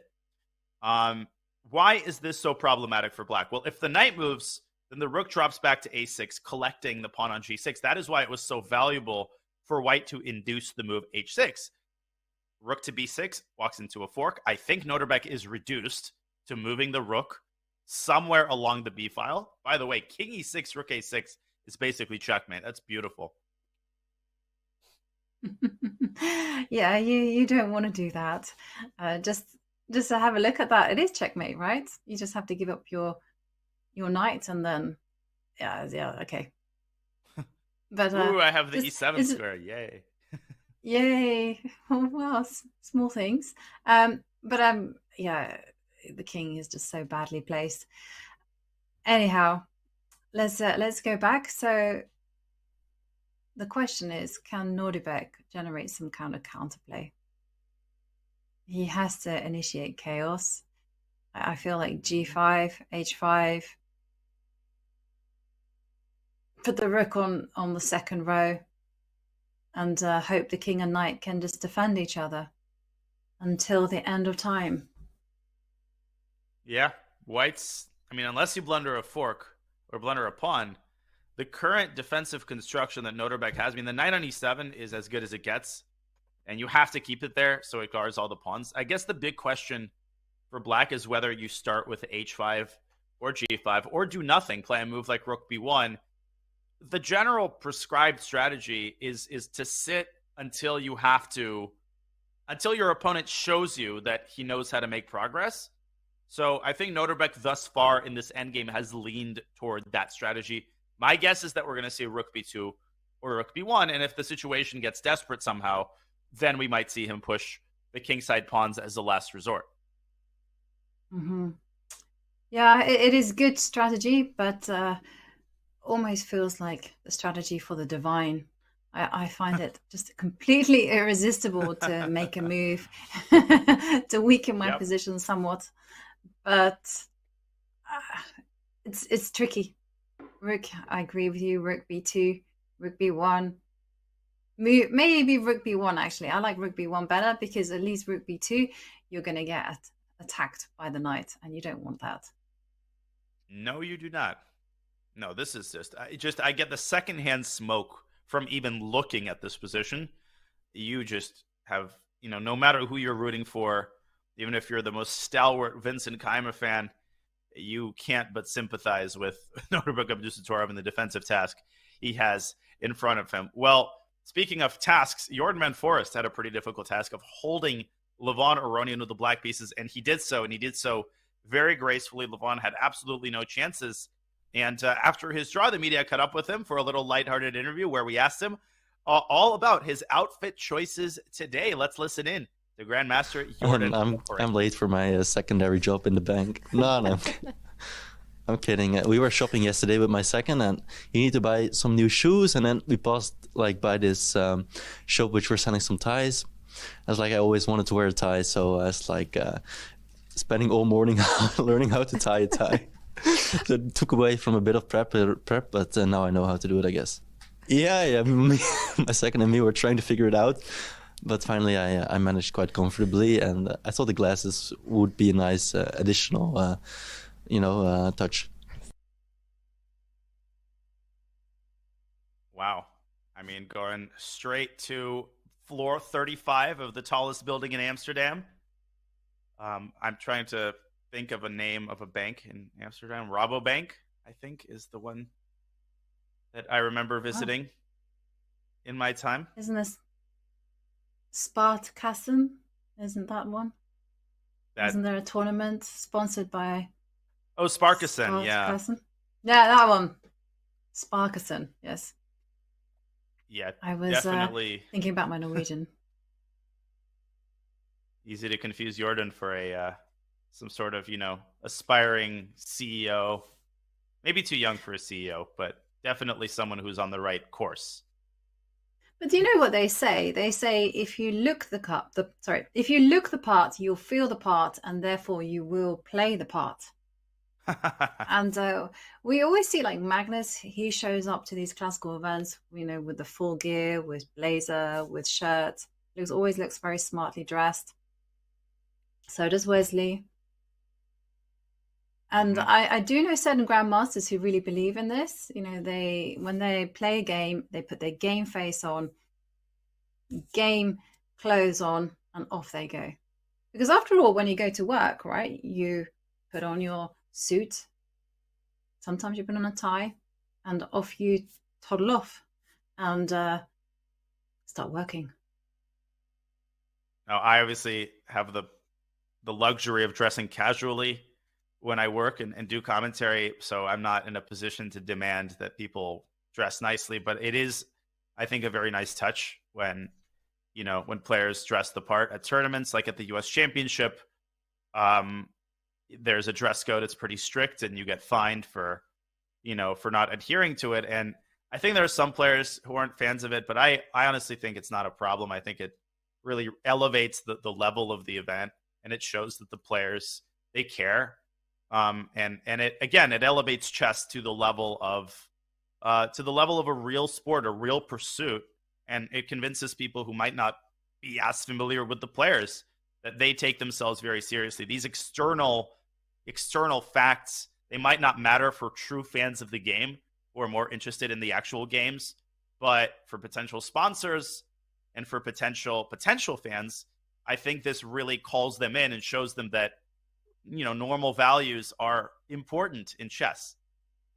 Yeah, I agree with you, Danya. And in fact, I think that we should kind of take that rule further. I think that they should play in dinner jackets, smoking jackets, and let's go back to the old times. I feel like a suit and tie is not enough. After all, let's face it, in snooker, you can't just rock up. You have to have the waist jacket, you have to have the bow tie.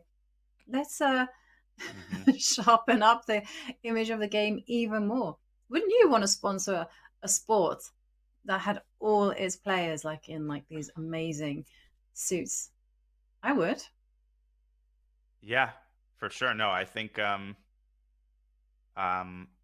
would be this actually reminds me of this anecdote.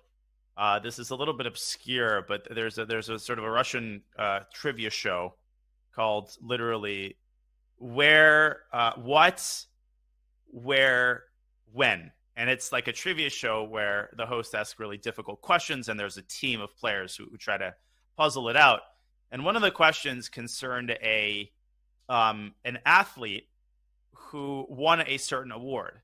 And to receive this award, the athlete was asked to dress up in athletic clothes.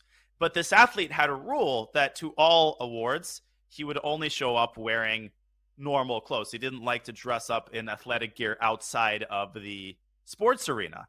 So he found a way to skirt the requirements. He dressed up in a blazer and a suit and tie. And when asked what athlete he is trying to imitate, he answered chess player. I'm dressing up like a chess player.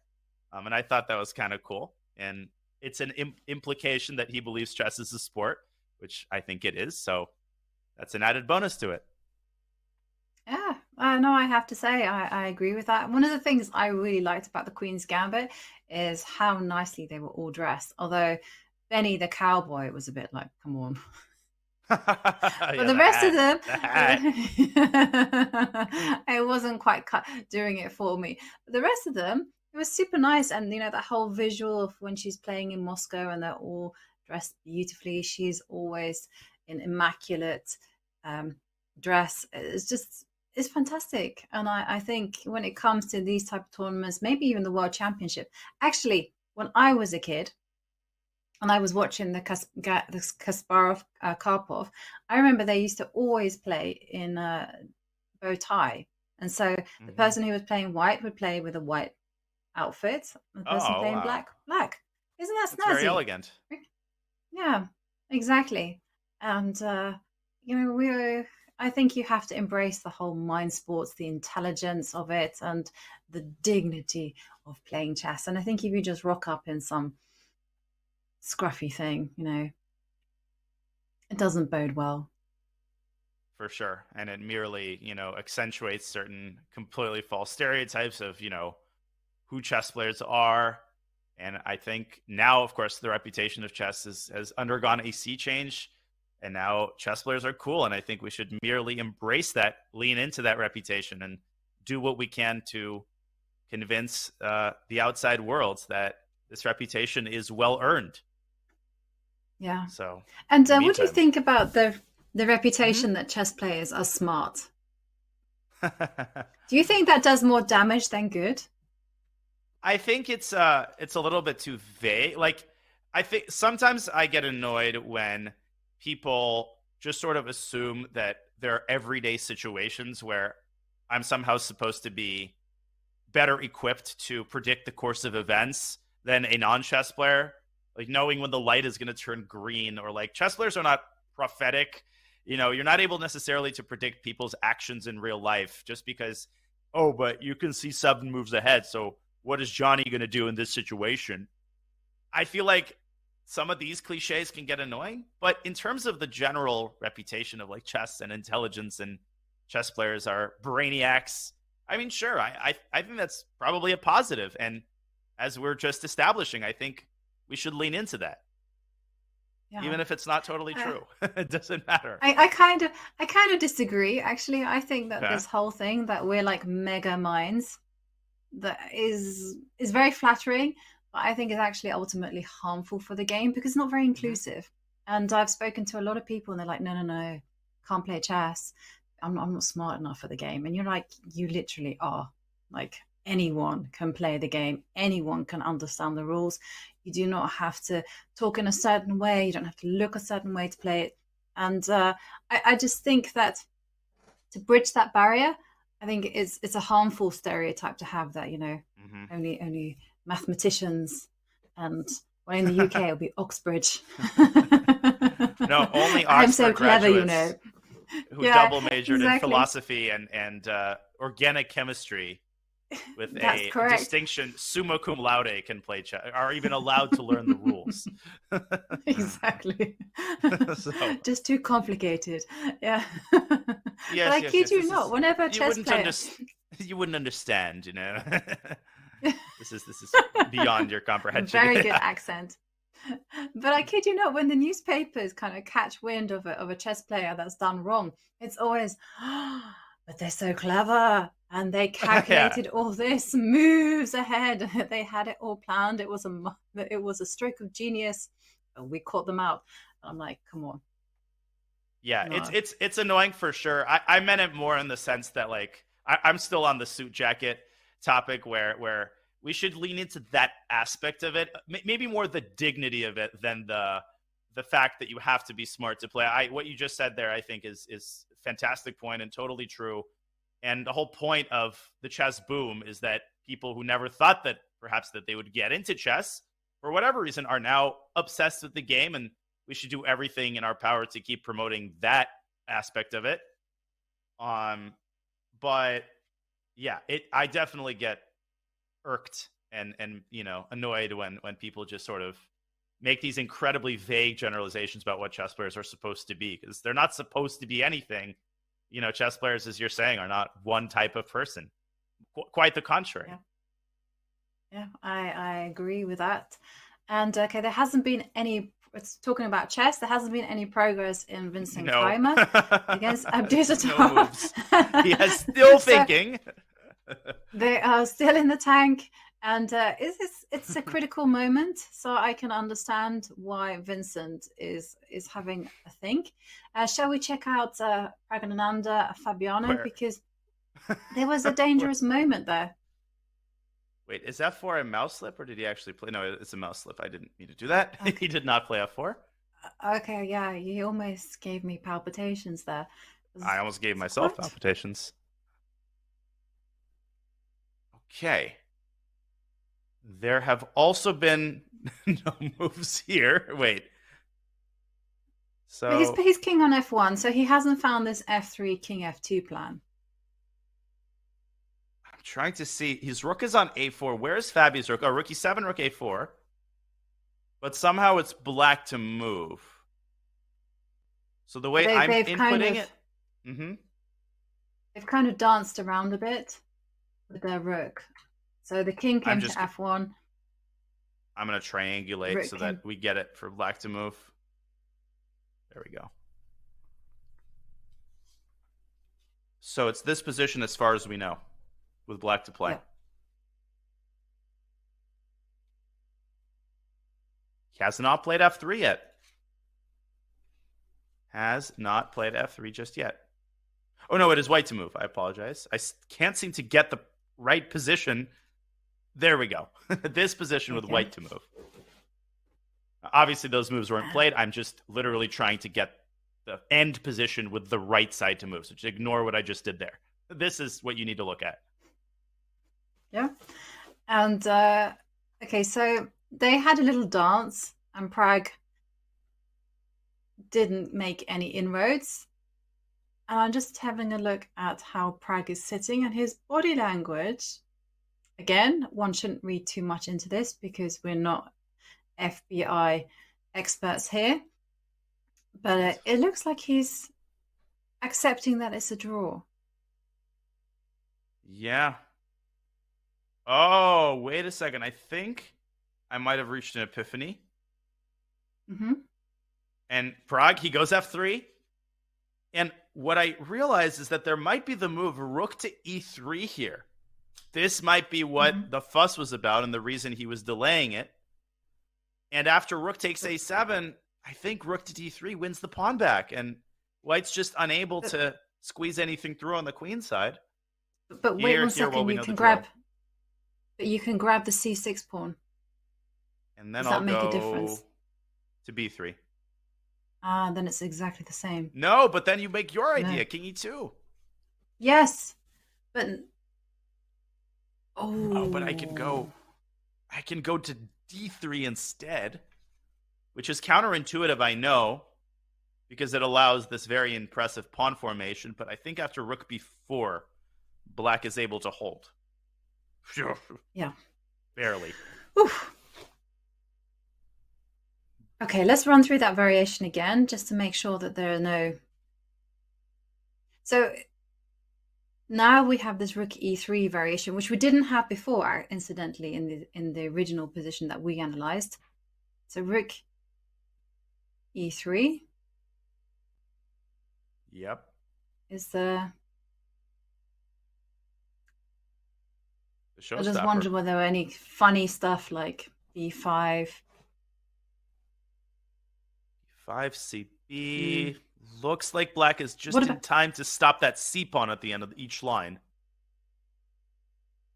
And rook E3 on the board. Yeah, Fabi not going to wait around. He knows that this is his only chance. If you allow the king to move up to F2, then White might actually be flat out winning in that position as we had established Mhm. I Okay. think this one's a draw. Yeah. And just to run through the drawing line, so you should, okay, say white goes rook a6, then you should immediately attack the d4 pawn. And Prague should play rook a6 because this is a major pitfall. It's so easy to just say, oh, I'm going to attack the other pawn and forget that you're letting the king squeeze through to the center. And then once you lose c6, you're in big, big trouble. So takes is forced. White's king just too far away at the moment. b5. Okay, White can still pretend to try. I think this position is still... No, but this is a dead draw. Black just goes around to e7, and this is easy. Mhm. Yeah, rook takes a7 played, and there we go. This is where Fabi should avoid playing rook to b3, and instead still, I think, go rook to d3. Yeah. Rook to d3, and that... Is there anything with b5 there? I'm obsessed with b5, but no. Yeah. Well, we're about to find out. Rook d3 on the board. Mm-hmm. Nah, this is a draw. Fabi precise until the very end. And great technique from the American Grandmaster. Now, no,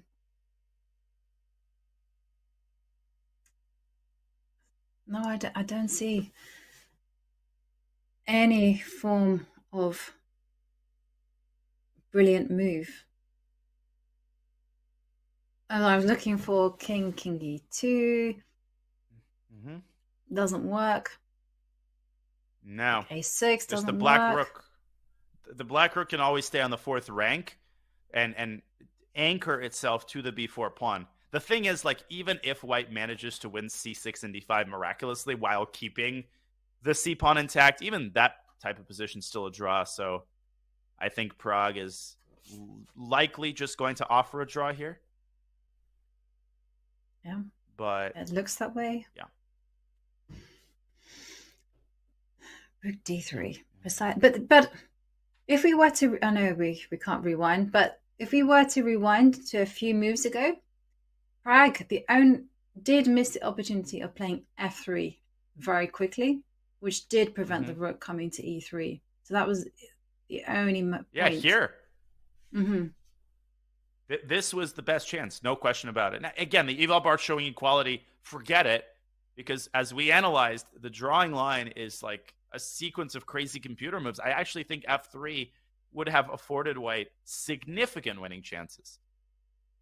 But Prague, he delayed it. He played king f1, and he allowed the rook to come to e7, and now you can never prevent rook to e3. You missed the chance. Yeah, rook a6. Okay, draw. We're going to see an agreement very soon. Takes d4. Yep. Players are racing through the moves. Rook b6 played. Okay. Yeah, Prague is actually still trying. I was surprised by that. I thought that we would see rook takes c6 and then there would be mass liquidation and game over, but no. I think Fabi has to find one more move. I think king to f8 here is a very important defensive resource. What happens if you just dilly-dally? Well, what happens is white goes king e2, and if you just move back and forth, eventually you're going to get this situation. And if you just say, whatever, I'm going to go h4, well, before you know it, I mean, white goes rook t6, and you've let white's king get in, and you're going to lose d5, and the c-pawn's going to go forward. This is already borderline lost. So that's why black has to go here. Black has to go immediately king f8. Okay, and if the king just comes... Yep. Well, now I'm in time to go king d7. Do you still have rook b7? Well, but okay. And then rook...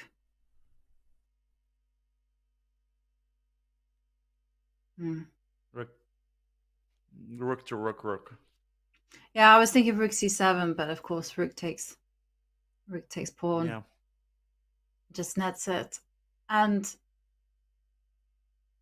so is this a question of time? For instance, is it super important that he has to go king f8?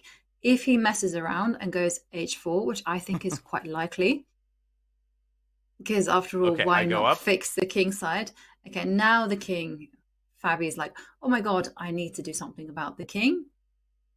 Time And to the rush rook to the goes party. King e3. Yeah. Well, now I take. Do we need to move the rook to c4? Can I just go king e7? Am I still in time?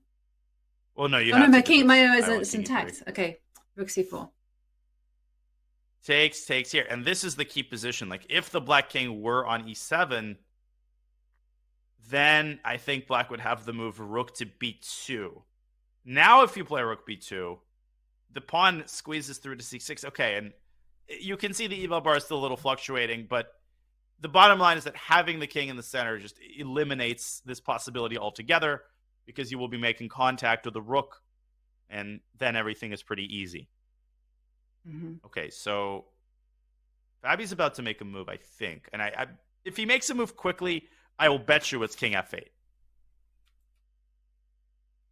And he's got his hands. That's why I was asking, because I'm not sure he'll play king f8. I think h4. Really? Well, it's the move that I would be itching to play. Put my pawn on h4, just secure the right side, and then think about moving the king towards the center. Mm-hmm. No, I totally get the rationale completely behind h4. And if Fabi doesn't realize the danger of white moving the king up, then he's definitely going to go h4. But the fact that he's thinking tells me he knows there's still a little juice to squeeze here for white. And Prague kind of pacing there back and forth, waiting for, at this point, I think, an inevitable draw. Man, this added time control, it allows the players to really luxuriously settle in, and if they want, take 20, 30 minutes on consecutive moves, which I'm not shy about doing. I have to say, this time control, while it's very exciting and also incredibly, fantastic for the quality of chess, it's super irritating when you're like slightly worse. Okay, king f8. Fabi knows exactly what he needs to do. I was going to say, it's super irritating when your opponent has that pull or is slightly better and they're settling in for the long haul, and they get themselves some cups of coffee and then they make themselves comfortable in their seats, and you're just sat there and you have to suffer for a few hours. Forever. Yeah. Just for as long as your opponent chooses to torture you. Exactly.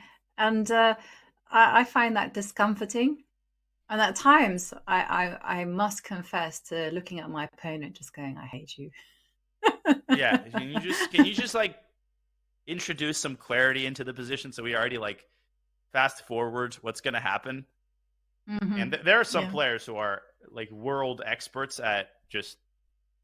I'm Michael Adams, I think, of British players is probably the premier squeezer. I mean, he's had some like 140 move games where he just squeezes and squeezes and he pushes this pawn and that pawn. He was like Magnus Carlsen before Magnus Carlsen. Like, you will find every pawn lever, every little trick, and eventually you're just so exhausted that a mistake is inevitably going to happen, even in the most drawish position. Even when all the work has been done, you're going to find a way to go wrong. He's going to find a way to get to you.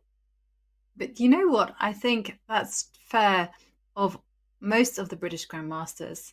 I would say they're all grinders. They're all specialists in the end game. They all love sitting there, getting ready for the long haul. Mickey, he has a nickname called the Spider because he just does like these spider-like things to you. He draws you in that web. Luke McShane, also very much the same style. And of course, who can forget David Howell, who is very content to sit there for 7 hours, just working on those small advantages. And more often than not, they are super successful. Yeah, they are.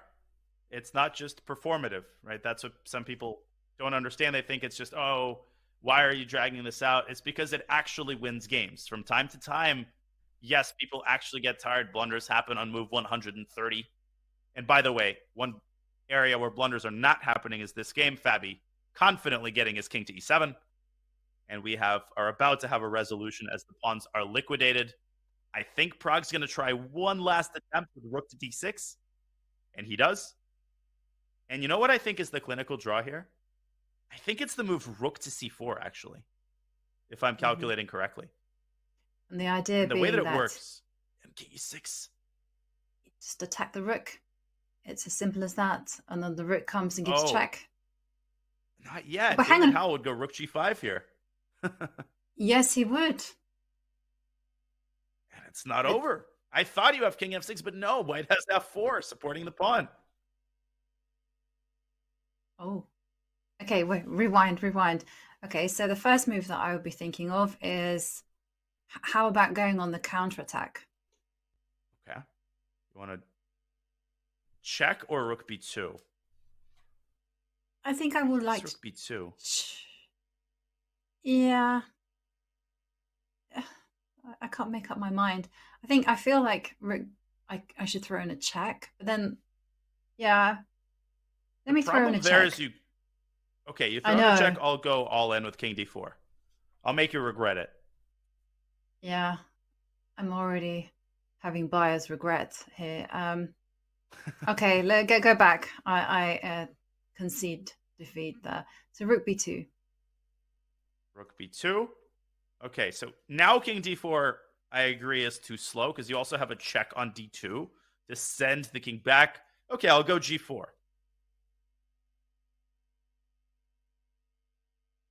I'll go g4. Okay, now I can give a check. Yeah. Check. Okay, I think it is a draw. Also, I'm keeping an eye on the other game where we have finally like a substantive development. So I don't know if we should. Yeah, let's go ahead. Wait Let's for head Fabi over to there. move. I think this is obviously a draw. I just think the fact that Fabi has 37 minutes, I mean, he will figure out the drawing path here, even if it takes him 25 of those minutes. So I vote we take a gander at our other game and see how Vincent Keimer's last move has impacted his winning chances. Definitely. And well, we have movement, as you said, g6, g5. Excellent stuff from Nordebek. He's cracked. He's doing something. And probably Vincent is very happy to see this development. King to g3. He is. So we last saw the game when, okay, so Nordebek waited with rook b2 as we expected. There's g4, so he breaks through on the king side. I mean, the idea of this move is very straightforward. If black would have taken, then white would have taken back with a knight. The king would have had to keep contact with his knight, and black would have lost h6. So Nordebek meets him at the top with g5, and Vincent sliding his king over to g3. Why? Well, maybe he's preparing some f4 shenanigans. I think largely it's a waiting move. He's just trying to force Nordebek to put his cards on the table. What do you think is white's next move going to be if black just waits with rook b3? What's going on here? Well, I thought that there was going to be a check happening. The rook was going to... So if you wait with rook b3, I'll give a check. Okay, let's play the moves on the board. Well, I have only one move, which is king g7. Yeah, and now is the time for me. You know, I can't help myself. I'm going to... Yeah, I hadn't thought about rook e6. I just thought about pawn takes pawn and march the king up the board. And say, I'm in! Looks pretty damn good to me. King g4, knight has to go back and whoop! Yep, no, I'm in. Bad move, apparently. Apparently a bad move. Why not here first? Just tie black down completely and then go king h5. I mean, come on, how is black going to survive a position like this? Perfection. It's not, no, it's just creaking at the seams. So, no. He can't do this. He has to find a different way of defense. But I'm surprised that he cracked with g5 because the plan is now suddenly super clear because it just makes sense. Introduce the king into the game. It's the only piece that's missing. Mm-hmm. Okay, so I don't think you can wait with... Maybe can you wait with rook c2? Just pass on the second row. Oh, to prevent the white king from easily accessing this pathway. Yeah, that's probably the best move. Okay, in that case, I will switch the order of moves, and I will first play rook e6, force your rook back to c7, and now I will take on f5 and go with the same thing. Now, as I looked at this for a little while, it occurred to me that it's not totally over after king h5, even though it looks over. Black has this crazy move, actually threatening a near mate with knight f6. And it's somehow not that clear, I think, still. You have knight g5. Ooh. Sorry, knight g4. Oh, God, this gets crazy. Rook c1. Another mate threat. Rook g6, king h7. Are you kidding me? Somehow Black holds. I mean, look at this position. This is wild. White has to trade knights, I think. And, okay, still winning chances there. And he can't come to e5 after saying, look at your knight. Ha, ha, ha. Bad piece. Well, maybe there's a rook h1 and the king has to run. King goes back. Oh, you no, but you can't escape like f5. So you have to run. Knight e7. Who's saying ha ha ha now? Nelson is. Sorry, I'm a big fan of. I was a big fan of The Simpsons. I have never seen an episode, unfortunately. He's the character. He's always like ha ha. Oh, hang on a second. Wait one sec. Oh, look at this. Whoa. We have a huge move. F4 check. Oh, apparently that was the best move. This wasn't even on my radar. I mean, I saw this move. Oh, I think just EF. He wants, I guess, just GF. Huh. I think Vincent might have just forgotten about this move. Now, EF, GF, King F3. Okay, just so everybody sees, if King takes F4, Black draws on the spot by taking back on F2. But how is Black going to defend the F4 pawn in the long run? What's the move here that we're missing? No. Is it Rook D2? Okay, Vincent is going to do this, of course. He's captured. And now King F3. Indisputable. Yep. I mean, obviously, Vincent is not going to take this pawn. So King F3. I think the only target is the D4 pawn. Yeah, just wait. Go Rook D2. King F3, Rook D2. Yeah. And asks, with every pawn that disappears, obviously Black's defensive task eases up just a little bit. What if I give you our favorite check now? Step back. King G5 actually gets mated. And now I go with the typical move, Rook E6. Do you go Knight G8 again? Hang on. Is there any fancy moves? I was wondering whether there was any Rook takes pawn, but there isn't. Yeah, because I take the knight and go Rook E8. Yeah. So Knight G8 is going to happen. And then knight. Find this position. I was just wondering, knight is going to go back to C6. It's not easy. Here. And once the knight reaches E4, or it feels like once Black gets a 2-on-2, this has to be a draw. I mean, with every pawn that disappears from the board, Black's drawing chances increase exponentially, and I ultimately think Vincent might have forgotten about that when he allowed the move F4 check. I forgot about it. But when Noterbeck played F4, I was like, wait a second. Pawn trades are good for Black. Creating weaknesses is good for Black. Black creates a weakness of his own, but he's created a weakness in White's territory for the first time in this endgame, and now he's attacking it. And I think Noterbeck is closer to drawing this game than he has been in the last, ever since they got into this endgame, actually. Yeah, I do like the turn of events, but still, I feel that the path to salvation is quite narrow, because we can see a situation where the king wins f4, and if he manages to preserve the f2 and g4 pawn, he can slowly start pushing black back. So Nordic not out of the woods yet. And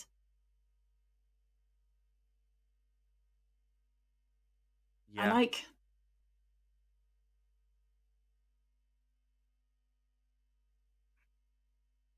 Okay, so I really liked our check on a6. And this forces the king to g7. Yeah, I think you have to start with that move, because what's interesting is that black doesn't have any threats, and that sounds like a crazy statement. No, it's white isn't Zugzwang. So black isn't really threatening rook takes d4, because there's this tactic rook takes knight, and then there's a fork on c6. Now, you could extend this further and say, well, after rook takes d4, rook takes c7, black has the move rook to e4, and perhaps black wins the knight back, but it doesn't matter, because white has to make progress. Black isn't the one who has to do anything. Maybe Vincent could just wait with rook to b7 and try to put black in Zugzwang. But you can take on d4 and then go rook e4. Exactly. And the rook hangs, the knight hangs. Unless there's something funny happening right now, it's going to be a draw. I think it is. Rook h7 maybe is the best chance. Yeah, but you can then you play king. Can you go king takes knight? I'll take. It's still actually quite uncomfortable for black, I have to say. And now maybe just put your rook on e1, so you can get the rook behind the passed pawns. I'll check. And do you make a mad dash? No, I don't know. I don't know. I think backwards, and then now I think this is a draw. Happens. Yeah, the king is cut off along the e file. But that was a lot of moves. So rook b7, I think, in a weird way, and Noterbeck has to see that rook takes d4 is in fact possible, because it's very easy to rule that move out and say, oh, well, rook takes knight, that doesn't work, so I can't take the pawn. You have to keep calculating and find the move rook e4. But it just seems to be that Noterbeck, he's been so detail-oriented all tournament long. He hasn't missed a lot of these tactical details, whether he's been on the offensive against Carlsen, now he's on the defensive, and so far, I have to say he's defended this amazingly well. Yeah, I'm very impressed.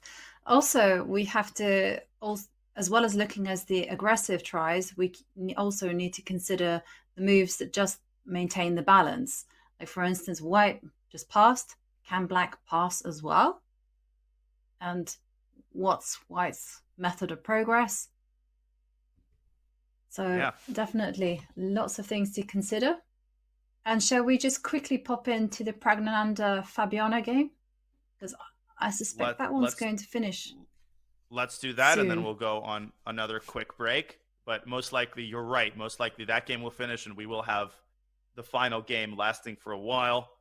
Okay, let's see where that game is at. Maybe we can wait until the result before going on the break. And I think we will get a result here.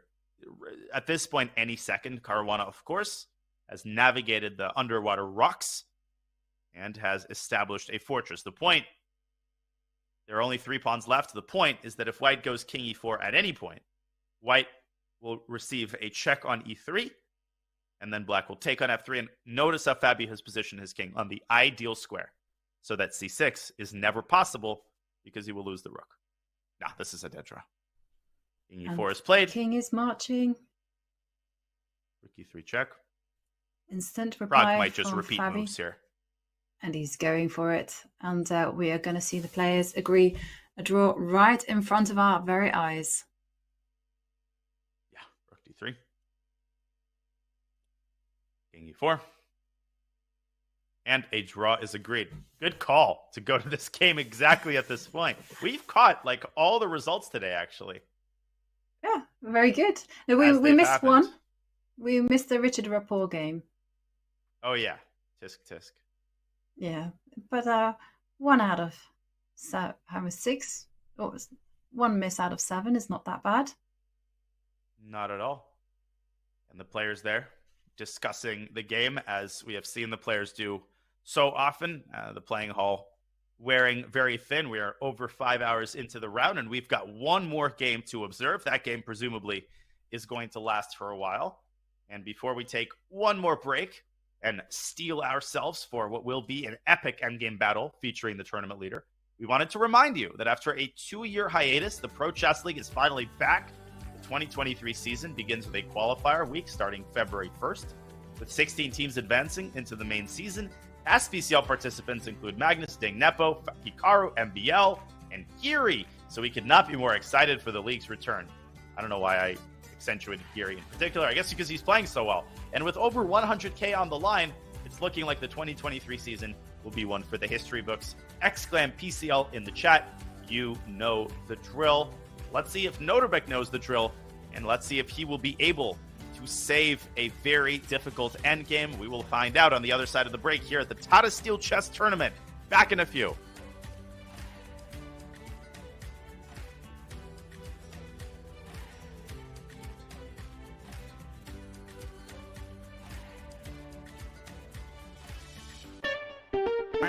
What is this? This is duck chess, you guys. This is a new variant. It's called duck chess. Chess, but with a duck.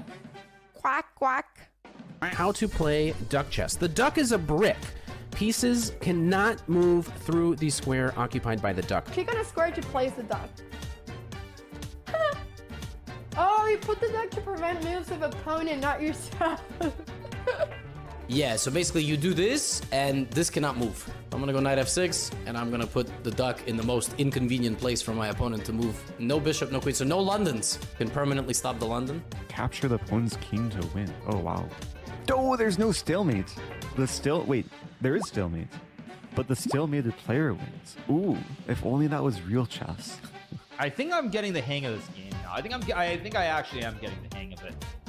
I think this works. Oh, that's a horrible blunder. Oh my god, I just blundered.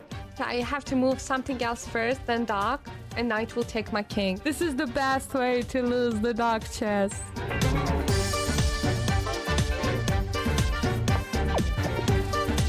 Those some real bullet skills right there, boys. This is the first time winning duck chess. That's so exciting. Oh no, mouse slip. No. I won! Yeah! Duck chess champion. Give me those points, baby.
5 hours and 15 minutes into the round. It is 7:15 p.m. in Wijk aan Zee, and there is one game still going here in round 9. We hope you've been enjoying our coverage of this elite, prestigious tournament. Let's review our current leaderboard, with most of the players having completed their 9th round. But notice that the tournament leader, Norbek Abdusatorov, is still playing against the bottom player, Vincent Keimer. He is currently in clear last place. But with a draw, or especially a win, he moves himself a little bit past the bottom of the tournament cross table. Let's review Norbek's round-by-round results, as well as his subsequent opponents. Yovi, one thing that we always learn about these tournaments is that you never know who will give you the toughest game. Vincent Keimer, he's struggling. We thought this was going to be a solid game for Norbek. Well, wasn't meant to be. Norbek on the cusp of losing that game, although he's made a lot of progress toward holding half a point. Yeah, and you can just have a look at his track record. Richard Rapport with the black pieces, no problem. He won against that. And then further on down with the white pieces, we see him defeat Param Magsudlu. And then, of course, he defeated none other than Magnus Carlsen. And he made it look easy, quite frankly. Another spectacular game against Arjun Erigaisi. But today he has had to bring a different type of game to the table, because he's been on the back foot all day. And, well, we can see that he is now groveling for the draw. But as you mentioned, Danya, he's made huge progress. And now that result is within reach. And the players are only on move 50. They're moving very slowly towards the second time control, which is move 60. Vincent moving ever so slowly. He's down to 9 minutes. He's in another time pressure phase. He was in time pressure to make move 40. He has taken almost all of his 50 minutes, and now he's got 8 minutes, 50 seconds to make 10 more moves until move 60, when an additional 15 minutes are added for the final time to each player's clock. So there's always a feeling when you're trying to defend these grinded out end games with no winning chances, there's always a feeling when you've turned a corner. And when you've turned a corner, you can sense that the draw is, as you said, within reach. That gives you confidence. That gives you newfound energy. And it feels to me that Norbek has turned that corner. He's managed to trade a pair of pawns, and he's managed to create in White's territory, for the first time, a serious weakness that Vincent Keimer has to attend to. And he just doesn't have the coordination to attend to it properly. I think Norbek is actually a couple of accurate moves away from holding half a point here. Certainly. And, well, he doesn't have so much time. And I do feel that this game, it will kind of either go in two ways. Either they get to move 60 and the position will just be completely drawn and the players will just agree, or Keimer will be winning. And I reckon that the situation will already be determined by move 60. So we won't have long to wait whilst the players just have a think, just check, double check, think about every single possibility that they have on the board. I mean, we've analysed this and we're seeing that the path to safety is still not without any danger for Norbek. Yeah, there's underwater rocks to avoid. You can easily bang your knees here. And the move that really puts these underwater rocks at the center of attention is, I think, rook to e6, because this gives black a choice of where to put the knight. The issue is that between the c8 square and the g8 square, it's quite clear that the best square is knight to g8, because you keep the knight in closer proximity to your king, and that way the knight isn't at risk of getting cut off and potentially trapped. But Keimer takes a different approach. He plays the rook to b6. And as we were discussing, rook takes d4 looks like it loses a piece. But in fact, not only is that move possible, it might be the only path to a draw. Otherwise, black is in Zugzwang. Mm-hmm. Maybe rook d1 is a way to wait, but I don't know. Rook d1, yeah, I mean, that's the thing. Now it's Norbek's turn to have a think, and he will be going through that exact thought process as well. Does he maintain the balance with rook d1 and just wait? I mean, but if you move the rook to d1, The big question is, has there been any consequence to you letting go of the protection of f2? And secondly, he is going to be thinking about capturing that pawn, as we've highlighted in some of our previous analysis. You can get away with it. It might seem like it's forbidden fruit, but it's possible. It is possible, and I want to reiterate why it's possible to start and then show why rook d1 might have a downside. In the event of rook takes d4, white pins the knight and wins the knight on e7, exploiting the fork on c6. But there's this incredibly zen move. A rook to e4 is just very simple. Now, of course, you're threatening to capture the rook. You're also threatening to capture the knight. The knight can't move away while protecting the rook. And there's knight c6, but that's just a drawn pawn ending.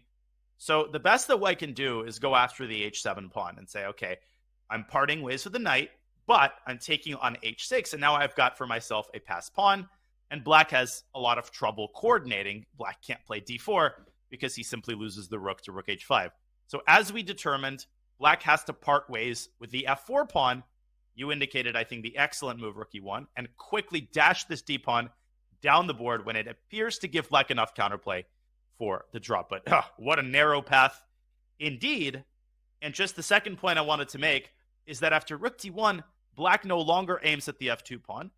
The reason I think that's important is after rook e6, knight g8, white can take on f4 with impunity. Previously, black would have taken on f2. Now black has to satisfy himself with this capture. After king f5, white reaches kind of the ideal piece arrangement. And with f4 to follow, Yovi, this to me seems a lot more unappealing than that rook endgame. Yeah, this one looks actually, well, what can I say? Dangerous is no other word that I can think for it. No, I would not touch this with a barge pole. Instead, I would much prefer to capture the pawn with my rook. I have to ask the question, do you think Nordebek has spotted that this is possible? Because it's just all about breaking those assumptions. We've seen that he's fantastic at calculation. He's spotted lots of tactical resources, but sometimes, you can only play the chances that you spot. I think it's very easy to forget what the rook is doing on d2. And you say, well, I'm keeping it on the d file. The important thing is that I'm making contact with the d4 pawn. But actually, the important thing about the placement of the rook is also that it's making contact with white's second pawn and preventing white's king from grabbing this pawn without suffering the consequences. So largely, rook takes d4 is a move that I think can be arrived at by process of elimination, like the alternatives are extremely unappealing. And of course, whether or not Nordebek plays it is contingent on his ability to find rook e4. Also not a given, right? We have the eval bar. We are prone to sacrificing other people's pieces.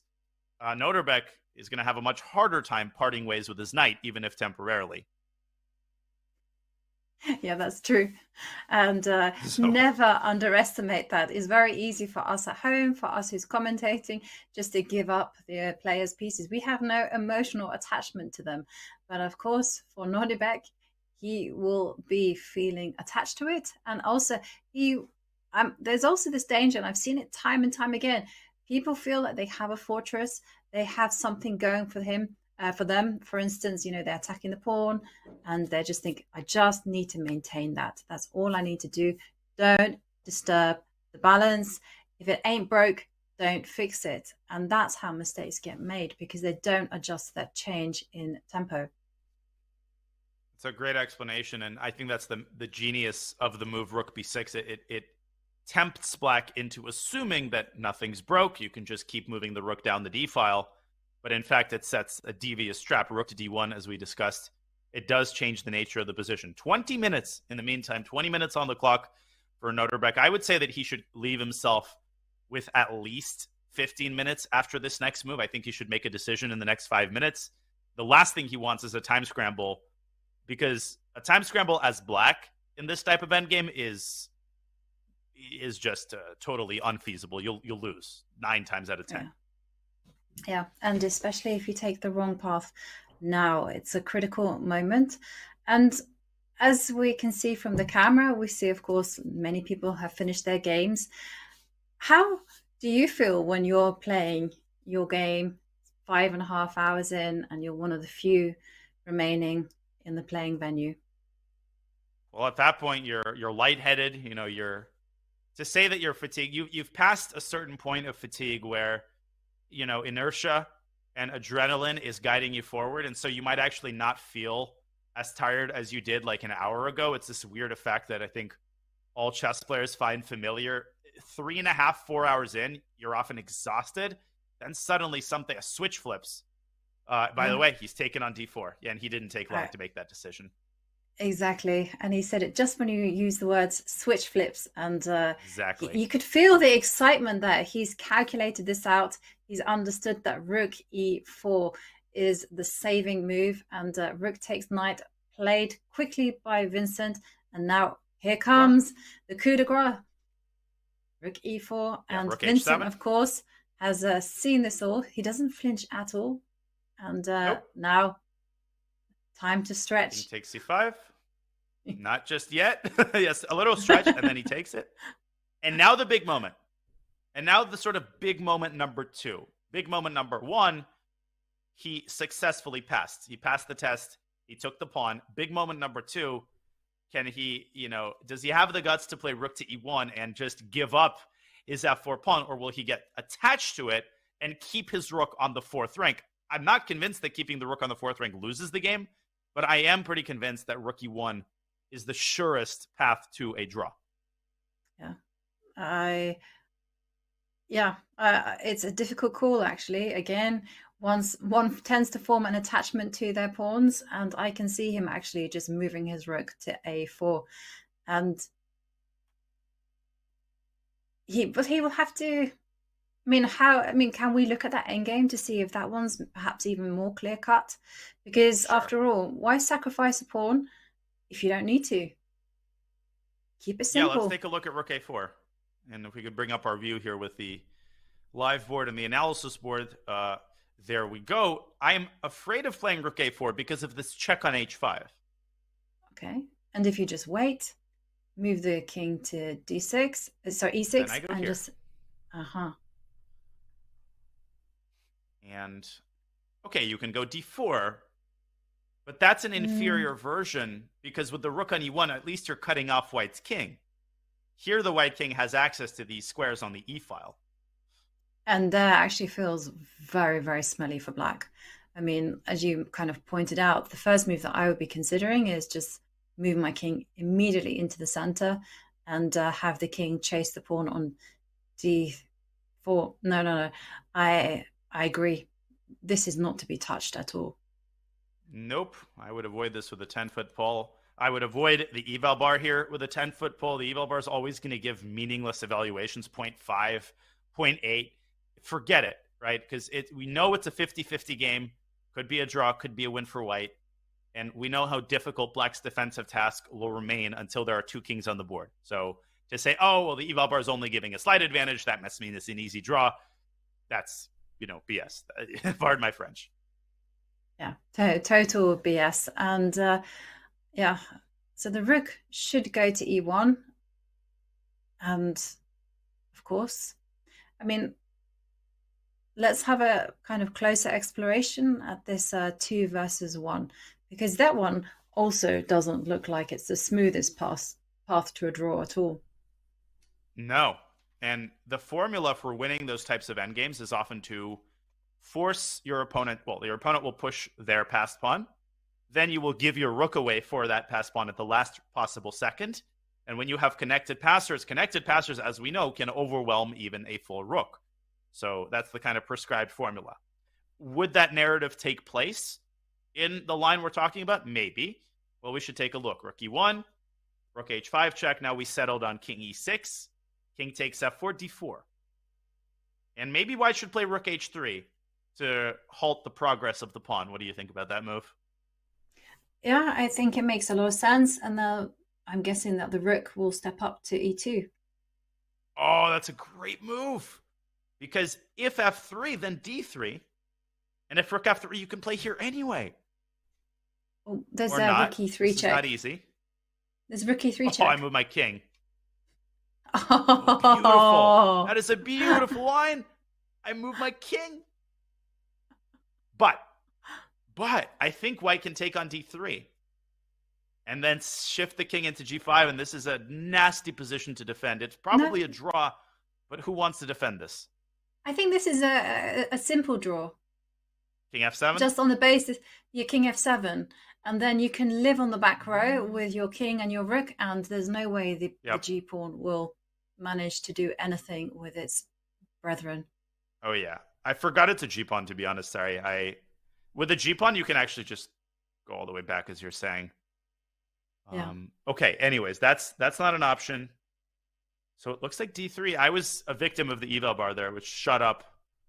But it's shooting up because it doesn't understand that it's a theoretical draw, right? It just sees, oh, white's up a pawn, so white's much better. But you should trust the table base here. At this point, there are already table bases once there are 7 pieces total or less, including the kings. Yeah, absolutely. And normally I've been using the chess.com table bases, and it's just to watch the games live. And then as soon as they've entered a table base, you can click on the table base tab and you can follow along and see what moves win. But one thing I would do, and it was actually a trap that I fell into in the game between Caruana and Magsudlu, is that the table place will give you the clear path. And therefore you tend to make an assumption that, oh, it's winning, everything is winning. But of course, you have to remember that these are two very real players. They're tired, they've exhausted. You have to remember everything that is happened before is influencing them now. And, you know, they're not thinking in the same way that a computer is thinking, for instance. And mistakes happen, as we saw in that grueling 7-hour game. Yeah. We might get another one. And just to round off my point about fatigue, while you might not feel your fatigue as viscerally because your adrenaline has kicked in, it's still impacting your actual thinking. So you're still playing worse. Make no mistake. You're just not necessarily feeling it until, of course, the game ends. Then you get up and you keel over from exhaustion. But all of the mental processes that were so sharp and so crisp at the beginning of the game are more cumbersome and more slowed down now. It's like a computer laptop that's been running for 30 hours and it's been running all this machinery and it's overheating. And speaking of overheating, Noterbeck, to our, at least to my surprise, rook to b4. He goes for the other path. What does he see in that resulting position? Yeah, I don't know, because here we see the whole rook h5, and then the king probably has to step up, because the line that you indicated with the rook coming to f5 just looked terrible. Yeah, I think he might be putting all his eggs in the king d4 and then king to c3 and d4 basket, or he hasn't decided yet, and he might be deciding now where to go with his king. I don't understand why it's only 0.6 if you go back to e6 with your king. It just feels lost to me there. Yeah, I think Noterbeck might be slipping from the ledge. Yeah, but we can't blame him. They've played such an intense game so far. I mean, every move has come with a lot of thought, a lot of consideration, and that definitely has to start taking its toll. And I'm going to try to input this into the database. That's why you could hear some clicking going on, and see what the table database tells us. I'm going to guess draw. I'm also going to guess draw. And I'm kind of curious to find out whether all rook on games are drawn. We know that. Hang on, how many pieces are there on the board? 1, 2, 3, 4, 5, 6, 7, 8. We need a set. No, but if white takes on f4, there are 7, right? Yep. And then we're in business.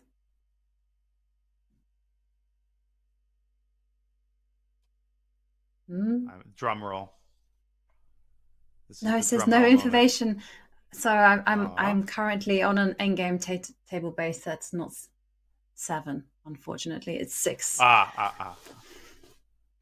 Unacceptable. Where is your 7-piece table? I must know the evaluation now. I will not live without this information. Well, we'll have to use our mind palaces a la Sherlock Holmes. I am game for that. And first of all, we need to find out where Noterbeck is going to put his king. He's put it on d4. He's played king d4. Yeah, and that is pretty much de rigueur, because king e6, the king would have been cut off. Even if that's a draw, it's a miserable existence. Mm-hmm. Okay, 7 minutes for Keimer and 4 more moves until 15 minutes are added. By the way, this is not easy for White to play because White has his share of choices as well. There's rook to f5. There's g5, which is probably bad because the king can return. And there's, of course, the main move, I would say, which is king takes pawn. But if I had to make a move, I would play rook f5 here. I would try to give Black as much rope to hang himself as possible in a situation like this. Okay.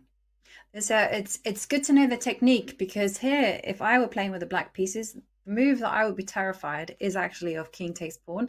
And not for the reason that the king is actually going to dash back and try to defend the black pawn, but more for these endings that result where it's 2 passed pawns versus the rook. You don't really want the king to be far away from the action. And there we see Vincent move his rook to the edge of the board. And he's getting ready to advance his g-pawn. He's not interested in that pawn on f4. Not yet. But that right there is a devilishly tricky move. If we may bring up our analysis board one more time, it may seem like this simply allows the king to come back to e5, but I think Vincent has cooked up the check on e8. And if the king drops back to f6, it looks like Black is knocking on the door of success. But no, check on f8. Check on f5. First of all, this is mate. And at this point, if you go the other way, it's the same problem. You can't go forward to d4 because White takes and trades rooks with a winning pawn endgame. So you have to go back, and you basically have gotten actually an even inferior version of the position we thought Noterbeck wouldn't go for initially, right? Because he went king to d4. So if you don't go there, then the question is, well, where do you go? Do you go forward to c3? How on earth do you calculate that line? Yeah, you go to c3 and you go rook d8, but that's okay. It's the quality. He's gone king e5. Oh, he's gone backwards. Oh. Careful. I think he missed rook e8 check. I think he's expecting Vincent to repeat the position with rook h5. Let's see Noterbeck's facial reaction when Vincent gives this check on e8. And I say when, because I'm positive Vincent saw this idea. Okay. Not if, when. And just to update on the time control, I mean, players have just made their 57th move and, of course, got plenty of time. Vincent has 6 minutes and 40 seconds on the clock. And did you see the speed that he played rook e8? And Noterbeck, he does not flinch. He just retreats his king to f6 and says, I figured it all out. I think and he if might it have. works, I'm just so impressed by the Uzbek talent. Oh my gosh, I think I figured it out. I think I know what he wants. Rook f8 check. He wants to go, for instance, king g6. And he wants his king on this side of the board because he's aiming for the following target position. Rook takes f4, rook b3 check, king g2, king g5. And after rook d4, you just sit around and you wait. Okay, maybe there's a better way to wait, but maybe even king to h4 is the drawing move. Yes, and Black is a fortress because anytime you move the rook, you lose the pawn. Anytime you play f3, I throw in a check and infiltrate with my king. And obviously here Black is able to win both of White's pawns and make an easy draw. And White can't make any other type of progress. He's done it. King g6 on the board. But does Vincent have to rush the move rook takes f4? What do you think? Is there some refinement here that we're missing? You can put the rook on f5. Uh-huh. On f5. Will thrive. And if I go rook d4, so goes the lord. And then I can take. Then I can take on f4, and when you come to check me, I can put my king on e2. Take and shake and bake back to e2 with tempo, and then you cut off my king on the 6th rank, which represents tremendous progress. Ho! How about them apples? Yeah, exactly. Whatever whatever Vincent does, he should not take this pawn, because I think that check on b3 is an insta-draw. Mm-hmm. Let's see what he comes up with here. Okay. Well, he has 5.5 minutes to navigate this. I don't think he will. I mean, we've seen Vincent time and time again. He's so patient. He's going to put, yes, of course, rook f5 on the board. Nice call. Great call. And Vincent has struggled in endgames this tournament. If you think about most of his losses, they have come. Perhaps even all of his losses have come in the endgame. And this endgame, one could argue he hasn't handled perfectly, allowing that f4 check resource. But forget all of that. I think Vincent deserves so much credit for just the heart that he's put into trying to win this. It would have been so easy at various junctures to just sort of give up and give Noterbeck the draw. He is exhausting every last chance, including this one, not automatically taking on f4, but trying to force Noterbeck into an awkward move so that the king will not be able to reach c5. Brilliant. Brilliant stuff by Vincent here. Yeah. And the floor has passed to Noterbeck. We looked at rook d4. We thought that didn't work. Then but you have to hold on to the pawn. So it's rook d4 is forced. Either that or you're going d4. What if I give away the pawn? What if I give away both pawns? Is that winning? Let's say that I just literally wait. I'll let you take d5. I'll let you take f4. And I'll try to do the same thing I was planning in the other position, just without my d-pawn. Could I make a case that this is a draw? I don't think so. Back. King. Where are you going to go? So king. I have to go. Okay, king e2. Let's go that way. Yeah, that's a tricky little move. I'll just keep checking you. And the moment you go back or you hide, I go king g5. Okay, let me hide on g2. Okay, so let's say you go king g2 here. Yeah. I go and up. now you're gonna go. Yeah. Now I have to just stay on the fourth row. Okay, and I will do the same thing I was planning to do with the pawn on t4. I'll go king to h4. This is ridiculous. I've never seen this idea before. F and G pawns are supposed to be winning 100% of the time. Okay, what happens if I go f3? Yep. Yeah. Check. And okay, king f1, rook f3, rook c3. But I'll go here, and I think this is a fortress. Yeah, this is a fortress, right? And also the evaluation bars. The king can never leave. Okay, I'm gonna. Wow. It's giving zeros. It's not even like, it's like, this is a dead draw. What an idea, even if it doesn't work. Now, white has this move also, rook f3, but I'll let you plug it into the table base. But here, rook a4 looks like the move. Oh, and there's king to h3. Oh, there's some crazy ideas here. And this is winning. Okay. Because you get the opposition. So that's it. Maybe, yeah. That's incredible, those lines. And I really am going to make a note of this sacrificing of both pawns, because I would not have allowed that one on any level. And it goes on. Black draws, I think, with rook to a1, I think that's the only move. In order to check from behind, if I try to defend my pawn with a king, the rook goes around and forces the king all the way back. I mean, there's just so many layers to this endgame. But it does appear that it might be a draw. Will Noterbeck see this, though, with 10 minutes on the clock, that he can give away both of his pawns? The way to lose this is actually to try to keep the pawns protected. Okay. Well, that's a first.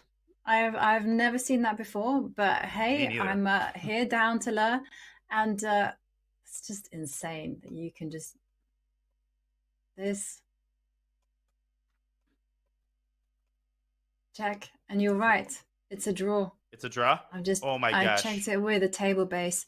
This rook and 2 pawns on the table base, complete draw, because of the construction that you established. And rook comes here. Rook goes to a1. Yep. You got it. You nailed it, Danya. Oh my gosh. Well, it's only because of how horribly White's pawns are arranged. Like, it's just the fact that they're on g4 and f2, which allows Black's king to squeeze into h4 and somehow keep White confined just enough to keep the fortress going. Noterbek continues to think. He's on move 60. So he can spend 9 minutes and 14 seconds if his heart desires. And he probably will, honestly, given how complicated this is. Yeah. And also, I mean, how realistic is it, do you think, to find this saving resource? I think the order of the day for Noterbek has been process of elimination. I think if he successfully eliminates rook d4 and he realizes that in that resulting line, White is able to lift the rook back to f5. Not convinced that that is losing, by the way, but I think that's much closer to losing than the line we just saw. I think he might just do this out of hopelessness. Like, he might feel that it's lost and think it's his last chance. And that's often a way that draws are found. You think you're losing, so you stumble into the drawing line because you think it's your best practical chance, and then it turns out that it actually was never losing. It's actually a draw, if that makes sense. Yeah, it makes sense. And I kind of call these things happy accidents. You know, you make a mistake, you make a blunder, and it all works out for the greater good, and it's okay. And you leave the game feeling relieved, like destiny had something beautiful in store for you. Rook endgames, they will be my undoing. They are the most complicated, arguably, type of endgame. Just if you treat them as a phase of the game in and of themselves, rook endgames, definitely a case to be made that they're more complicated than openings and middle games combined. I mean, just the abundance of ideas. d4 by Noterbek. He decides not only to save his pawn, but to convert it into a warrior, and he pushes it forward. I thought that this was the most tempting, to be honest, and the most realistic. Because bearing in mind, if Noterbek is not aware of this particular drawing configuration, it's very, very difficult to even think about just giving away those 2 pawns in order to get the king to h4. So, yeah. But here's the thing, Yogi. Yeah? Black can use this move to get the same exact construction. In fact, I think d4 is even a better way to do this. If White plays rook takes f4, Black will give a check on b3. And don't we have the same situation? King g2, king g5, just to hell with the pawn, and then king h4. The king can go to e2 at all times, but I guess you're going to check me. I'm going to start the annoying process. Yeah, check, and the moment you go to g2, I'm going to go here, and we're going to reach the target position, so to speak. Here, there's king f3 also needs to be reckoned with, but probably a draw. Unbelievable. Oh, it's just a fascinating endgame. Yeah, and king f3, apparently, like rook b8 is the move. So we saw a situation where we check the king from behind. Now we check the king from in front. Like, whatever White tries, Black has like a conceptually different defensive idea that he responds with. Just mind-blowing, honestly. No, I'm just mind-blowing. I totally am completely speechless, actually, that this is going to be a draw. You 2 pawns down. I just assumed you kind of do the technique of the caterpillar. You know, those 2 pawns protect each other. They inch their way up. I knew that there were certain positions that it was a draw, but that was, you know, with the black king far away. Sorry, the white king far away and the black king, you know, sniffing around those 2 pawns. But like this, wow. So it's a new one to me, and I'm going to get my in-game manual, and I'm going to make sure that I put it in. And actually yeah? do It's crazy how we think of the same thing. I'm going to grab Dvoretsky's Endgame Manual, which is like the only book I have that has even a chance of covering a position of this complexity, and I'm going to check to see if there's anything comparable in this Endgame Bible. It probably is. Okay. Probably the endgame experts are like, how can you not know? And you're like, okay, well, chess is just almost full of infinite possibilities. You can't memorize absolutely everything. There is a rook and 2 pawns versus rook, and there's some similar positions. There's F and H, but I don't see exactly this scenario, which makes it even more impressive that this idea exists. Honestly, yeah, no, he doesn't dedicate too much space to rook and 2 pawns versus rook. Although there are some crazy other examples. Oh my gosh. Amazing. Endgames are ridiculous, man. Okay, we've had some moves. And Vincent is trying to get this in a better version. He's gone. I think he sees it too. He doesn't take the pawn. He goes rook d5. He says, I'm going to try to squeeze a better version out of this. Okay. Yeah, because he is, after all, threatening. Is g5 something to consider? Okay. G5 and then... No. Because the king just slides over to e6, attacking the rook. Uh-huh. You know how you lose the game with white? You go king e4, and you say, oh, I'm defending the rook, and I'm attacking the pawn. d3 check, goodbye. We've seen stuff like this happen before, but this is more in blitz games. Yes, that's true. At which point you start singing Gloria Gaynor. She says, go on now, go. Walk out the door. Just turn around now. I got all my love to give. Yeah, I got all my life to live. I used to. But I like the lyrics. When I was like, yeah. So go ahead. No, go ahead.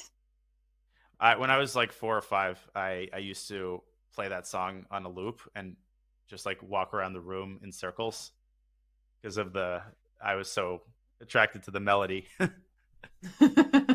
So I just play it on like an infinite loop. Yes, I was already weird at age 4. It started early, you know. My chess playing tendencies. It's all good. There's room for everybody, and I have to say that is a great song, and it's definitely a song to memorize all the lyrics to because it has so many levels. You know, you've got your scorned person, you've got the go on now, go, the empowerment there, walk out the door, just turn around now. Have you? I mean, I think I'm one of the only few people in chess that actually sometimes think of lyrics when they're playing. I just can't help it. I'm sat there. I like it. Trying to concentrate, and my brain is playing some tune, some lyrics switch on, and I'm just like, brain, behave. And my brain goes, yeah, but I'm having a party here. And so I relate to that. I have that constantly. Really? Am I alone? Yeah. So I'm not alone here. Not alone. I thought I was the only one having like a musical party in their brains instead of playing chess. Yeah. Yeah. Do you actually have any advice? I mean, as to what to do when you have music or just an infinitely irritating song going on in your head, and you're meant to be playing some complicated position? Yeah. Vincent has made move 6. Everybody in the chat, just so we're all on the same page. No, he's not losing on time. 15 minutes are about to be added to his clock. Both players have moved move 50. This is the final time edition. Just wanted to make sure nobody freaks out that Vincent is losing on time. He's not. And there we see 15 minutes added. This became so much of a problem for me like 2 or 3 years ago that I started looking it up. I'm like, is this the medical condition? Like, I feel like I always have a song stuck in my head.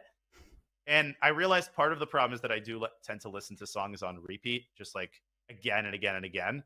And that makes it a lot worse. So I tried to stop doing that, but because of my personality, I get really into songs, and I can just listen to a song, just like 40 times in a row, if I'm really into it. So I'm afraid I'm all blank on the subject of advice. I'm just making it worse. Okay.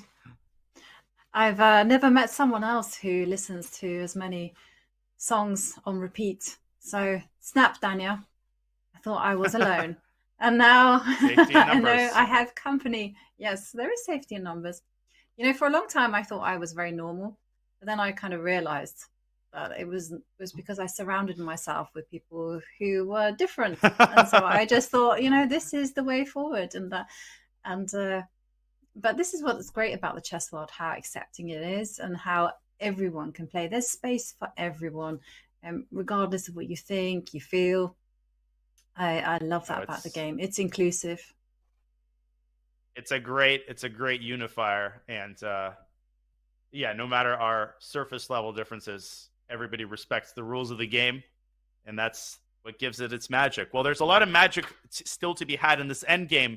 But we are 6 hours into the commentary. We are going to take one more break. We promise we'll be quick. But before we do, make sure to mark your calendars because Bullet Brawl Arenas are coming back to your screen starting January 28th, just 4 days from now. Title players will compete in a 2-hour arena starting with $2,500 on the line. That's $2,500 in prizes. Watch as your favorite streamers battle it out in monthly Bullet Brawl Arenas starting Saturday, January 28th. This coming Saturday, folks. Jeez. Use !Brawl in the chat for all the details. Well, it's been a pretty long day, folks. We will take one more short break here in this fascinating 9th round of the Tata Steel tournament. We promise we won't be long, and we'll have more action from the last remaining game coming for you in just a couple of minutes.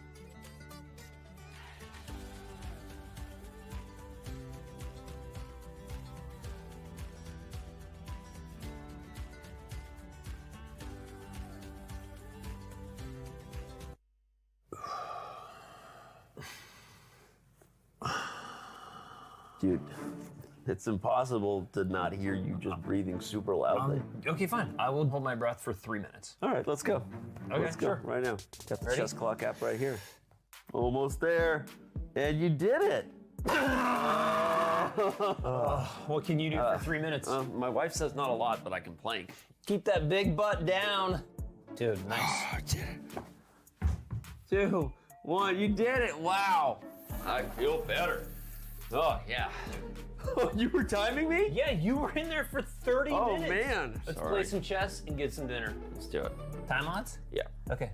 You bring a clock? Oh, I left my clock at home. Dude, you idiot. I told you to bring it. Let's just go get something to eat. Okay. Oh. Download the new chess.com clock app so you can time yourself playing chess or whatever other dumb stuff you and your friends do.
tournament. A look there at the current leader, Norbek Abdusatorov, as he attempts to save a very difficult rook endgame against Vincent Keimer, who is trying to score his first win of the tournament and climb out of the bottom of the tournament cross table.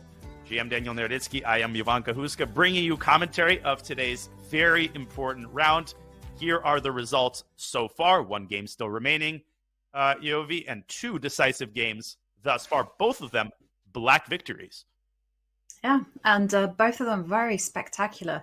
And Arjun Erigaisi losing to Richard Rapport in what seemed like a miniature, just a bad day at the office for the young Indian. And Anish Giri just turning the tables round to just beat a very forlorn Ding Liren. So it's not good news for the world number 2 there. And in other news, one game still remaining, and it's been a real slugfest between Vincent Keimer and Norbek Abdusatorov. Both of these players just playing the long haul. Look at them. They are so focused. We are over 6 hours into play, and every single move has been tense. They've had to concentrate every single step of the way. It's just been insane, actually, how the players have managed to retain their focus and concentration. You're not exaggerating. Literally every move for both players is a trial, and including the position we have on the board, as Norbek just pushed the pawn up to d3. He gives it away, but if white takes it, then black pushes the other pawn and opens up an attack on g4. So white has the option of not taking on d3 and dropping the king back. We will explore these options. There are many more options to explore, but first, for a little bit of relief, we have Parham Magsudlu, who after today's solid draw against Wesley So, where Parham was in a lot of danger, found a way out of it. But he was asked about his thoughts for tomorrow, and he'll be facing a rather weak opponent in the world champion. Let's listen into Parham. Yes, of course. I think against any other player, it's not the same feeling as playing against Magnus, because he's world champion. He plays chess much more stronger, and he also fights. So it's very important game for me. And it's very difficult to find Magnus in the tournament and play with him. So I'm very happy. It's for second time also after that European Club Cup. And again, I'm white, so I hope to play like that time very good and very fighting chess. I don't think Parham is just sort of fibbing when he's saying that he's happy. We know he's a fighter. We know he plays because he loves the game. And if I'm Magnus Carlsen, I'm not looking forward to my game against Parham Magsudlu, because Parham's one of those guys who can beat absolutely anybody. He's not afraid of anybody. And Yovi, right now, Magnus has been very up and down this event. You don't want to back yourself into a corner against a bloodthirsty Parham Magsudlu. No, definitely not. And I want to say something about Parham. He has a very distinctive style. It's very unusual. Starting from his openings, he takes big risks, but at the same time, he's very comfortable with playing with little space. I mean, I've studied some of his games, and they've just been absolutely mesmerizing because they've been so intelligent. And of course, Parham actually referencing a game that the two played in the European Club Cup last year. And in that game, Parham drew. But it was Parham putting the pressure on there. But tomorrow, it's a different world champion, different game, and obviously different mindset. Indeed. And to that fantastic description, I would just add that Parham is quite unemotional. We saw that against Wesley So today. He got a very difficult position out of the opening. He didn't spend any time criticizing himself or lamenting his opening choice. He simply hunkered down and did what he had to do to hold that position. And the same goes for his game against Fabi. He overpressed considerably, turning an essentially unlosable position into what seemed like a surefire loss. And instead of collapsing, as most would do, he took his time. He took almost all of the time he had. He found every single way to make Fabiano Caruana's path as difficult as possible. And he was rewarded with an absolute miracle save. Parham Magsudlu is no one's favorite opponent. Okay, So let's go back to our current game. Norbek Abdusattorov, the tournament leader, sits on 6 points out of 8. He is currently joined by Anish Giri only. So if Norbek loses and fails to hold this endgame, then he will be in a tie for first with Anish. If he draws, then he will be in clear first still, but only by half a point. Let's not talk about what happens if he wins. I think that's a possibility we can ignore. Unless Vincent plays Rook D4 here. Yeah. Yeah, he's not going to win this one. That would take a miracle of all miracles. But definitely he has good drawing chances here. But just a note on the clock times. Vincent is now burning down the clock. 6 minutes and 40 seconds. And there is now no added time. There's no bonus time. The players still get their 30-second increment, but that will be it. And this does mean that Vincent will need to be precise here. And he has a dilemma. King takes pawn or king back to f3. The benefit of bringing the king back, it may seem irrational, but it's to make sure that your pawn majority is protected by the king. I would go king f3. That would be at least my intuitive inclination, because king takes d3, black has the move f3, and then if you intercept with your rook, that pawn endgame is actually a draw. Black can come around and win the g4 pawn, and then even if he gives up f3, it doesn't matter. Mm-hmm.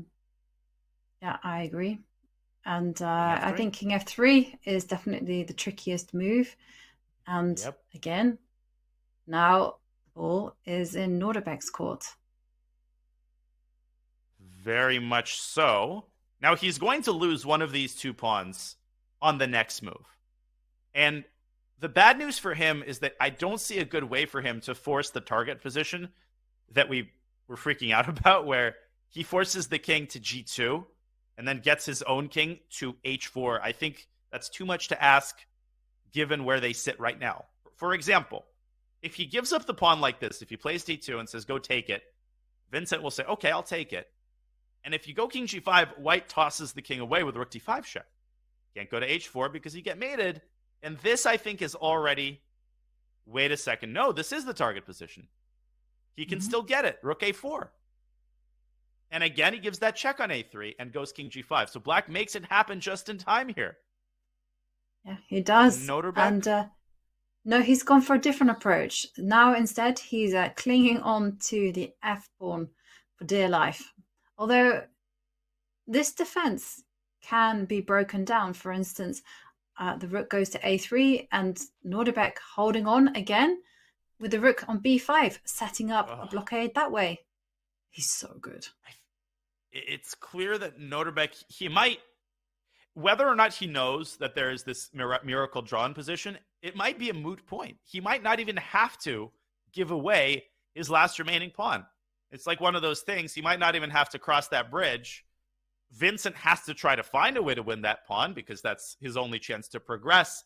If he plays g5, then obviously the move king f5 is an immediate draw. And if Vincent loses one of his two remaining pawns, then that is going to be a very elementary theoretical draw. But here comes Vincent. Back to g2 he goes. And he could try to play the move pawn to f3 and circle around with his king to the other side. He's got attempts here. And I don't know. This is getting scary again. It certainly is. Ugh. It is, and goodness me, anything can happen. The rook. Okay, I mean, how scary is it if we're honest? Okay, king goes to f6. I mean, do we still have those kind of ideas?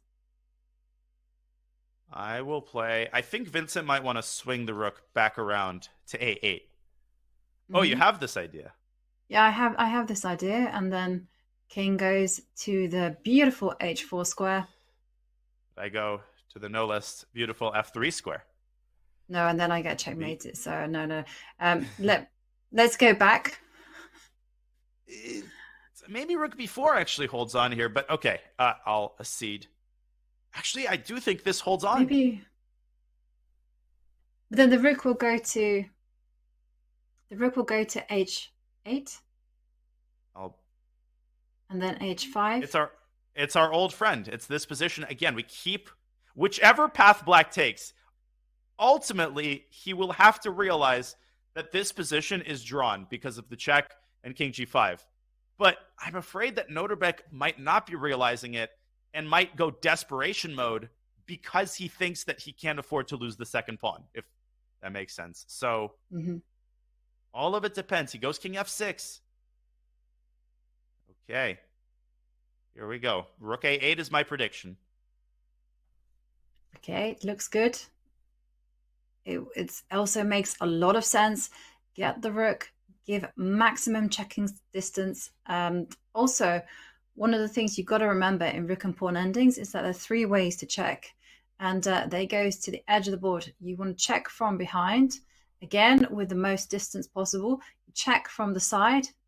Side checks are so easy to miss. And more, it's a bit more rarer, but still possible to check from in front. That's the worst type of check. Right. Yeah, there's just so much to keep track of. Checks from all different directions. And will Noterbeck gather the courage to make a mad dash for the least likely seeming square, h4? That's where the king has to chill, in that vicinity, in order to set yourself up for success when black loses the second pawn. I don't think Noterbeck has a way of drawing this where he keeps the f-pawn alive. I don't think he can. And he has to come to terms with that. The sooner the better. It's a difficult one, though. I mean, is there any way that Vincent can trick him, for instance? I mean, what could be something where Noterbeck hangs on to that pawn for dear life? Well, he could play rook b4. Yeah.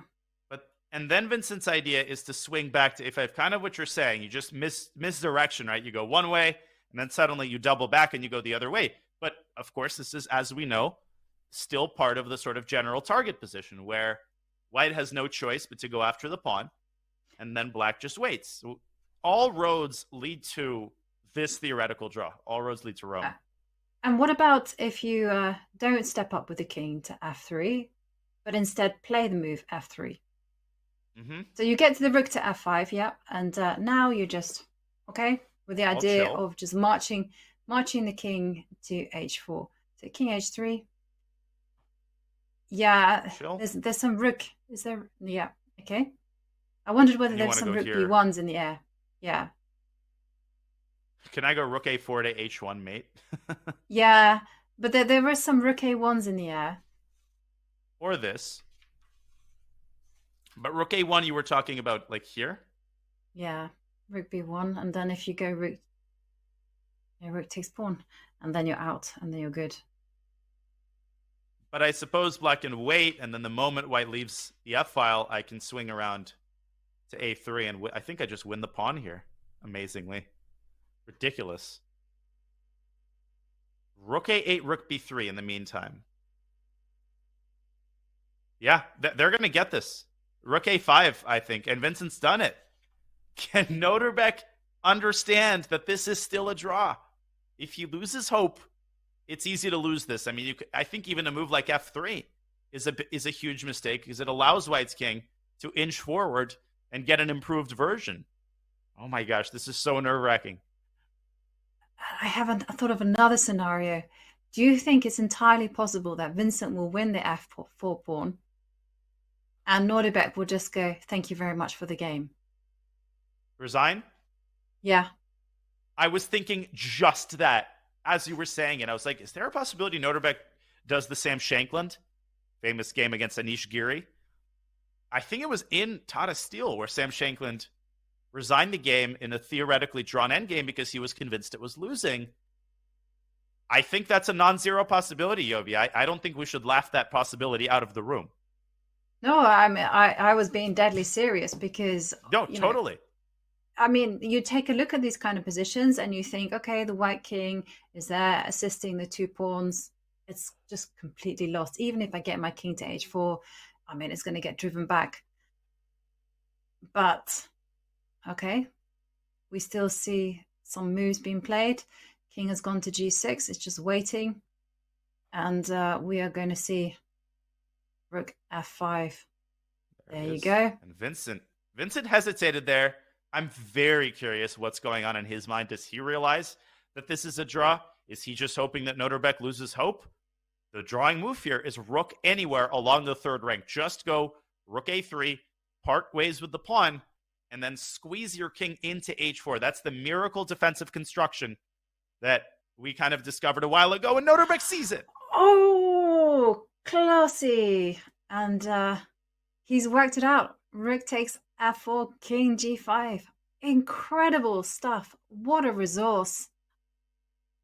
He's like unbeatable this tournament. It's just, what do you have to do to beat Noterbeck Abdusattorov in chess?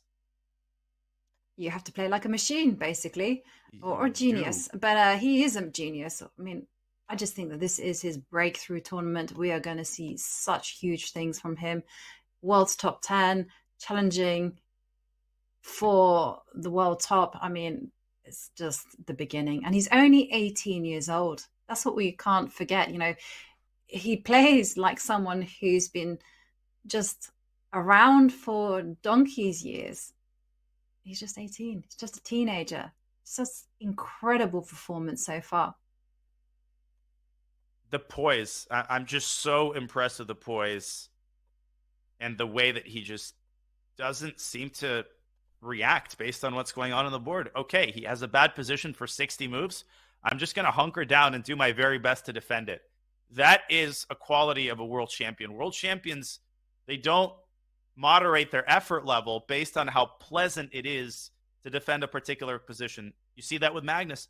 He plays the same exact way, no matter whether he's winning or losing. He plays with the same level of passion, the same level of resilience, and just the same level of verve. And we are seeing that here with Noterbeck, who for the first time in the tournament has had a bad position. And how gracefully has he handled it? So much so that at one point, it seemed totally improbable, at least to me, that he was going to pull out half a point. He seemed to be dead in the water in that endgame. And now he is knocking on the door of what will be a major, major shakeup, as he might be able to stay atop the tournament cross table and keep Anish Giri at bay for the time being. Yeah. And you have to spare a thought for poor Vincent Keimer, though, because Noterbeck has just defended like a monster. I mean, he's just been so good that Vincent, you know, he's 2 pawns up in a rook and pawn ending. They're connected. This should be a win by all rights. But, of course, somehow it's just one of those positions where it's just a draw. And Vincent, of course, he was better against Ding. He also felt like he was giving a good game to Anish. Sometimes you do feel like you can't catch a break in some tournaments, that luck just isn't on your side. Yeah, you're exactly right. Bad tournaments, when it rains, it pours. You keep thinking, okay, new game, reset. The luck's going to be finally on my side. And there is a part of this where Vincent is just unlucky. This endgame, 2 pawns up. I mean, he does everything he had to do. He didn't make any major mistakes in the endgame. It's not like Vincent was totally winning and then he blunders. He made perhaps one major inaccuracy, which was to allow the simplification of that 4. Other than that, I thought he played, by and large, a flawless endgame. And it's just not enough. When somebody is in killer form, you need a little bit more than that to actually defeat them. 3 minutes on the clock now for Vincent. And I agree. But it feels quite unfortunate, actually, because Vincent probably foresaw this endgame probably, I don't know, 10, 20 moves ago, and he's been maneuvering to get to it. It's just his luck that this particular one, not a win, but a draw. But it's so instructive on every single level. It's a lesson in resilience, in grit, in endgame technique, in rook and pawn endings. It's got it all. You can see the players there rhythmically shaking their legs. This game is going to be analyzed and shoot apart, and, you know, spit out and then shoot up again by all sorts of analysts. We're all going to take a look at this endgame and say that this was, if Noterbeck ends up winning this tournament, this endgame right here, if he can complete the defensive effort, and it's not over yet, let's be very, very clear about that. Vincent can still try to trick him, but if he can hold this, this will be a major reason why. Yeah. And I do really like the way Vincent has played every step of the way. He's never chosen the path of simplicity for Nordebek. There's always been some tricks, some traps, some just underwater danger lurking. And here we go again. King moving to h3. It's going to step up to h4. We saw this actually in our analysis, and we concluded that it was just simply a draw. All Black needed to do was just to wait. Yeah, that's the best feeling when you've defended so well that you reap the rewards. All you have to do is nothing. I feel like that's the name of a song, but I don't know. I'm sure everything's the name of a song.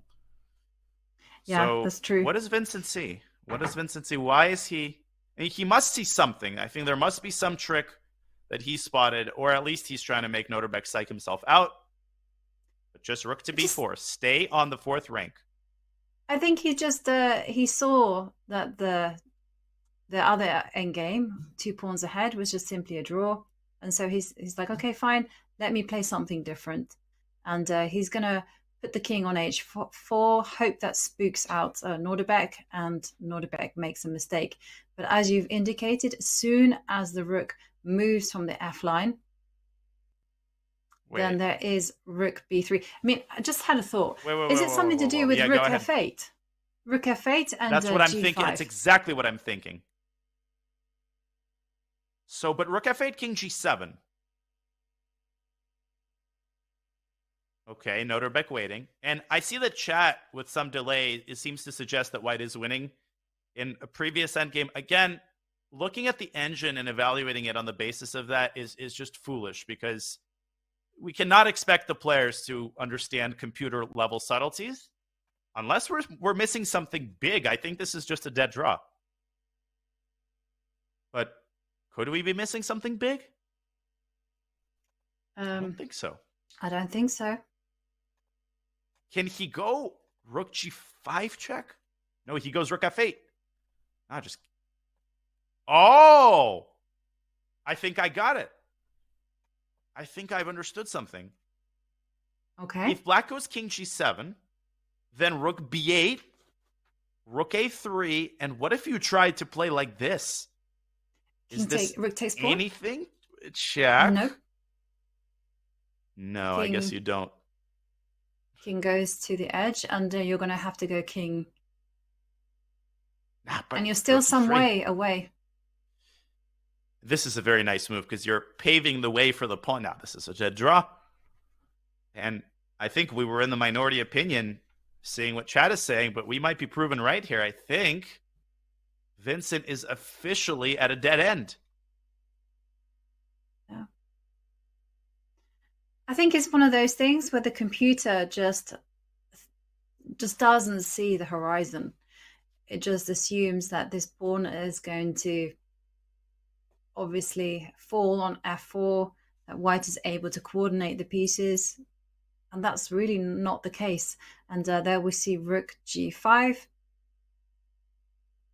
king moves to h7, and you can see Nordebek playing so quickly, so confidently. It's like he's worked it all out. It's just one of those things, where he has worked it all out. He sees the idea of rook to a3.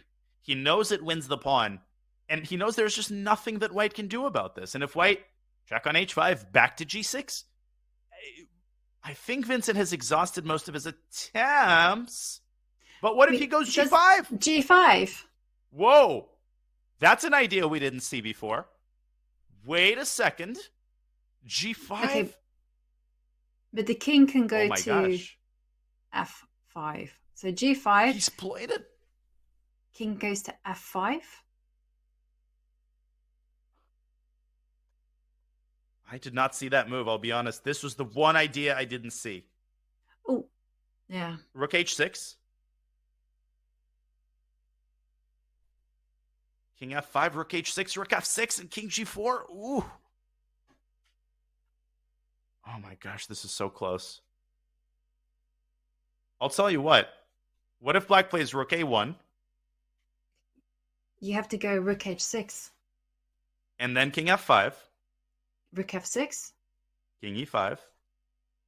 You're holding on to the pawn. I think I can just go rook f8. Rook h1.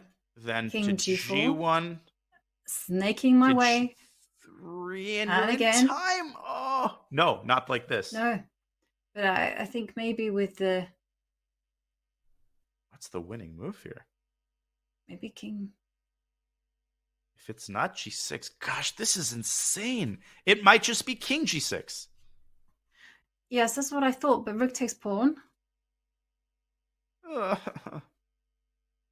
And the players actually...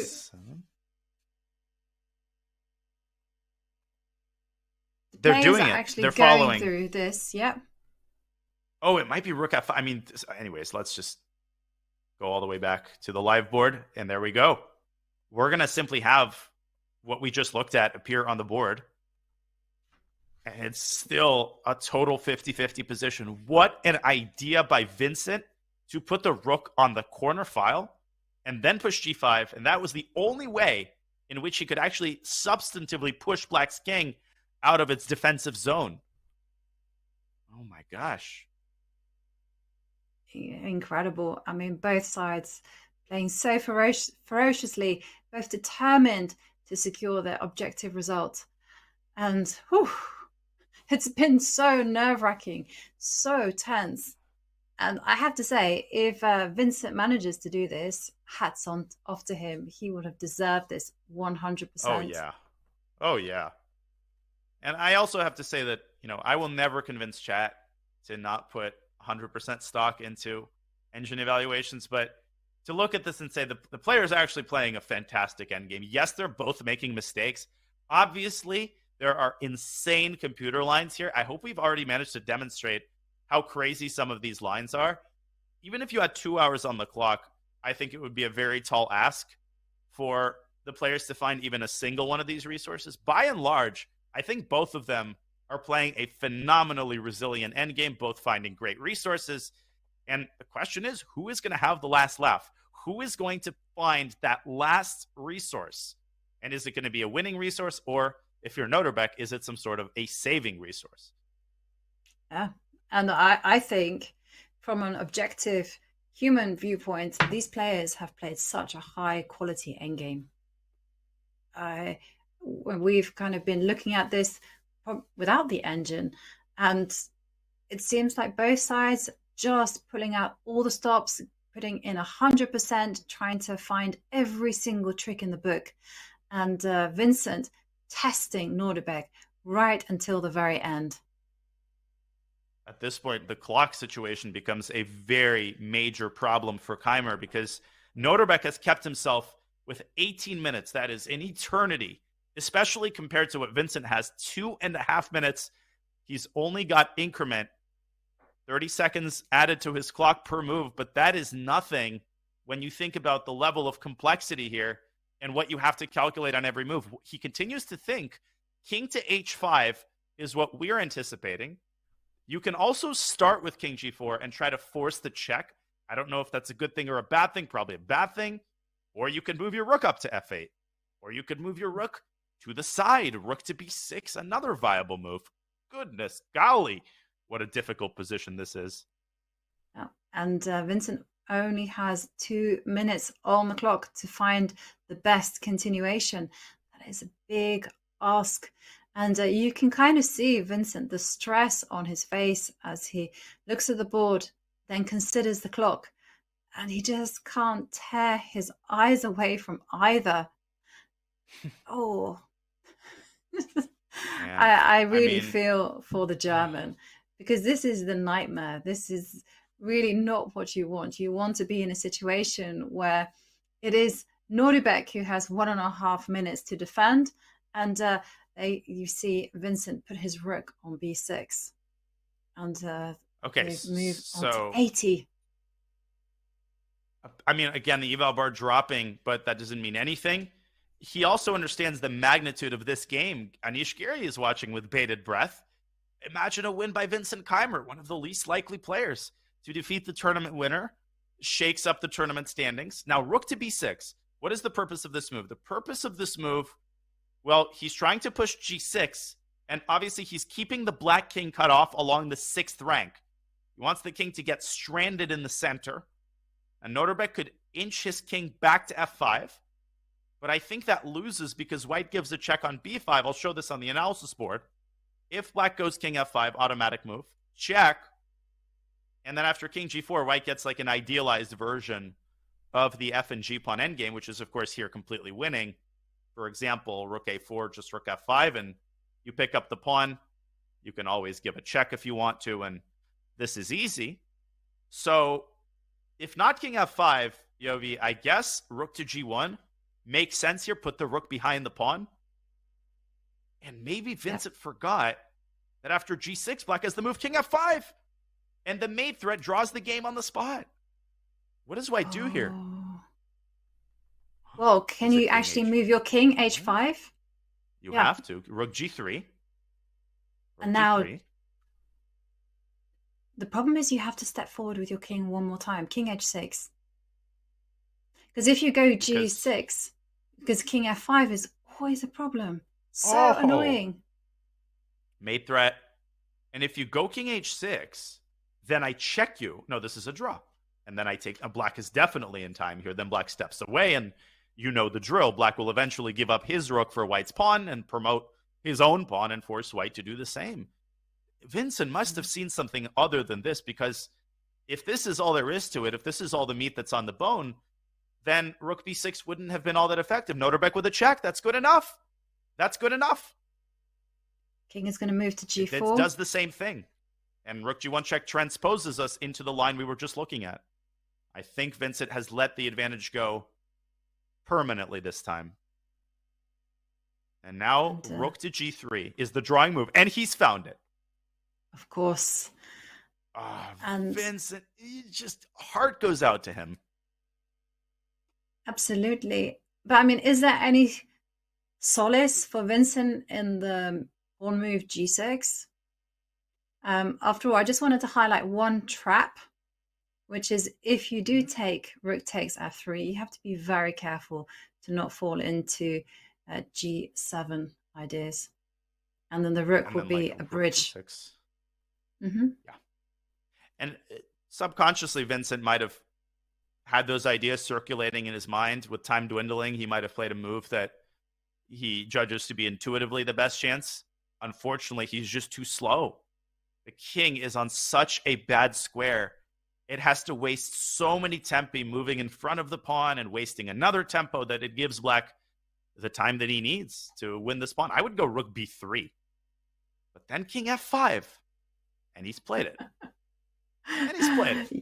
He's played it. I mean, is there any doubt? And king f5, a big threat on the board, rook h3, checkmate. And that's why the king gets checked away. And king goes to e6. Okay, g6, maybe. Keep trying. But then king f6. We've been there before. That's a dead draw. Oh, I think Noterbek is just like 2 moves away here. 2 pitfalls away from holding this game. Unbelievable.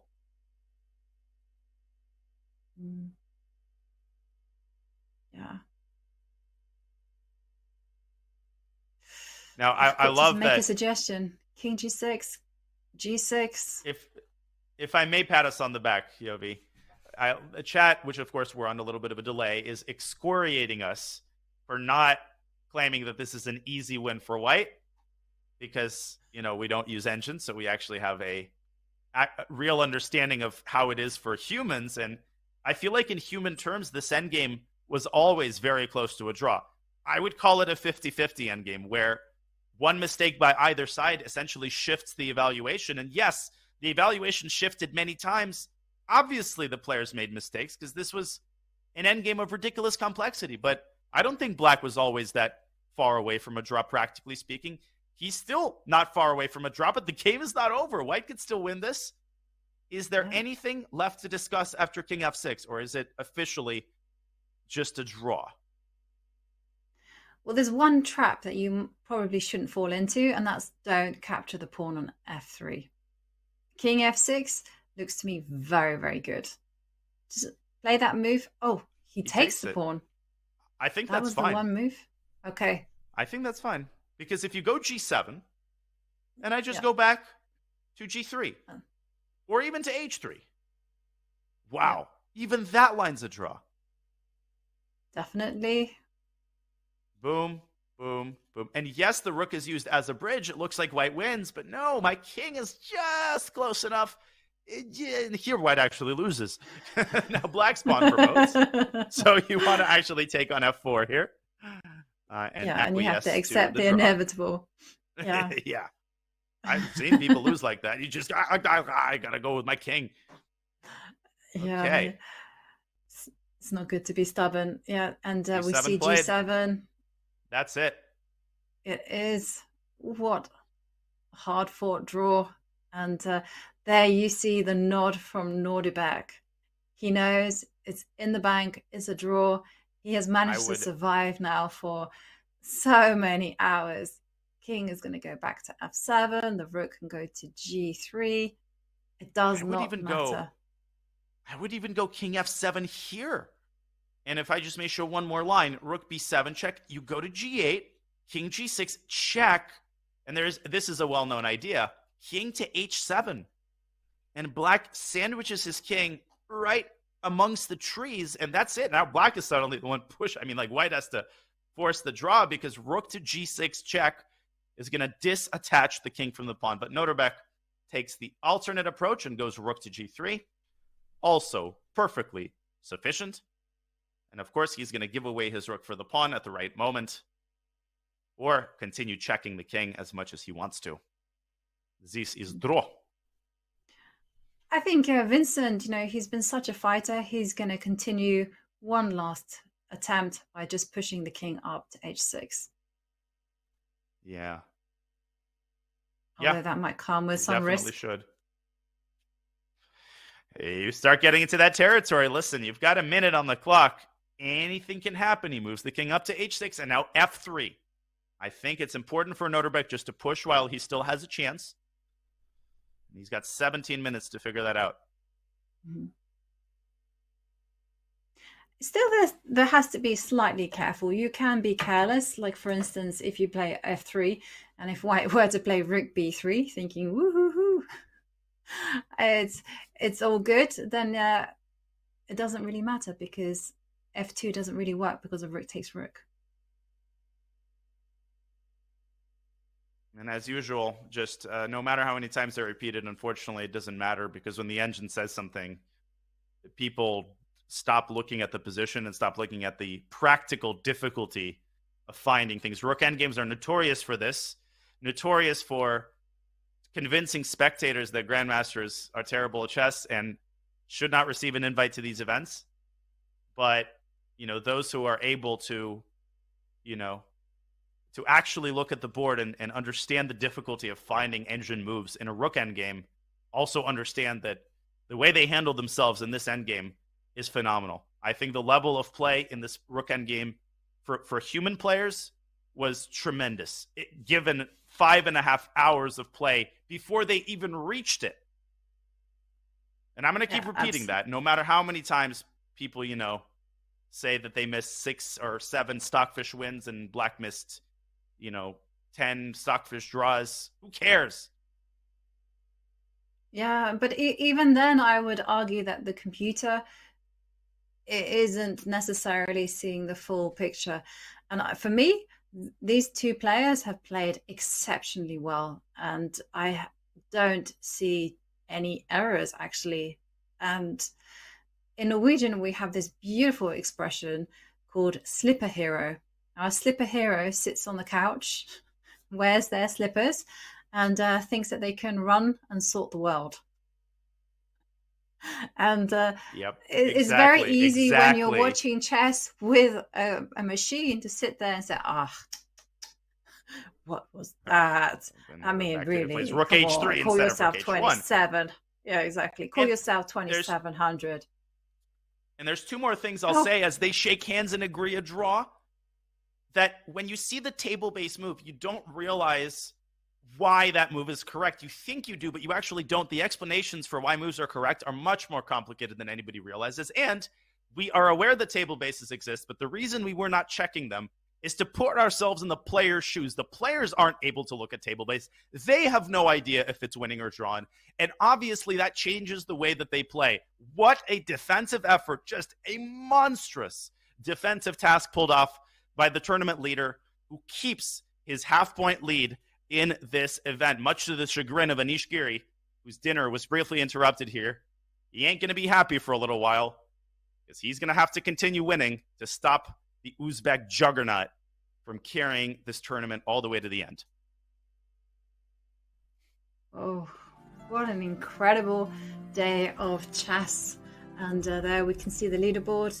Nordibek Abdusattorov, he remains at the top with 6.5 points out of 9, and he's been chased down by Anish Giri on 6 points. But neither of them can actually rest on their laurels, because Wesley So don't write him off, 5.5 points out of 9.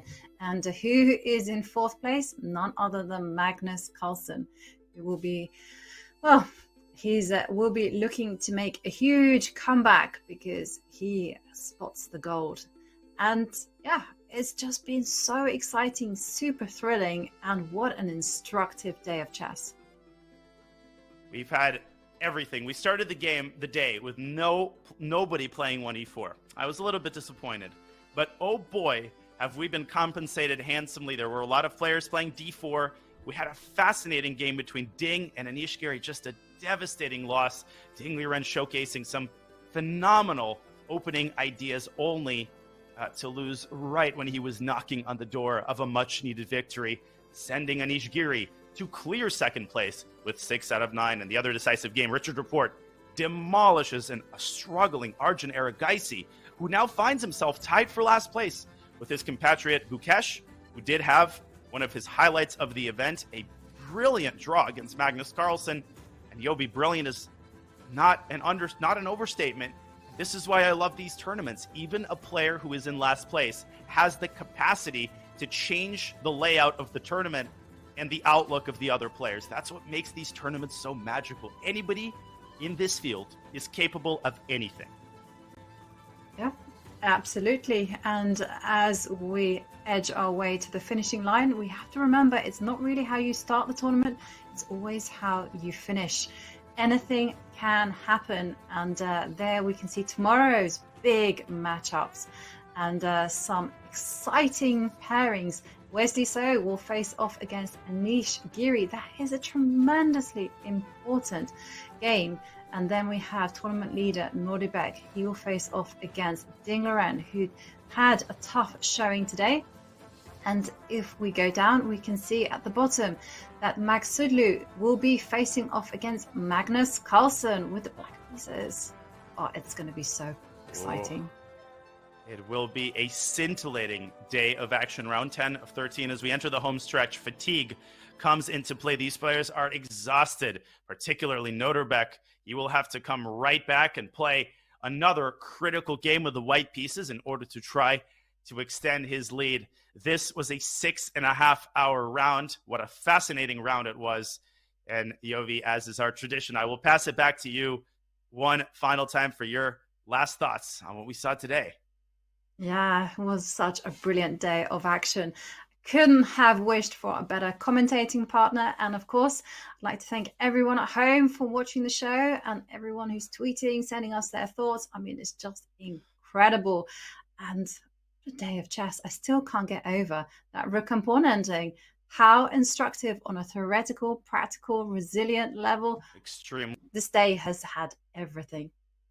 It was so rich, and I would just advise chess fans to really try to experience what the players are experiencing. Yes, watching with the computer is fun. Yes, it's important to know the objective truth, but this is the best chess that's ever been played in chess history. The players now, the top 10 players, are as closer to engine play than they ever have been. And I just think taking a moment to appreciate what the players put on the line each and every day and the level of chess that we have the privilege of watching each and every day is something that we've never had the opportunity to do throughout chess history. These are beasts we are talking about. This is a new generation that is redefining what excellence means.